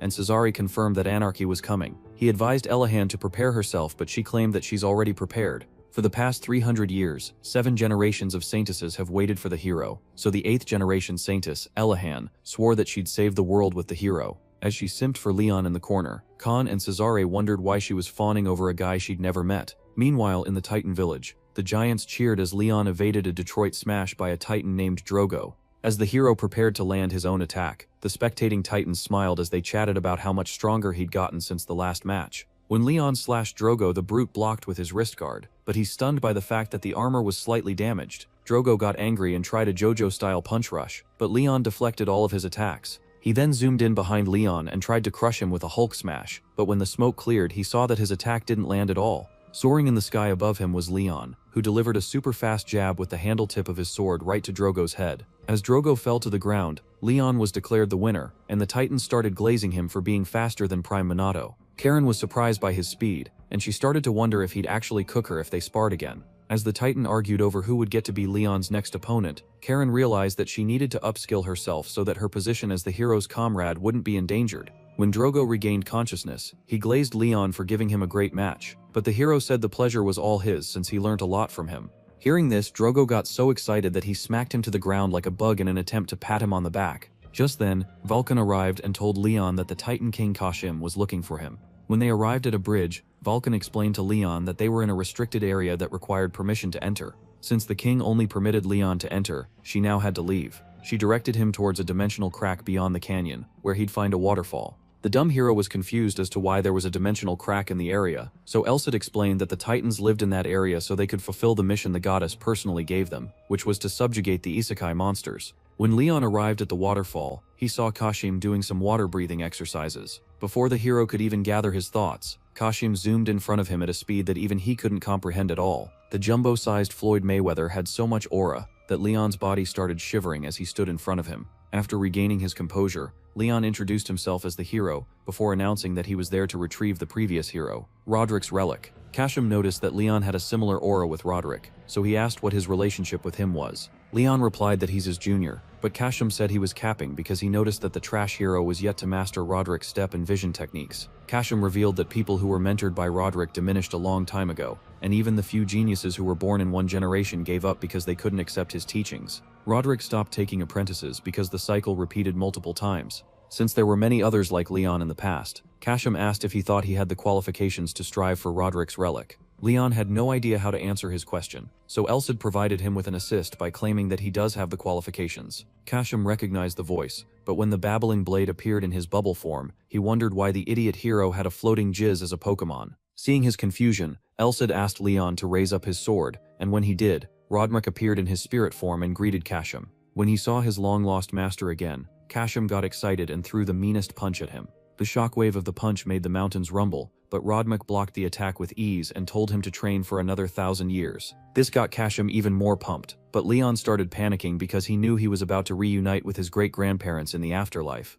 When Kashim swore that he'd unalive Roderick, Leon tried to beg him to stop, but he proceeded to throw a fully powered Texas smash at him, causing the mountains to quake once again. After hours of crashing out, the dumb Titan finally apologized to Leon for his behavior, but Bro didn't take offense because he fully understood where he was coming from. At first, Kashim instructed Leon to call him Sir, but when the useless hero called Roderick a scumbag, the Titan King dapped him up and told him to call him brother. He agreed to take him to the cave beyond the waterfall, but Elsid, who watched from above, was ticked off by the fact that his two pupils were bonding by hating on him. When they entered the cave, Leon was stunned by the brilliant sight in front of him. Kashim explained that it was Roderick who planted medicinal herbs and trees there for his own health, and they were still effective even though they've been around for 300 years. He then showed Leon some of Roderick's books on martial arts, physical discipline, and aura techniques. Even though the Titans weren't able to learn from these books, they picked up 1 or 2 new skills from it. The useless hero asked if those were Roderick's relics, but Elsid for some reason started begging Kashim to adjust his strength so that he wouldn't unalive Leon. When Leon asked what he was talking about, the blabbing blade explained that he'll now be learning telekinesis because that's his true relic. Bro was still confused, so Kashim explained that the only way to awaken telekinesis was to face the brink of death repeatedly after using all his stamina and aura. The musclehead smiled while telling Leon that he'll personally put him on the brink of death, but the hero, now soiling his pants, begged him to wait. Sometime later, Leon was in battle with his shadow Mama, and he asked her to protect his back. She graciously agreed, but when she saw some terrifying beasts behind him, she started panicking as she realized that she can't match Leon with her current skills. When blood splashed behind her, she turned back slowly and saw that the demon turned her man into a donut, just like Rengoku. While barely clinging on to life, he called her name, and her eyes welled up with tears as she realized she was more worthless to him than Sakura was to Team 7. Apparently it was all a dream, but it scared Karen so much that she still had tears in her eyes when she woke up. Soon after, she polished her weapons, but still felt unsatisfied because she knew she had to get stronger. She knew she was the almighty Coffin Keeper, the best assassin who ruled the slums, and she was capable of taking down anyone who challenged her, including people ranked slightly higher than her. However, she felt like a frog stuck in a well because there were still numerous overpowered beings in the world like Lubina, who could bring danger upon Leon. She considered parting ways with Leon because there was a high chance that she'd eventually die during their travels or get critically injured, which would force Leon into a corner. However, she changed her mind and decided to become stronger instead. She'd never trained after becoming the female John Wick of the world, but she felt it was meaningless since she'd already surpassed her physical limits. Since she was raised as an assassin, she didn't know how to get stronger by herself. When Leon came back, she greeted him cheerfully, but she was confused as to why he looked pale, like he just gooned a million times in a row. When she asked about the items he was carrying, he revealed that it's a medicine that's been preserved for 3 centuries, as well as a book written by Roderick. She was so amazed that she started praising him for inheriting the relics, but he handed her the items and told her they belonged to her now. Since he easily gave them to her as a cheap Valentine's gift, she realized that they weren't the relics, but she wondered if it was okay for her to have those highly valuable items. Leon explained that he was giving them to her out of appreciation for all the help she's given him during their journey, and he'd heard from his new master Kashim that the book would be really helpful to her. As she happily chowed down on the magical mushroom, Leon told her he'd be spending the next few days with his master, and asked her not to worry about him. After he left, she wondered how Kashim became his master, but decided to check the book out, thinking it was a brain-rot isekai light novel. The name of the book was Dance of Twirling Spirits, and as she read through it, she was amazed as she found some game-changing techniques which were guaranteed to make a shadow attribute user like herself much stronger. Meanwhile, the loser got demolished by Kashim for the 100th time, but even though he looked like a bloody rag on the floor, Kashim and Elsid agreed that they still needed to do a lot more training. As a bit of motivation, the sadistic master showed Leon the scar he sustained while learning telekinesis from Roderick, and revealed that it took him months of being on the brink of death to learn it. Out of pity, he used his telekinesis skill to toss the loser into the healing pool. When Leon comes out, he starts ranting about how he nearly died during their last session, but Elsid assured him that he wouldn't let him die. Kashim announced that it was time to get back to training, but Leon got so scared that he started melting like ice cream. In the training ground, some titans engaged in mortal combat while the others cheered them on.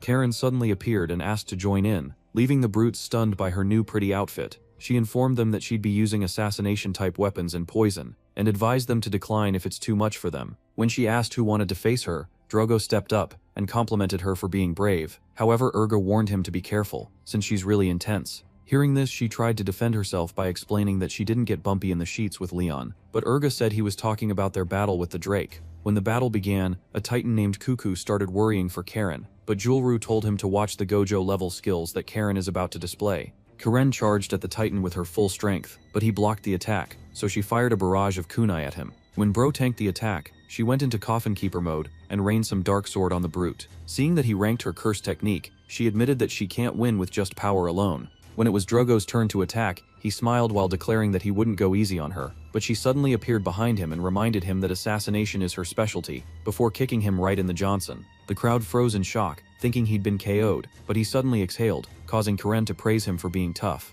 He praised her for being agile, and swore that he wouldn't go easy on her.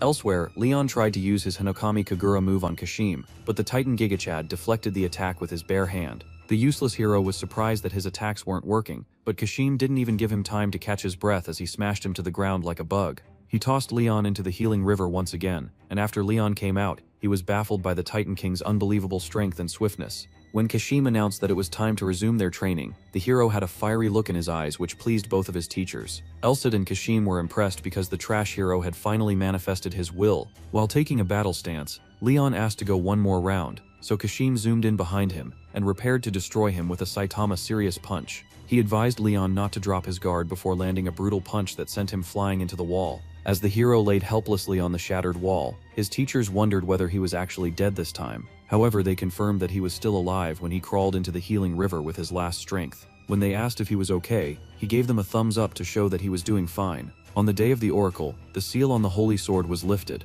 and Leon became capable of using all of its abilities. Elsid knew that if the sword was completed, Leon would be 10 times as strong as he is currently, but he still felt that it wasn't enough, because the disaster that was coming seemed like something a Gen Z brat couldn't handle. However, he felt confident that Leon could pull it off. Meanwhile, Khan was crouched up at the front gate of the academy, wondering why he came there in the first place. Just then, Elfine arrived with his goons, and kicked him in an attempt to scare him away. However, Khan stared at them in a manner that was so terrifying that they soiled themselves and started apologizing to him. At the same time, Elahan saw the wooden pole which Leon used to train with back in the good old days. She noticed that it had been hit countless times with a wooden sword, and this gave her the confirmation she needed that it was the training ground of her hero Leon. While celebrating, she noticed a large hole in the ground which she correctly identified as the spot where the holy sword descended. She immediately went on her knees and prayed to the goddess. However, she knew that someone had been watching her ever since she entered the village, and asked him to show himself since he didn't seem to have any bad intentions. Out of the bushes came an old man named Gilbert, who humbly greeted her and introduced himself as a knight from Clyde.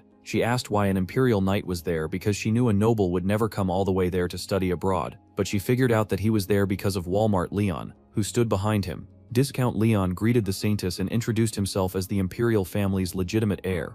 Elahan was surprised that she was suddenly in a meeting with the prince of the Clyde Empire, so he explained that he knew someone from the church would arrive ever since the day of the Oracle came about. When she asked what he wanted from her, his facial expression suddenly got intense as he asked her if he wasn't the hero, causing Gilbert to be shocked. The saintess plainly told him that he definitely wasn't the hero, because a hero had already appeared a year ago. These words lit a fuse in the royal turd's brain, but Gilbert argued with the saintess, claiming that Walmart Leon is definitely the hero since he had the same birthday as the day of the Oracle. Hearing this, Elahan finally understood why they were confused, so she told them plainly that the answer remained the same no matter how much they doubted it. Out of annoyance, Gilbert claimed that the goddess made a mistake, and this made the saintess so ticked off that her aura started leaking out of her bodysuit. However, she decided to let it slide because the old goofball only said that out of loyalty, but she promised to knock his teeth out if he tried it again. Seeing the vengeful look in her eyes, Gilbert trembled while apologizing to her. After some minutes of brainstorming, the Prince of Idiots finally clocked that it was his homie, Leon, that was the hero all along.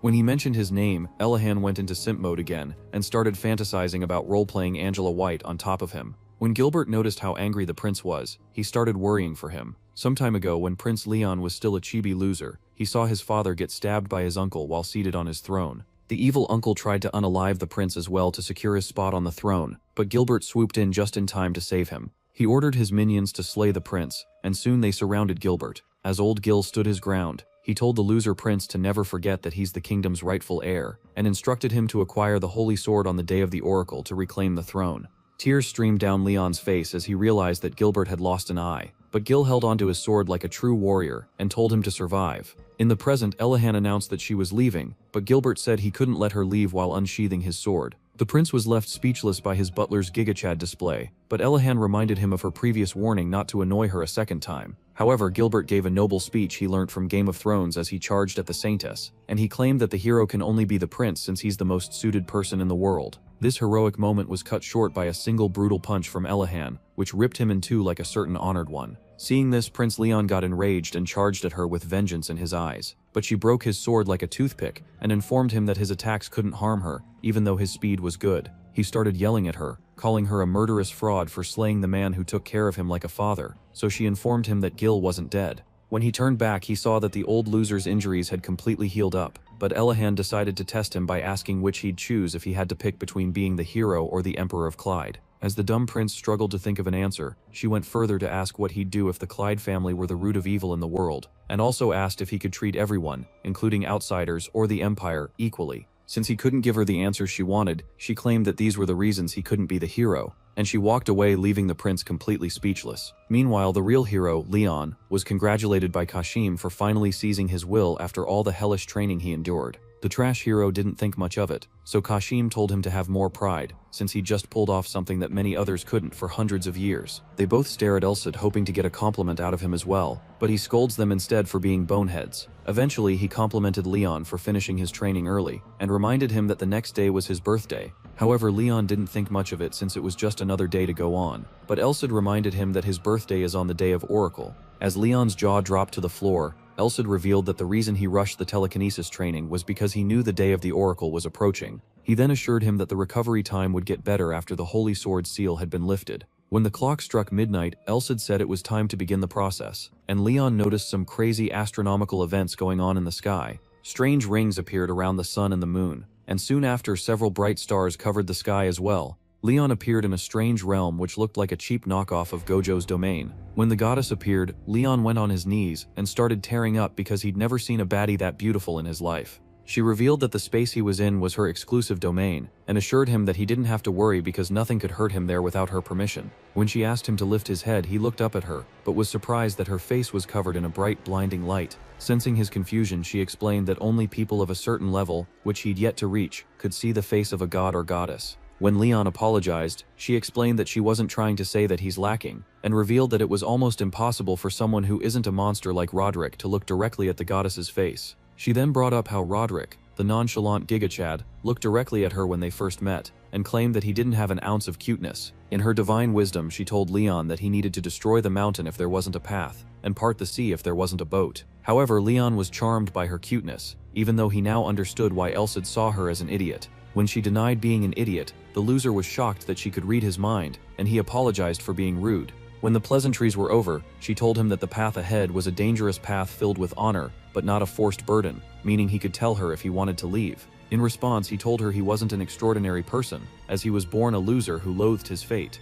Since he never made any progress during his early years, he was always overcome with inferiority complex. Even though he'd gained a lot of experience since leaving the academy, he still felt like a fraud who wasn't fit to be a hero. However, Elsid chose him, so even if he had to put his life on the line, he wanted to prove to him that he made the right choice. Hearing this, she officially acknowledged him as the goddess's agent, and as some bright lights appeared in the sky, she blessed him with a mark on his chest called the Guardian Stigma. This granted him the power to transform the sun and moonlight into energy in order to fight against the enemies of the world. A second mark appeared on his chest called the Purifier's Stigma, which could automatically neutralize all forms of poison, curses, and infections. The third blessing appeared on his forehead, and it was called the Prayer's Stigma. It had the power to neutralize any interference with the mind and strengthen his willpower. The final blessing was the observer's stigma that appeared in his eye, and it granted him the ability to see through the world's imbalances and fissures. It also allowed him to see through outsiders who have disguised themselves. As she sent him on his way, she remembered that his clothes were messed up, so she created a Superman cape for him as a birthday present. She prayed for him to have a bright future, and the cape created a whole new awesome look for the trash hero when it landed on his body. She then assured Leon that she'll always be there watching over everyone in the world. As Leon stared at her glowing form, she informed him that the person who was meant to be standing there shouldn't be him, but rather the dumb prince. Blonde Leon was originally fated to be the hero, but Roderick decided to throw the goddess's decision in the dumpster, and chose the loser instead because he had potential to be a bigger edgelord than Sung Jin Woo. Hearing this, Leon smiled as he realized that Elcid was similar to him, because while he refused to yield without hesitation to fate, Elcid chose to defy the goddess's decision. He told her that he believed in Elcid's decision. At that moment he looked very similar to Roderick in her eyes, so she smiled. As she vanished, she assured him that she'd always be watching over him, and Leon noticed that he was no longer in her domain but now floating in the sky. As he fell, he desperately called the goddess to save him, but she was already long gone. When he landed, Elcid praised him for making a flashy comeback, but he was just relieved that the fall didn't end him. His status bar revealed his new abilities, and Elcid was pleased to see that the idiotic goddess gave him 4 stigmas. When Leon asked how many she gave Elcid, he said he didn't get any, and Leon was stunned to hear this. Elcid revealed that she usually gave 2 or 3, but Leon only got 4 because of his overwhelming riz. The trash hero noticed that his body was overflowing with power, and this made him feel like he'd become an isekai protagonist. Kashim tried to give him a knuckle sandwich as a birthday present, but Leon dodged swiftly, and everyone, including Leon, couldn't believe that he could now see the Titan King's attacks. Leon zoomed to the side and summoned his sword with a smile on his face. Seeing how confident he was, Kashim realized that he'd become more of a gigachad, but also observed that his clothes were very similar to Roderick's. This made him angry, so he tried to hit him with a United States of Smash, but Leon dodged his attack with ease, and it created a huge punch mark in the wall behind him. Kashim got even more fired up and tried to attack him again with a high-speed barrage of punches. However, the caped loser saw his attack in slow motion, so he could easily move past them as he charged towards the king. At point-blank range, he tried to hit his ultimate fire-breathing form on the Titan King, but Kashim picked him from behind like a rogue kitten and ended the duel because he's 30 years too early to defeat the king. After accepting his loss, Leon thanked him for the birthday gift, so he congratulated him on becoming the hero. Leon then asked Elcid if he could wear his robe, so the former hero smiled and gave him special permission to wear it, because he's his stupid disciple. When Kashim arrived at the training hall, the Titans were stunned to see their daddy in the flesh for the first time in years. They all started glazing their king, and when he asked how things were going, they gave him a full update on the village. At the moment, Leon was searching desperately for his girl Karen, completely unaware that she was rushing towards him. When she called his name, he smiled while greeting her, and they shared a warm romantic hug as she welcomed him back. As they caught up, his observation haki activated, so he praised her for upgrading herself. However, since his hands were on her waist, she assumed he was talking about her figure, so she replied that there was no way her weight would have increased because she didn't eat much. Leon explained that he didn't mean it that way, and smiled while telling her that she's gotten stronger. Karen smiled as well, and told him he'd become more handsome than Levi Ackerman, but their flirting was interrupted by Urga and Julru, who once again accused them of being bedroom dance partners. Hearing this, their faces became red like tomatoes as they scooted away from each other, and his masters Elcid and Kashim realized that their guy was a complete doofus. Since everyone was around, they decided to have a banquet. As dragon meat roasted on a campfire, Valken raised a jug as she announced that they were celebrating the birth of the new hero. She and the other giants made a toast to the goddess, and afterwards they made a toast to the new hero, Leon. Leon's friends watched with smiles on their faces, as the loser struggled to carry the huge jug of Pepsi the giants gave him. A while later, Valken called out to Leon to have some more fun with him, but Kashim held her mouth shut while telling her not to interfere. She immediately started blushing, and he told her to let Leon and Karen have their private time together. As the lovebirds sat on a log, Leon brought up the fact that Karen was now close with the Titans, so she told him about how lethal the poison was in that area. Some time ago, Karen met with Olga and Julru, who informed her that a basilisk had petrification ability, which could be reproduced by extracting the fluid from their eyes. The meeting was eventually interrupted when the Hulk lady, Valken, showed up to force Karen to train with her. In the present, Kashim starts flaring up over the fact that Leon and Karen had only been talking for several hours because he wanted to watch some premium Brazzers content for free. Karen revealed to Leon that she intended to become a master before he returned, but as it stands, she's only a step away from becoming one because she stopped developing. She knew that could reach it if she trained a little more, but she believed that she's lost all sense of direction. Hearing this, Leon admitted that things were the same for him since his body felt like it was out of sync with his mind. Kashim, who stood boldly behind them, informed them that it was a hurdle phenomenon, but the airhead couple were shocked to see him. After stopping to their level, he expressed how disappointed he was that they were talking about training instead of making plans to perform 50 different styles on each other that night. When Karen asked what the hurdle phenomenon meant, he explained that talent and effort weren't the issue for someone who was nearly a master, but it actually all comes down to luck. Even if some people couldn't reach it after decades of training, it would only take a lucky person a day to achieve. This meant that the chance of the realization was very important. He then informed the hero that he'd need to adjust his body, which felt different after training for a period of about 6 months. When Leon complained that 6 months was too long, the Titan King offered to give him the chance, so he agreed to take it no matter what it was, and Karen joined in as well. Somewhere in the mountains, some ogres ran away as the dragon which Leon and company previously fought chased them. When they stopped, the one-eyed dragon fired a powerful breath attack directly at them, leaving most of them in cinders. Just then, the one-eyed dragon growled as it sensed a familiar aura in the area which gave him flashbacks of his fight with the hero. The beast growled in anger as it spotted Leon staring at it from a distance while aura farming as hard as he could. Back when Leon and Karen accepted the Titan King's offer of chance, Kashim decided that their first task was to subjugate a drake, with power this time, and not diss tracks. From the magic crest on Leon's hand, a notification bar appeared, which informed him that Drake subjugation is an S-rank mission. But Karen wondered if the screen in front of her was the latest iPad. Back on the battlefield, Elsid smiled while telling Leon that the Drake was going on a rampage because it lost an eye to him, and it was currently destroying every human and monster in sight. He then suggests slaying it at the moment since it's in a gorge. Leon was happy to hear this because he knew it couldn't use its terrifying diving attacks in that area, and even if it launches a flame attack at them, they could simply dodge it. Elsid was happy as well since his pupil was now good at using terrains even though he hadn't taught him that yet, but Leon said he couldn't let his guard down since he was now dealing with an S rank.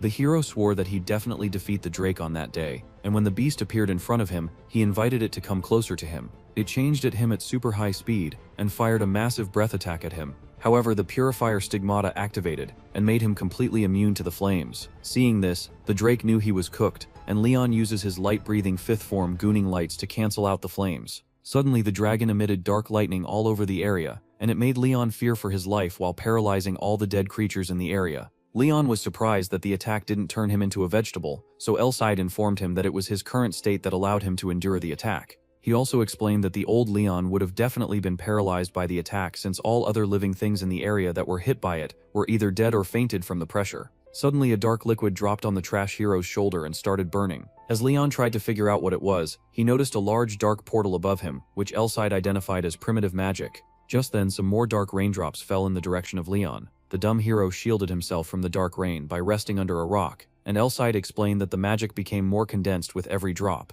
He realized that the gorge now put them at a disadvantage, and they didn't have time to sit around since the rock protecting them would soon fade, so he told Leon to defeat the Drake as soon as possible. Since the mountains are deep-seated with a large mana supply, the dragon could use magic infinitely, meaning that Leon would face a greater disadvantage if he lets the fight drag for long. When the dark rain stopped, they were relieved for a moment, but then the dark drops of water fused together and transformed into dark spikes which flew directly at Leon. The hero dodged the dark spikes and ran away as they continued dropping in his direction. He used his super fast step technique to get ahead of the spikes, but they still kept dropping in his direction, so he deflected them with his sword. While resting on a wall, Leon crashed out, saying that if he was this cooked in an area where he had the advantage, he'd have already been dead if they fought in an open terrain. He then noticed that he was stuck in a dead end, as he was completely surrounded by the dark spikes. As if things weren't bad enough, the dragon appeared above him, blocking his only possible escape path. When things seemed bleak for our virgin hero, his charming princess Karen arrived and created a large dark spike which she used to impale the dragon from behind.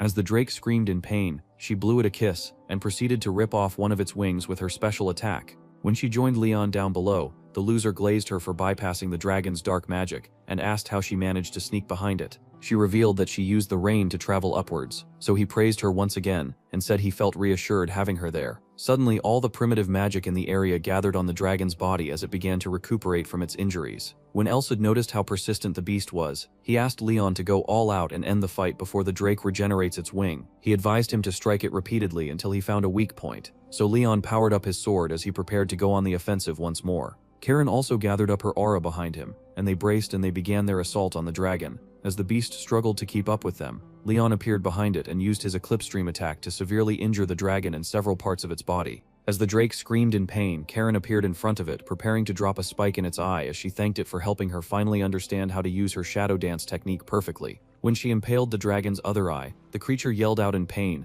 and Leon praised her for executing her part of the plan perfectly. Out of desperation, the dragon activated a dark magic spell which covered the entire area in darkness. Leon recognized the spell as the same move the beast used in trapping him before, but he felt more confident this time because of his upgrade. He activated his Observer Stigmata, and it gave him a clear view of the Drake, so he used his 7-star sword Grand Chariot, Merrick attack to brutally injure the beast. However, when the blood from its stomach splashed on his hand, he noticed that it hardened up like resin, and wondered how many cheat codes this stubborn creature had. While he's confused, the dragon smashed him into the ground, and used his flames to clear out the darkness. Karen searched for several minutes for Leon, only to find him getting pummeled by the overgrown lizard. The Drake prepared to finish the hero off with a powerful tail strike, and his friends yelled his name in fear. As the attack drew closer to him, Leon knew he was too battered to dodge, so he mustered up some aura and activated telekinesis. The world froze, but Leon stood back up and easily sliced the dragon's tail in two like Thanksgiving turkey. When time was restored, Karen was relieved to see her man winning, but Elsid informed him that the dragon would launch a follow-up attack even though its tail was severed.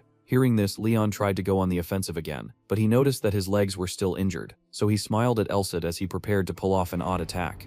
Elsid debated as much as he could, but Leon powered the sword up with aura and performed a modified version of his 7-star sword Alcade technique by throwing the sword like a super-powered javelin. This attack was so powerful that it straight up beheaded the dragon on impact. While staring at the headless lizard, Leon placed his blade back in its seal and announced that the battle was over. Elsid informed him that the Drake he just fought was deadlier than other S+ ranked Drakes because it was a rare breed that could somehow use dark primitive magic. He added that it could have evolved into a demonic Drake if he didn't manage to slay it, and this made Leon feel even more relieved that he succeeded. The blabbing sword then started scolding him for throwing the sword, so Leon apologized and assured him that he'd never lose him. When Karen arrived, she said she was surprised that the loser didn't collapse because every time he used a grand skill he always passed out on her body. It was at that moment that Leon realized that the Guardian Stigmata had been healing him throughout the battle. Karen started celebrating because of the new shadow skills she displayed during the fight, and Leon glazed her as well for moving like Itachi. She was excited because she'd never been able to control aura like that before,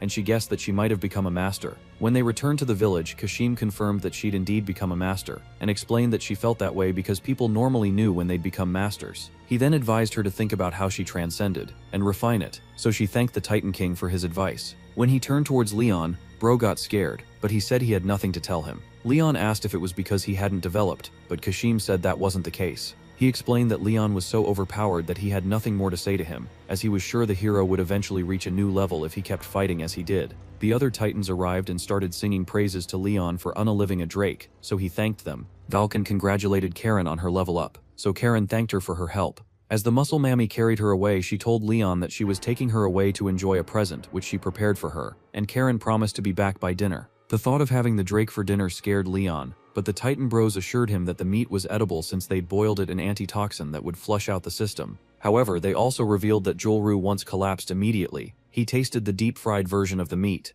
When Leon asked what they were talking about, Kashim revealed that he slayed a Drake 20 years ago that wasn't poisonous, unlike this recent one. Their conversation was interrupted when Valken announced that a new Titan warrior had arrived, and when everyone looked in her direction, they saw Karen dressed up in Titan gear. She introduced herself Warrior Karen, the new Wonder Woman, and all the Titan men cheered loudly because of her charming appearance. When she asked Leon what he thought, he smiled while complimenting her looks, so she invited him to the dinner table. Since was now the hottest woman in town, all the Titans glazed Karen and begged to crack her, but she only thanked them as she moved along. When Olga and Jolru presented the hero with some Drake meat, Bro was scared because it still looked very poisonous. Karen and Leon argued for several minutes about who should try it first among themselves, but when they noticed that the Titan clan was eagerly awaiting their feedback, they both shoved it into their mouths at the same time. Surprisingly, they didn't collapse, but rather smiled at each other while confessing that the meat was tender and light with a good amount of fat. Valken was happy to see this and she invited them to eat as much as they wanted, so the two airheads graciously accepted her offer.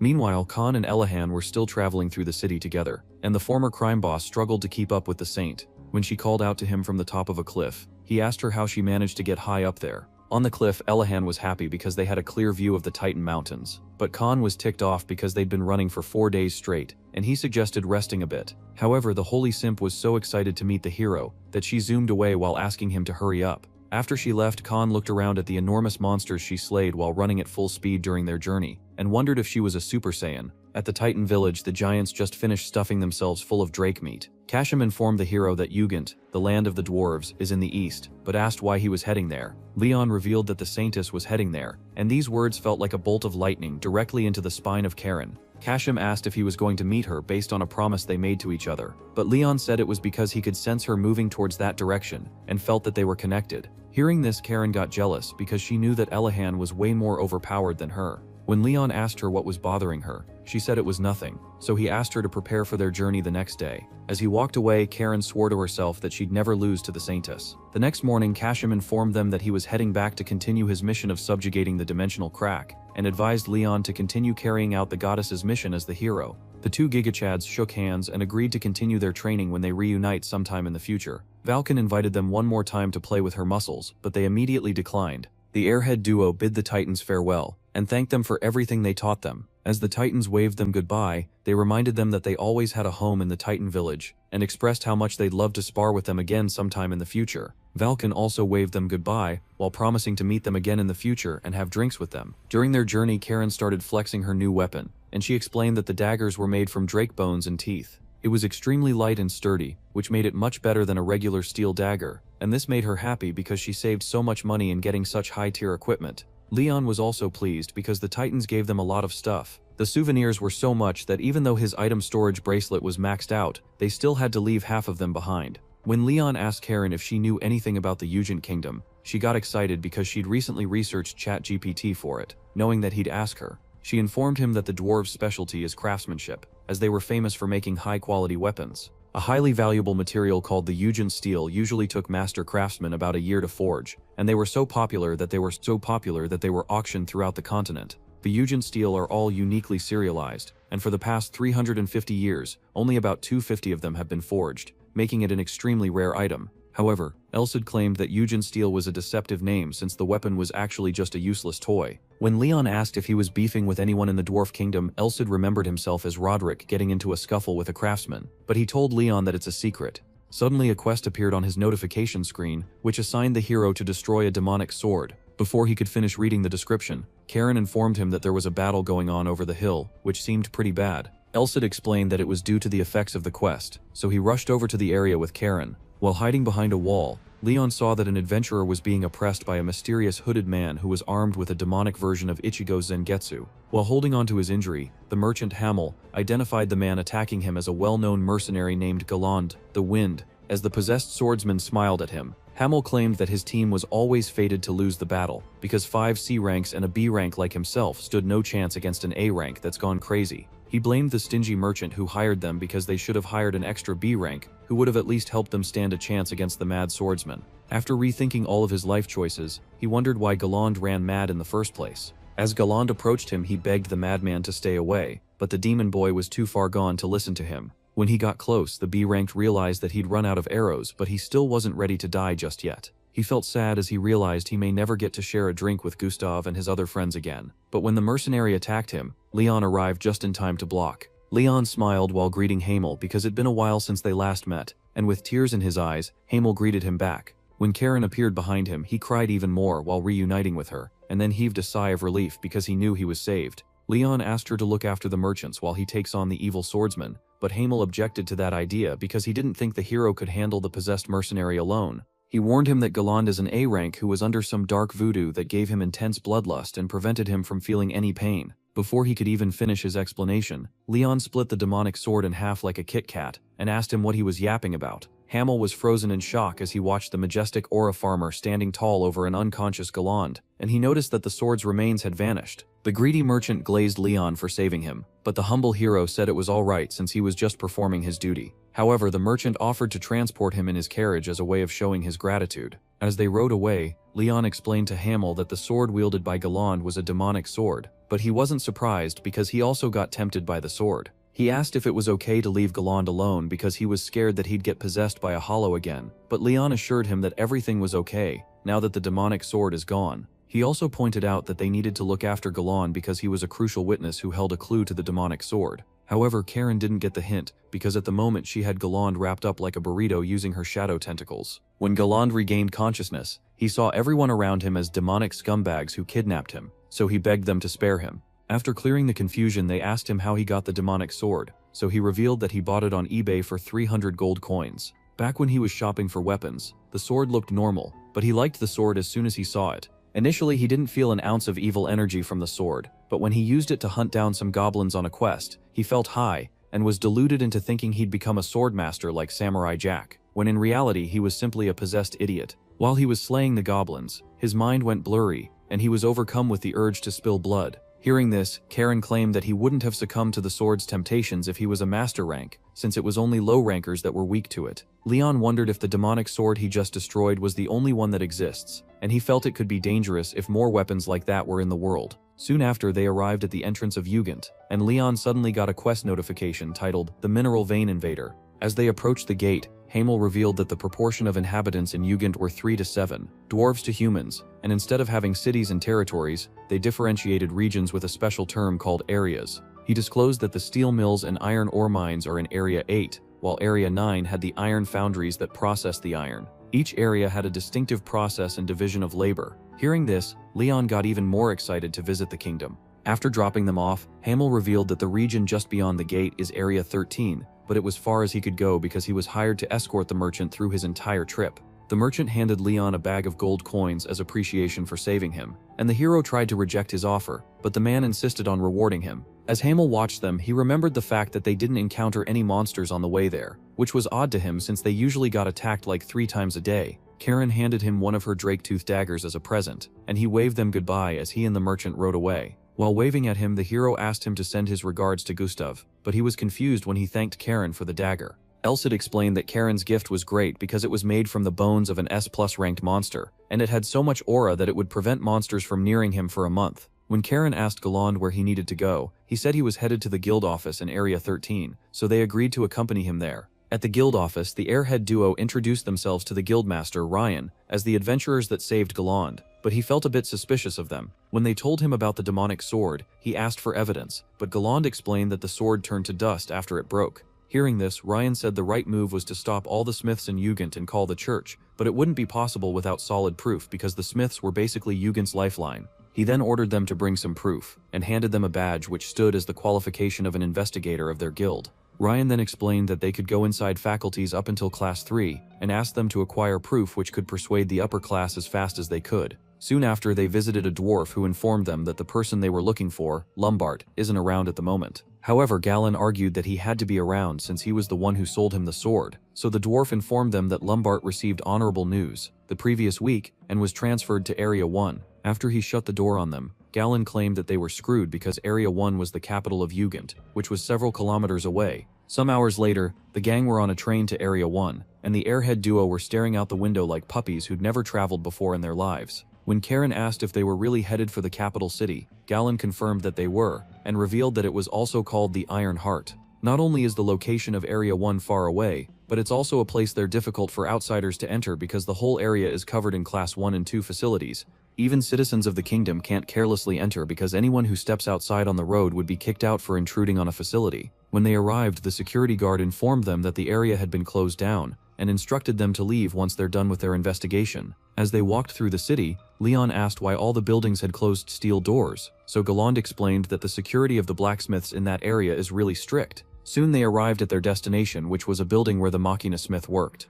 When they knocked on the door, a dwarf with more muscles than Hulk Hogan walked out the door and asked why they were looking for him. When he noticed the guild investigator tag on them, he claimed to be busy and told them to get lost. However, Galland begged him to wait and asked him to tell Lombard that Galland, the man who bought a sword from him previously, had come to see him. The buff dwarf declined his request, and when he asked why, the Jimbro elf refused to tell him. As he continued to beg the blacksmith, Elsid lost his temper and asked Leon to let him borrow his body. Karen tried to argue with the dwarf, but Leon stopped her. As he walked forward, she noticed that Leon felt more like a mega-chad than ever before, so she wondered if it was still the virgin Leon she knew. When he approached the dwarf, he only needed to whisper a few words before the musclehead agreed to let them in. Karen and Galland were stunned, and they asked Leon if he bribed him by promising to buy him an iPhone 17. As Elsid left his body, Leon explained that he didn't make a deal with the blacksmith, but rather formed a challenge with him. As they walked into the facility, the dwarf introduced his facility as Machina, the best smithy in Area 1, but Leon couldn't enjoy the tour because the heat in the area was too intense. When they arrived at the furnace room, he informed the other smiths that Leon and his friends had come there to do the challenge. The muscle dwarf Pedro, also announced that he, the head blacksmith of Machina, accepted their challenge. The other smiths started hyping up Pedro and promising the gang that they were about to be destroyed, but this only made Galland scared because he realized what Leon did to get them inside.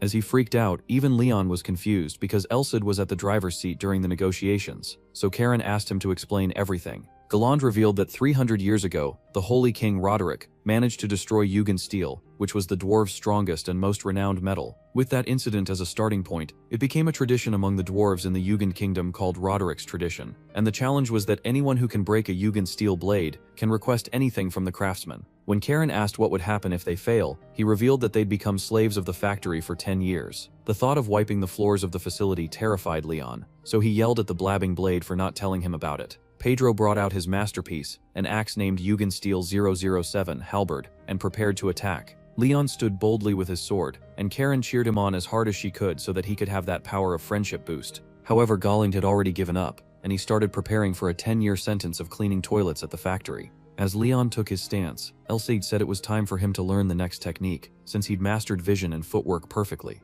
The sentiment bubble told him to not just use vision but also feel it using aura, and when he followed his instructions, he saw some aura markings on the axe. Since the dumb hero was confused, Elcid explained that the weapon consisted of 7 parts steel, 2 parts enhanced steel, and 1 part mithril. As Leon stared at it, he was amazed, and Elcid promised to personally show him the next technique. When Pedro attacked, Leon smiled because he could see everything, including the weapon's weakness, just like Tanjiro in the transparent world. With a single slash, Leon shattered this overhyped steel axe, leaving the smith speechless as he asked him to bring a sturdier one. The dwarves screamed in shock, and so did Galland, as Pedro mourned his masterpiece. Halberd, Lambert asked them why they went as far as destroying a man's prized possession just to meet him. When Leon revealed that it was because of a demonic sword incident, Lambert claimed he could never create something like that. Leon agreed that he didn't do it on purpose, but presumed that a portion of the mineral vein where he used to get materials from was the issue. He then asked for the source of the materials he used in creating that sword, but Lambert said he doesn't know the distribution routes.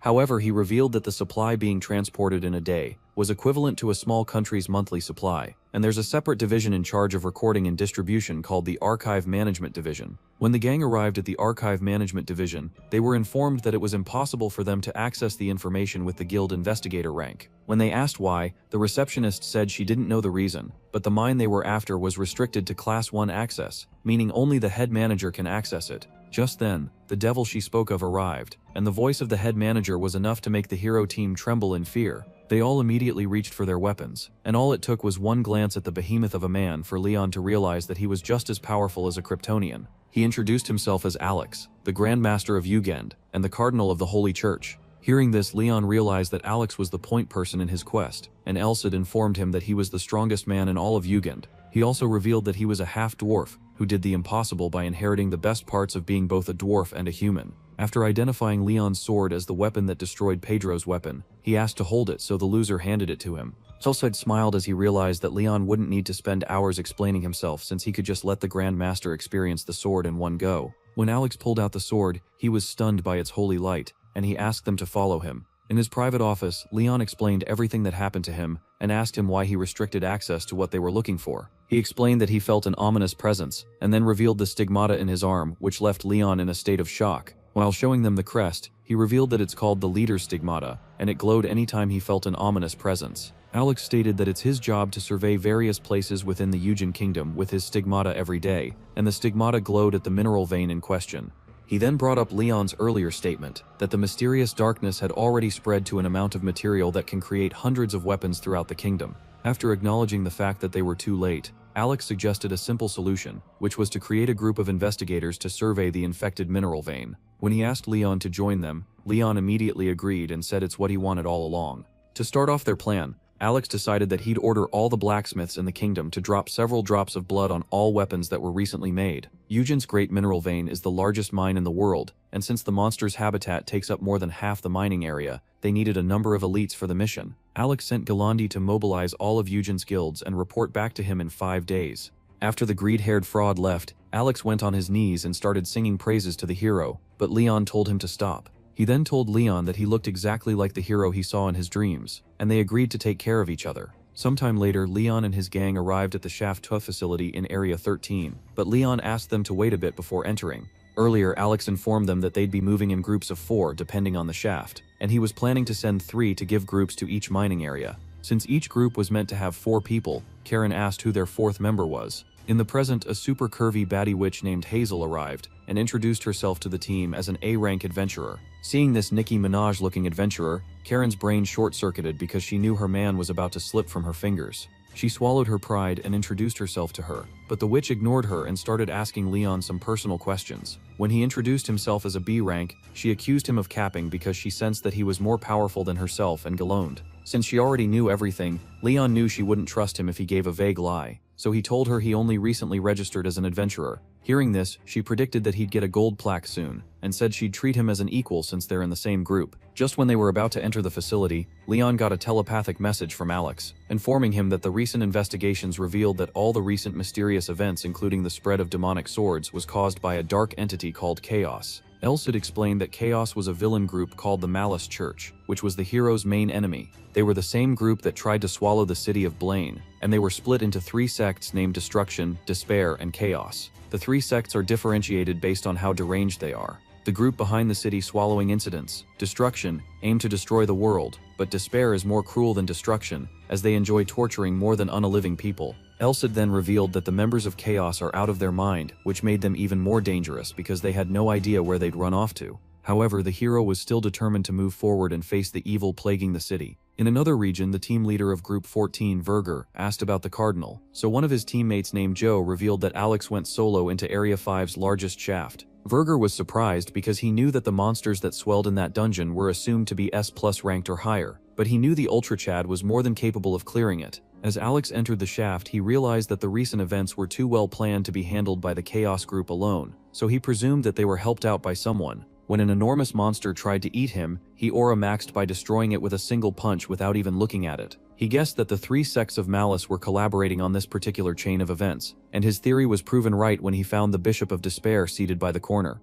The bishop smiled when he saw him, and complimented him for finding him easily. Meanwhile, Leon destroyed a rocky monster in his team's shaft, causing Hazel to glaze him. She went into simp mode as she intentionally fell on him and held him romantically. A fuse exploded in Karen's brain when she saw this, but the dumb hero proceeded to pamper her, thinking she's actually hurt. When she asked Leon to piggyback her, the loser immediately agreed, but a jealous Karen used her coffin keeper shadow to carry her instead. Just then, an elastic blade similar to the Love Hashira's sword came flying towards them, and even though they dodged, they were terrified because the blade sliced through rocks like butter. The mithril slimes who fired the attack appeared, causing Hazel to crash out about how they were S-ranked monsters despite their weak appearance. She explained that their tentacles were stronger than swords because they lived by eating mithril, a rare form of metal. To defeat them, they needed to destroy their views, but it was covered by mithril, so it was nearly impossible. However, the virgin hero stepped forward and told his comrades to leave it all to him since he'd slayed many slimes before. Elsad was confident that his boy could pull it off, but Karen said he was attempting the impossible. However, before she could even finish talking, Leon one-shotted all the mithril slimes in a split second and asked everyone to join him in heading to the middle rally point. As Galland glazed him, Karen looked to see how the witch would react, since she was doubting him, but saw that Hazel was already daydreaming about sharing a bed with him. This annoyed her so much that she pulled out her drake-tooth dagger in an attempt to assassinate her. The bishops of the Malice Church are also known as the 9 Demons, and these 9 leaders are on the same rank to that of a cardinal in the Holy Church. Even though they were called the 9 Demons, Alex saw them as 9 stinking piles of trash. Cordia, the Bishop of Despair, asked him if he found him using the stigmata, again, and proceeded to insult him by calling him the Dog of Jugend. While summoning his weapon, Alex admitted that he's a dog, but claimed that he's a bloodhound who bit those who invaded his yard. With his gigantic axe fully armed, he swore that he'd rip Cordia to shreds, and charged at him with a powerful attack. Meanwhile, Hazel used one of Zuko's best firebending attacks to destroy a bunch of murderous insects in the area. She claimed that it was strange that they found spider monsters in the area because they normally didn't explore mining areas due to lack of food and web-spinning fiber. Karen put away the dagger she was planning to use to attack her, and admitted that an A-ranked mage was an invaluable member of their team. However, when Hazel started getting cozy with her man again, she summoned her large shadow claw and decided once again to send the Temptress to the afterlife. Suddenly they felt some vibrations which indicated that a huge fight was going on somewhere, and Leon immediately figured out that it was the Cardinal that was causing the ruckus. When they arrived at the rally point, the hero was surprised that Group 14 wasn't the first to arrive. Before long, Verger arrived, and started bonding with Galland. The hero noticed that something was off, so he scanned the area using his observation hockey. As they spoke, Leon suddenly jumped Verger from behind and sliced off his hand. Galland asked the dumb hero why he was attacking their comrade, but Leon pushed him aside as he prepared to do even more damage to Verger. Apparently, the man they thought was Verger was actually a puppet being controlled by a spider monster, and Galland froze in shock as he saw that the other members of Group 14 were also being puppeteered by an evil version of Spider-Man. Since the affected adventurers were all connected by webs, Hazel traced the webs to the source, and it led them to a dark corner where they saw a large spider monster. The spider growled at them, but they were all baffled as they'd never seen such a large arachnid before. Just then, Leon's notification screen popped up and informed him that the spider in front of him, called the Collider, was actually the mineral vein invader he was sent to slay in his latest quest. When Leon revealed that the Group 14 members that attacked them were replicas, Hazel explained that the Kaleido spider is a monster from the Mirrored Canyon that uses the mirror inside its guts to create replicas that can catch prey.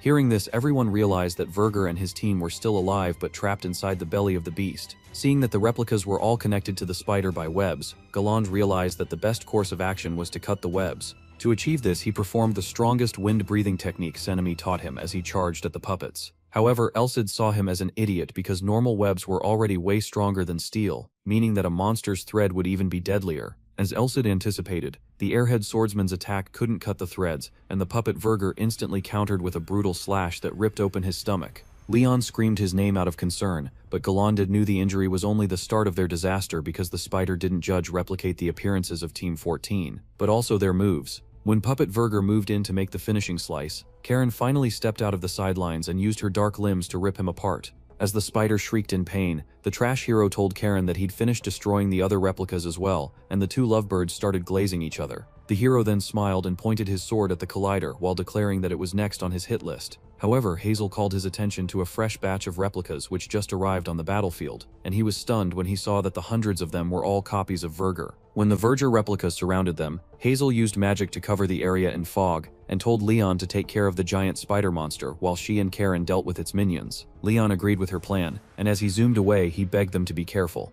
After he left, Hazel rage-baited Karen by calling her goofy names, and declared that she'd make the first move against the replicas. Karen clapped back by calling her a low-quality Bonnie Blue, and then challenged her to a competition of who can slay the most replicas. Hazel happily accepted her offer, so the live rivals stared intensely at each other for several minutes before beginning their battle against the army of Vergers. The first one to strike was Hazel, who used a wide-range flame spell to roast a group of replicas, but Karen matched her energy by taking out another group using her huge shadow spike. The spider watched the girls go wild on its minions, and it felt like a Netflix horror movie as the Collider started sweating intensely. Meanwhile, Leon, who was a few meters away from the monster, felt happy about the girls distracting the Collider because it hadn't noticed him yet. As he pulled out his sword, he decided to strike the spider with everything he had. After taking a stance, he gathered up aura using his sword and activated his 7-star sword Grand Chariot transformation technique, Moonpiercer Al-Qaid. He instantly vanished from the spot he was standing, but the mini-earthquake caused by his jump alerted the spider, causing it to look in that direction. Now flying above the spider, Leon called out to the beast, and immediately it saw him floating around like a divine being. It realized it was about to be cooked. Before it could react, Leon delivered a brutal slash which destroyed the majority of the spider's body. Down below, the girls started struggling as the never-ending stream of replicas cornered them, and Hazel suggested destroying the main body. Suddenly, all the puppets disappeared, and they realized that it was because their glorious king, Leon, succeeded in taking down the overgrown spider. When the trash hero asked his girls if they were okay, they confirmed that they were fine, even though they were still a bit shaken by the battle they just had. In unison, the girls announced that they slayed a total of 48 replicas, and since they were tied, they shared an endearing fist bump while complimenting each other. Leon confirmed that all members of Group 14 were fine, but claimed that if they didn't slay the spider moment when they did, it could have made copies of the whole expedition party and invaded Jugend. Hearing this, Galland admitted that hundreds of evil A-rankers would be too much for even the Justice League to handle. When they heard a sound nearby, everyone raised their guard in anticipation of a second surprise attack, and they noticed a crack in the wall above them. Through the cracked area, the heavily injured body of Alex came crashing down into the floor. When Leon asked if he was okay, Alex admitted that he was ashamed because he initially planned to put an end to their problems by himself. As Cordia stared at them through the hole, Alex introduced him to the gang as one of the 9 demons of malice. With one arm already ripped off and his body cut open in several areas, Cordia started aura farming, but the repulsive energy he gave off only gave Leon confirmation that he was indeed the Bishop of Despair. When Cordia saw that his comrade the spider had been defeated, he praised the hero team's strength, but swore that he'd slaughter them all. However, Karen wrapped him up in her shadow, allowing Alex to shatter his arm with a brutal punch. When Leon plunged his sword in the bishop's neck, Cordia claimed that he'd never let a brat behead him. However, Leon revealed his identity as a hero, causing him to soil his pants one last time before Leon beheaded him with a special attack. Suddenly, the corpse of the bishop started combining with the body of the spider, and the heroes noticed that it was caused by a heretical spell which used death as a trigger. When Leon asked if he could destroy it, Alex said it was too late, because the monstrosity in front of them was basically a self-destructing bomb. He also revealed that there was no way to destroy what's creating the heretical art because it had already been triggered. As they brainstormed about a way to stop it, the upgraded monster awakened and blasted them with a powerful spell. However, the hero blocked his attack, and when Karen scolded him for being reckless, he told her not to worry because he now had the Guardian's stigmata. He explained that he used this special technique to ensure that she got injured the least while protecting her, and these rizful words made her blush. Their flirting was interrupted when Karen noticed something scary in the skies. Alex explained that the spell which Cordia triggered with death was a spell which opened the dimensional gate to the demon realm that was sealed by the Yugen kingdom. From a tier in the sky, a swarm of otherworldly beings stretched out their hand